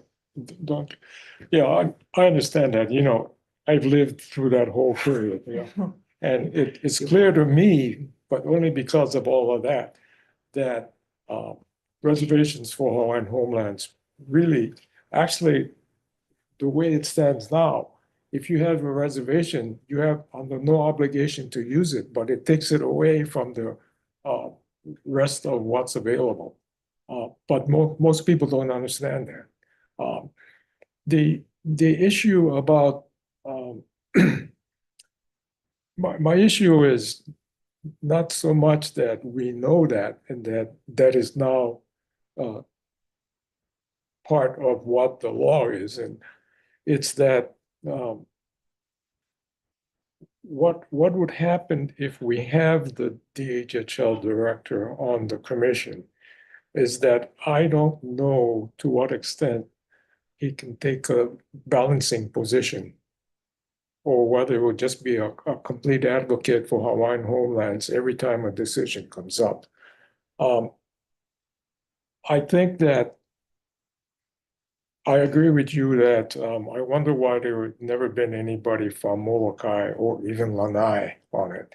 When I first started, it was sort of balanced. There was a Kauai, there was a Hawaii, and there was an Oahu. And a Maui rep on it. But that has slowly changed. Now we're sort of back again. We have a Kauai and a Maui rep. But there's no Hawaii rep on it. Two Maui reps. Yeah, there's no Hawaii rep on it. And when I first came on the commission, I was surprised that it actually didn't say that each county had to be represented. Unlike the BLNR or the Land Use Commission. Yeah. So as I say, I'm neither here nor there, so as far as the HHL being represented on a commission. Kali, I can understand. I used to work with Kali. He's a very good guy and very fair. But it's a position for the director, not a particular individual. So, but we'll see. I mean, you people have very strong supporters of this. So no matter what our position is, something's going to happen. If it happens, then I welcome it. Thank you. Thank you. Thank you, commissioners. Thank you. Any other comments? Is there anybody on Zoom? Okay, I'm going to close C3 and go on to C4. Okay, we're in the home stretch, folks. Yeah. All right, let's go. C4. So, the amendment to the agenda covered, primarily bills that are on this table. There are two, that were added to the agenda that are not on the table, which I realized, was an oversight on my part, so I apologize. Those are the budget bills. That's the budget package. So those are SB 473 and HB 300. I'm prepared to do a briefing on CWIRM's budget requests for this year, but I am also open to doing that at the next meeting. So I can get into any level of specificity on the budget that you're ready for today, or we can handle that in February. Yeah. And the budget, right now, the priority is the bills, right? It's, I don't think the budget's going to happen until after all the bills get taken care of. Perhaps what we can do is send copies of the bills, the budget bills to. No, those are CIP or those? I have a table that has all of our budget great. requests on it. Okay. So I would be happy to send that to the commissioners so that you can review it before Okay. our next meeting. I think that might be helpful because now that it's public, now that the governor's budget is out, I think that's a great idea if you can send that. Okay. Unless you wanted to go through them. Yeah. Okay. All right. I would say that CWIRM probably out of all of our divisions, got more of their budget requests than any other division. The governor's good. really supportive of CWIRM and empowering them with the tools that they need. Okay. Yeah, and you can definitely watch our finance and WAM briefings, but we didn't get many questions or a lot of Yeah, no, you attention, didn't. No, you especially didn't. at Finn. I didn't have to go sit up there at all, so. Okay, let's turn to HB 1142. This is part of the administration package, so this is CWIRM's LP, the one that I discussed at our last meeting. I will note, I'm not sure what happened with the drafts here because this has a mandatory minimum of $50, which there was a little bit of discussion on at the last meeting. So mandatory minimum of $50, $25,000 per violation maximum, enumerates the various the violations that are possible. and then escalates the maximum fine every 5 years, beginning in 2030. So is there any discussion on this bill? And this bill, this is actually CWRM's only admin bill. That is correct. Okay. And this was subject to discussion. You had presented conceptually, at least with all the water departments. Yes, yes. Yeah, to summarize the water department's comments, I suppose I would say, they want to be treated fairly. Right. So, you know, and we want to treat them fairly and to provide for guidelines on commission action that are public and take into account stakeholder input. And so again, you know, we would be looking to develop guidelines of some kind that would provide some guidance to the commission and in assessing these penalties and to staff in actually calculating what our recommendation is. So some of that guidelines, that was in response directly to the water department's concerns, because this was a bill that had originally been back in 2023 vetoed. What the concept, the penalty version may not be exactly this. So this bill is much more reflective of that sort of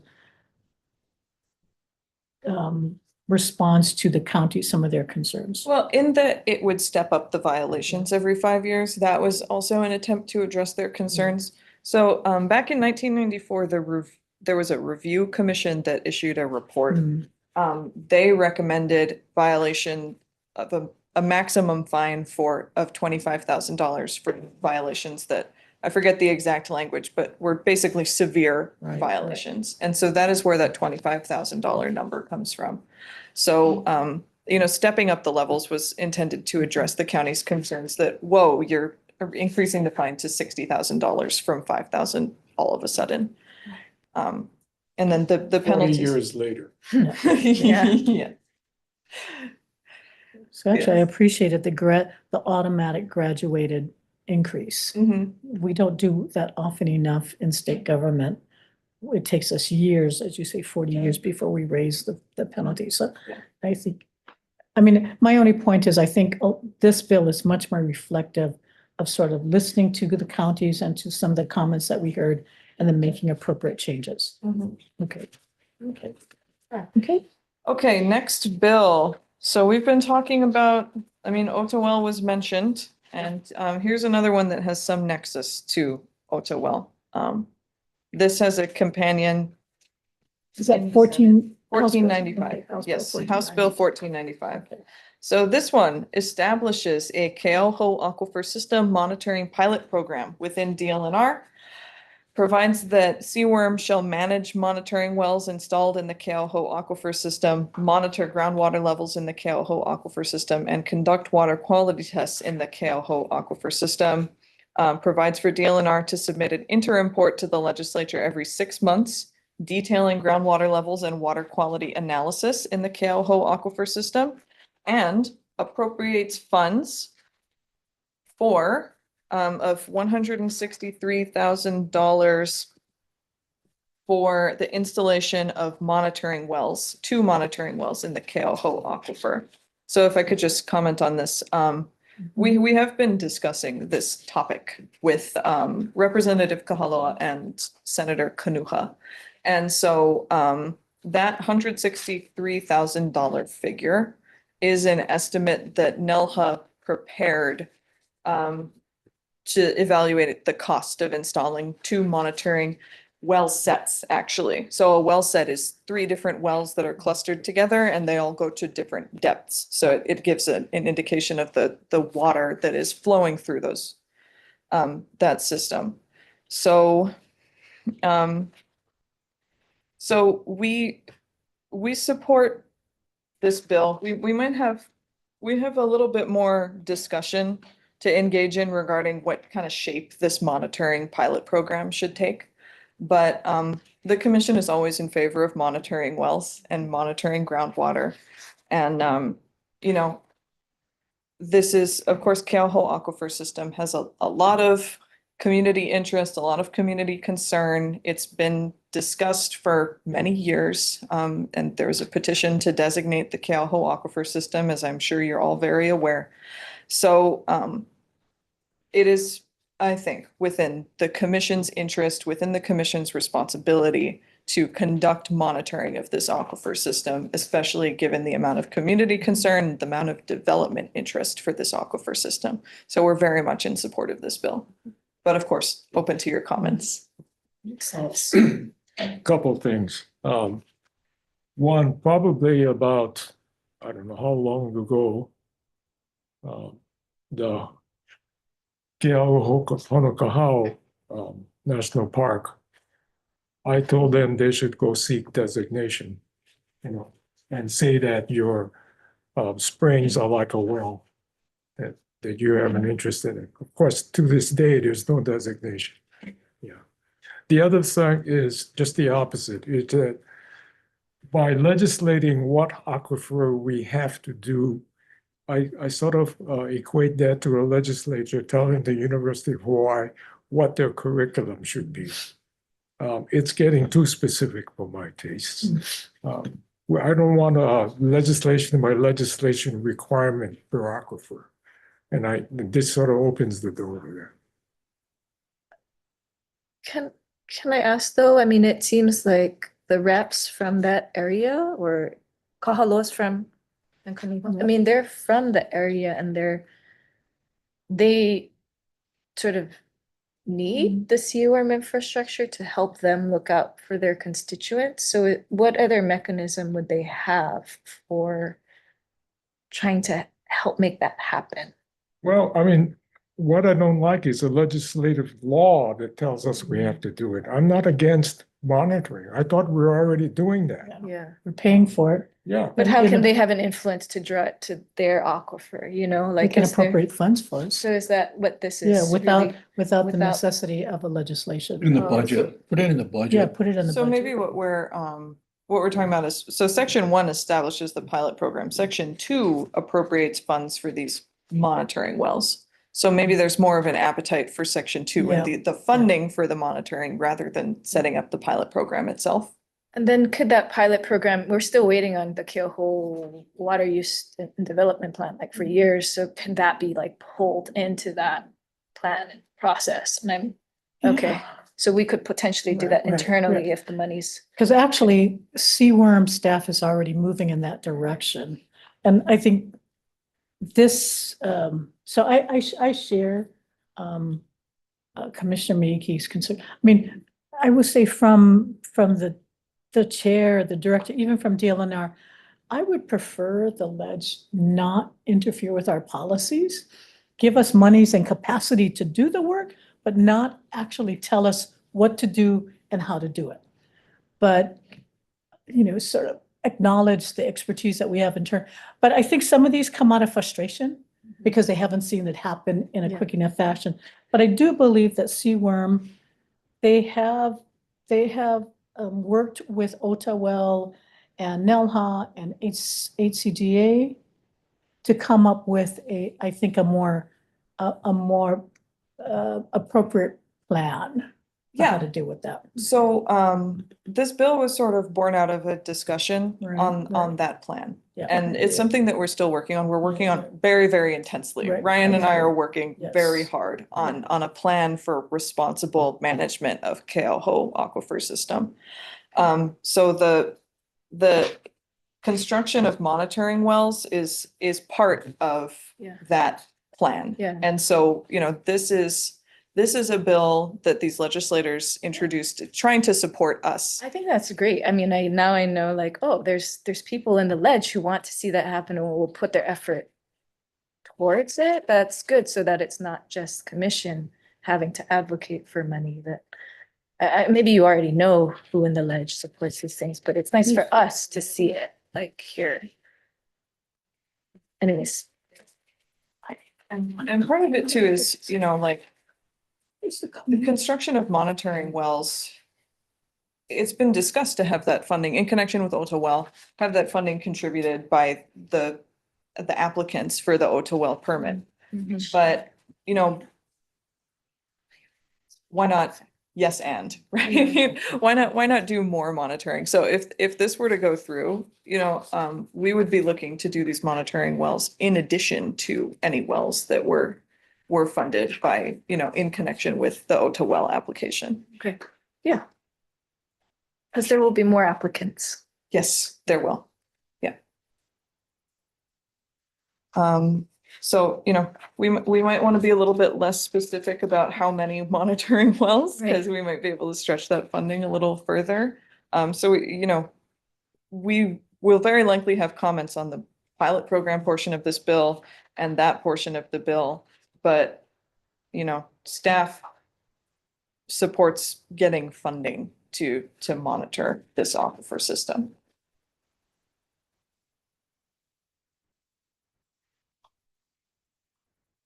Okay, any other questions or comments before I move on? Okay, hearing none. The next bill I will discuss with you is, we're going to skip SB 1461 because I've discussed its companion. That is our administration package bill on the penalties. So the next one I'll discuss is SB 150 relating to the Red Hill Y Policy Coordinator. And so this bill I decided to include because of the interest, that this commission has in Red Hill. So I apologize. So this bill would create a new chapter in Hawaii revised statutes and would essentially set the framework for the state's participation in the Red Hill Water Alliance initiative. It would make the Department of Land and Natural Resources the state's policy lead on Y initiatives through the position of the Y Policy Coordinator, which is to be placed in the office of the chairperson, and provides that the Y Policy Coordinator will work with respective state and county agencies and other groups to, facilitate implementation and monitoring and interface with federal entities on Y initiatives outlined in the Y report that we discussed earlier on during this meeting, periodically and regularly review the health status of the ecosystem and the state of science and opportunities for remediation and rehabilitation, develop and maintain a public-facing test results dashboard describing the significance of results from the state and city and county of Honolulu as part of a broader public education program, and coordinate the implementation of a 36-month public information and education program to describe, inform, and educate the general public and institutions on the post-defueling remediation phases for Red Hill to restore public trust, secure public support, and address health and environmental concerns. It would set up a Red Hill Remediation Special Fund, which would contain appropriations to the legislature by the special fund, and any gifts, donations, or grants from public agencies. And that fund would be administered by the Y Policy Coordinator, and would be used to address contamination resulting from the Red Hill bulk fuel storage facility. And that includes a wide range of purposes, including monitoring, applied research, public outreach and education, and evaluation. Provided that the cost of remediation of the aquifer shall be borne by the federal government. So this is more towards monitoring and research and leaves the remediation part to be dealt with by the federal government. And then finally, two other provisions to provide that all state and county agencies will provide information and data to the Y Policy Coordinator upon request within 30 calendar days, or the Y Policy Coordinator has the discretion to set a longer deadline. So essentially it makes this person the clearinghouse for information and gives them the ability to request it from other state and county agencies, and provides for this new position, the Policy Coordinator, to submit a report of the coordinator's activities and expenditures to the legislature, governor, and mayor and city council of the city and county of Honolulu no later than December 1st of each year. So this one does have a companion. It's not noted on the table in the yes, but so I just wanted to include this bill. It doesn't necessarily change anything about the water code or about the commission, but given the interest in Red Hill and the discussion of it today, I thought that it was appropriate to talk about it. It's the answer to your question. Is there a sunset? No, it does not contain yes, 36-month public information and education program. But the position itself and the fund did not appear to have a sunset date. So it's forever. In perpetuity. And there's money for personnel, because this is not a one-person gig. So we got some money in some positions last session. This bill doesn't contain an appropriation. So we're currently hiring for positions. Under the LNR? Oh, so it under the already, LNR, in the okay, office of the chair. so it already is budgeted, it just doesn't Yeah. have the this- same authority. This is more of the policy direction and sets up a special fund. Hmm.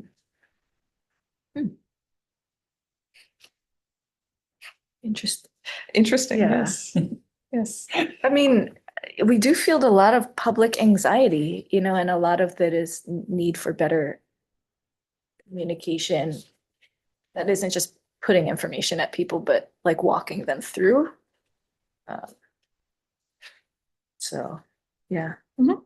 So you folks support, comment, or wait, it's part of the, This one is office of the chair is lead. So I'm not sure as to the position that they're planning to take. Do you have a choice? We have a choice on the position. oh, it's, Yeah, I mean, It seems support. like the chair should support. Obviously, you're putting it forth, so sorry, it's. yeah. I don't without see much. plan Yeah. B here. Yeah. Okay. Yeah, so I think Chair Chang would be able to provide more information on the position. Okay. Okay, last two. SB 543. This is another Red Hill White bill, mostly. It also has an additional part and flavor that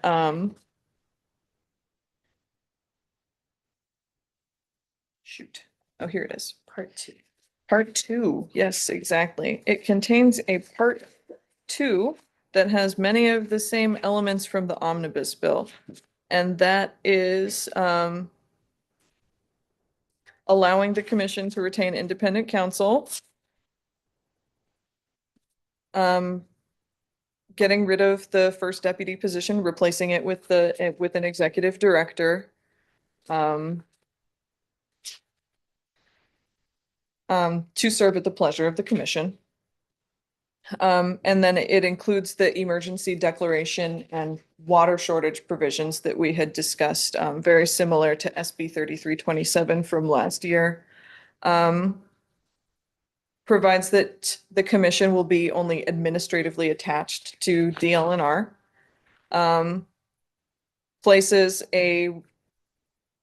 another seat on the nominating committee to be appointed by the CEO of OHA. Makes the chair of DLNR ineligible to serve as chairperson, along with the director of health, but all of the other commissioners would be eligible to serve. This one is OHA, not the HHL. Oh, yeah, so this one is the nominating committee for OHA and then no additional seat for DHHL. The other bill was with DHHL on the nominating committee. DHHL on the commission, No, you said committee, nominating committee as well, nominating right? committee with OHA. No, I thought you said DHHL. The There's- first block that you discussed before. Yeah, DHHL. It was DHHL. Oh, no, it's OHA. Okay, so there's, on the nominating committee, it's just OHA? Yeah. Okay. That's right. There's no bill that I'm aware of that would give DHHL a seat on nominating committee.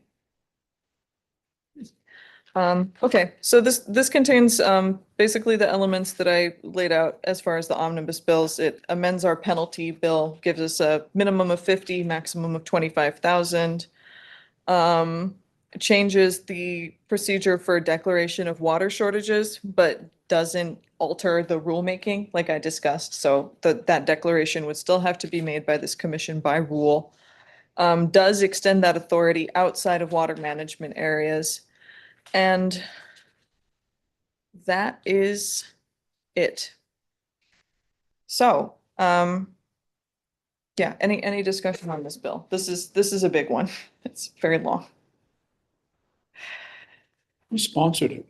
This one was introduced by Senator Gabbard, who's the, Just him. well, it was, there are a great number of people who signed, oh, well, actually Gabbard, Aquino, Chang, and Kidani, and Richards. So 5. But Gabbard is the one who signed it. So, okay, any comments on this one? All right, finally, last bill, SB 848. And this is not noted as a companion. Oh, I'm sorry. This one has a companion, HB 780. This bill establishes a desalinization planning task force to examine the feasibility of and develop a plan and timeline for the use of desalinization as a source of potable water in the state. And so this would place the chairperson of the Commission on Water Resource Management on the desalinization planning task force. And the task force, the DLNR would provide administrative assistance to the task force, and the task force would submit a report of its findings and recommendations, including proposed legislation to the legislature no later than 20 days before the convening of the 2026 legislative session, and would cease to exist on June 30th, 2026. So I'm not, well, I'd be open to any thoughts on the position on this bill.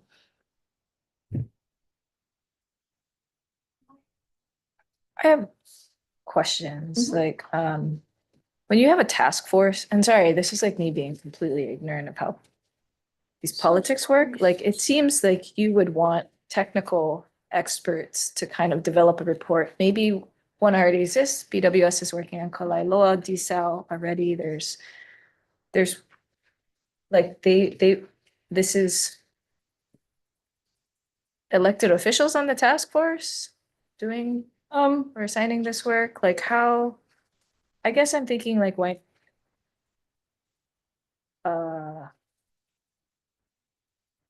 Also, there's no hope they'd reach that deadline. yeah. If we're gonna do a competent analysis of it. Like, you know, there are people who do desal at the university, and I don't know exactly who they are. I mean, I feel like, you know, sort of contracting it out to someone or giving a project, having them report back seems like a efficient way, but maybe people need to talk out desal across jurisdictions. Like, how would that actually work? Do you know? And you can say, yeah, I mean, okay. I don't. This is interesting. I'll take a look at the actual. Yeah, so there are a few different members that I think, would be helpful for the desal task force that have an interest from a policy perspective. But you're correct that as it stands, there aren't too many members here who would have expertise on the technical side, though it does include the Director of Health, the chairperson of the Board of Agriculture or their designee, and the director or manager and chief engineer of each county's department or board of water supply. And so I think this bill represents more just an effort to get all of these different stakeholders in a room together to decide the feasibility and the future use of desalinization. But you're right, it doesn't directly address, subject matter expertise that might be held, privately within the academic community or at UH. I Well, that's apologize, fine. I stepped out. I'm not particularly excited about having another Another task force task to force be on. assigned. Yeah, Because then yeah, we yeah. have to do a report, we have to Right. convene, we've got, yeah, I mean, it's like, okay, yeah, this is Well, not. you don't want another meeting. No, I don't want to, I mean, you have no idea how many reports we are already preparing. that In Washington DC, there's an association of association. There really is. No, I believe There really that is. at some point in time, this is going to be, yeah, so, there are so many other priority issues on Yeah. our list of things to do. This is not one of them. I mean, I think a simple, like a suggestion of a report. At the university, there's always students and faculty Yeah. looking for ideas. Pitch it to Sea Grant, Yeah. you know, Yeah. and see if, you know, tell them that this is like a priority for the state. And usually they're kind of happy to have ideas with an audience. Sorry, I shouldn't speak for Sea Or Grant, have but they have resources. BWS. They're currently proposing a desal plan. Let's see what they come up with. I don't want to reinvent the wheel or, you know, Right. yeah, let's, People you been know, on this. yeah. But it's good to know, like, okay, it's of enough interest to Yeah. representatives and senators that they want to put it forth as a bill, so. I think it's an act of desperation that they realize we don't have enough water. Okay. That's fair. All right. Did we conclude? Is Yes, this- oh that my is the last gosh. bill that I have to talk about with you. So I'll give you some materials for the budget that we can discuss Okay. in February, when I'll also provide an update on our other legislation. I'll be providing copies of our testimony going forward and doing my very, very best to let the commissioners know when a hearing has been scheduled on any of the bills that are on this table and we've discussed today. I greatly appreciate that. Any other questions or comments? And I apologize, we have an emergency going on. There is an imminent storm coming and we are all kind of preparing for that. There's a front. Yeah, Coming on. and it looks like a pretty big one. Thursday, right? It's coming on Thursday. Thursday. Friday night, So Wednesday the- night, I think. Yeah, so the lieutenant governor just declared an emergency. So we are running around trying to, between Alawai and several other places, the DLNR is working to make sure that we are prepared for that. You have one more on the agenda, right? Oh, yes, we're at item D, item D. Yeah, so Yes. So let me interject. Thank you for the Yes. legislative briefing. Really appreciate that. And try not to make it a burden, but it's very helpful. And boy, you betcha this is a monster storm. Get on with preparing for it because Okay, it's good. going to be awful. Yep, no.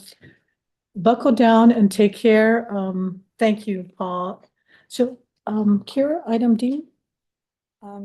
did we close comments on this one? Oh, no, okay, is there any testimony on Zoom? Okay, I will close public comments. This again was also a informational item. So we're going to move on to the next item on the agenda, which is item D, announcement. Yes, so I have one announcement. We are accepting applications for potentially 2 commission seats. So the current application deadline is February 13th, 2025. If you know anyone who would be interested, or you know, the public watching this meeting, if you're interested, we would encourage you to apply. And these are regular seats, not Loya seats. Okay. Good for, thank you. Aurora, You're applying again, right? Yeah, I submitted my application. I hope you get it. No, I that is a wondering if compliment. that's, That is an uh, ultimate compliment from Larry. Not now, my former director who advised me against it will know. Oh. but, you know, I Well, just have to crank out a lot of. I mean, it is a before then. huge responsibility. Paul. I think I Paul, think Paul I think Paul is, termed out. yeah, his termed out, so I think, Thank you. Sorry, I wasn't there in person today. no, Miss you no, guys. no. Thank you for All of joining you. us. I know that you're not feeling well, so I He's here- appreciate you. He's here till June, though, right? Yes. He's here to You June. gotta so- come to one of our meetings before that. He will be, so, yes, no, and you know what? I will tell you, if you, members out in the public, I may end up getting in trouble for this. Apply. No grumble. Apply. If you apply, if you don't like it, apply. Go through the process and apply. So we would welcome anybody. And I also want to be very clear. It is not the kuleana of either CWORM or the chairperson on the nominations. Those, you go through boards and commissions, there's a nominating committee process, and then it goes up to the governor to make a nomination to the Senate. So, but please, if you are interested, apply. And, yes, apply. The food is good. And The they'll food is take good. And you don't have What, to they be give you something? retired. You don't have to be a retiree. You don't have to be but we welcome those who can. I will tell you, I have greatly appreciated all of you. You don't get paid. You are here because you feel this is really, you believe in what the commission does. And we all appreciate staff, and I greatly appreciate all that you do and all that you bring to us. So thank you.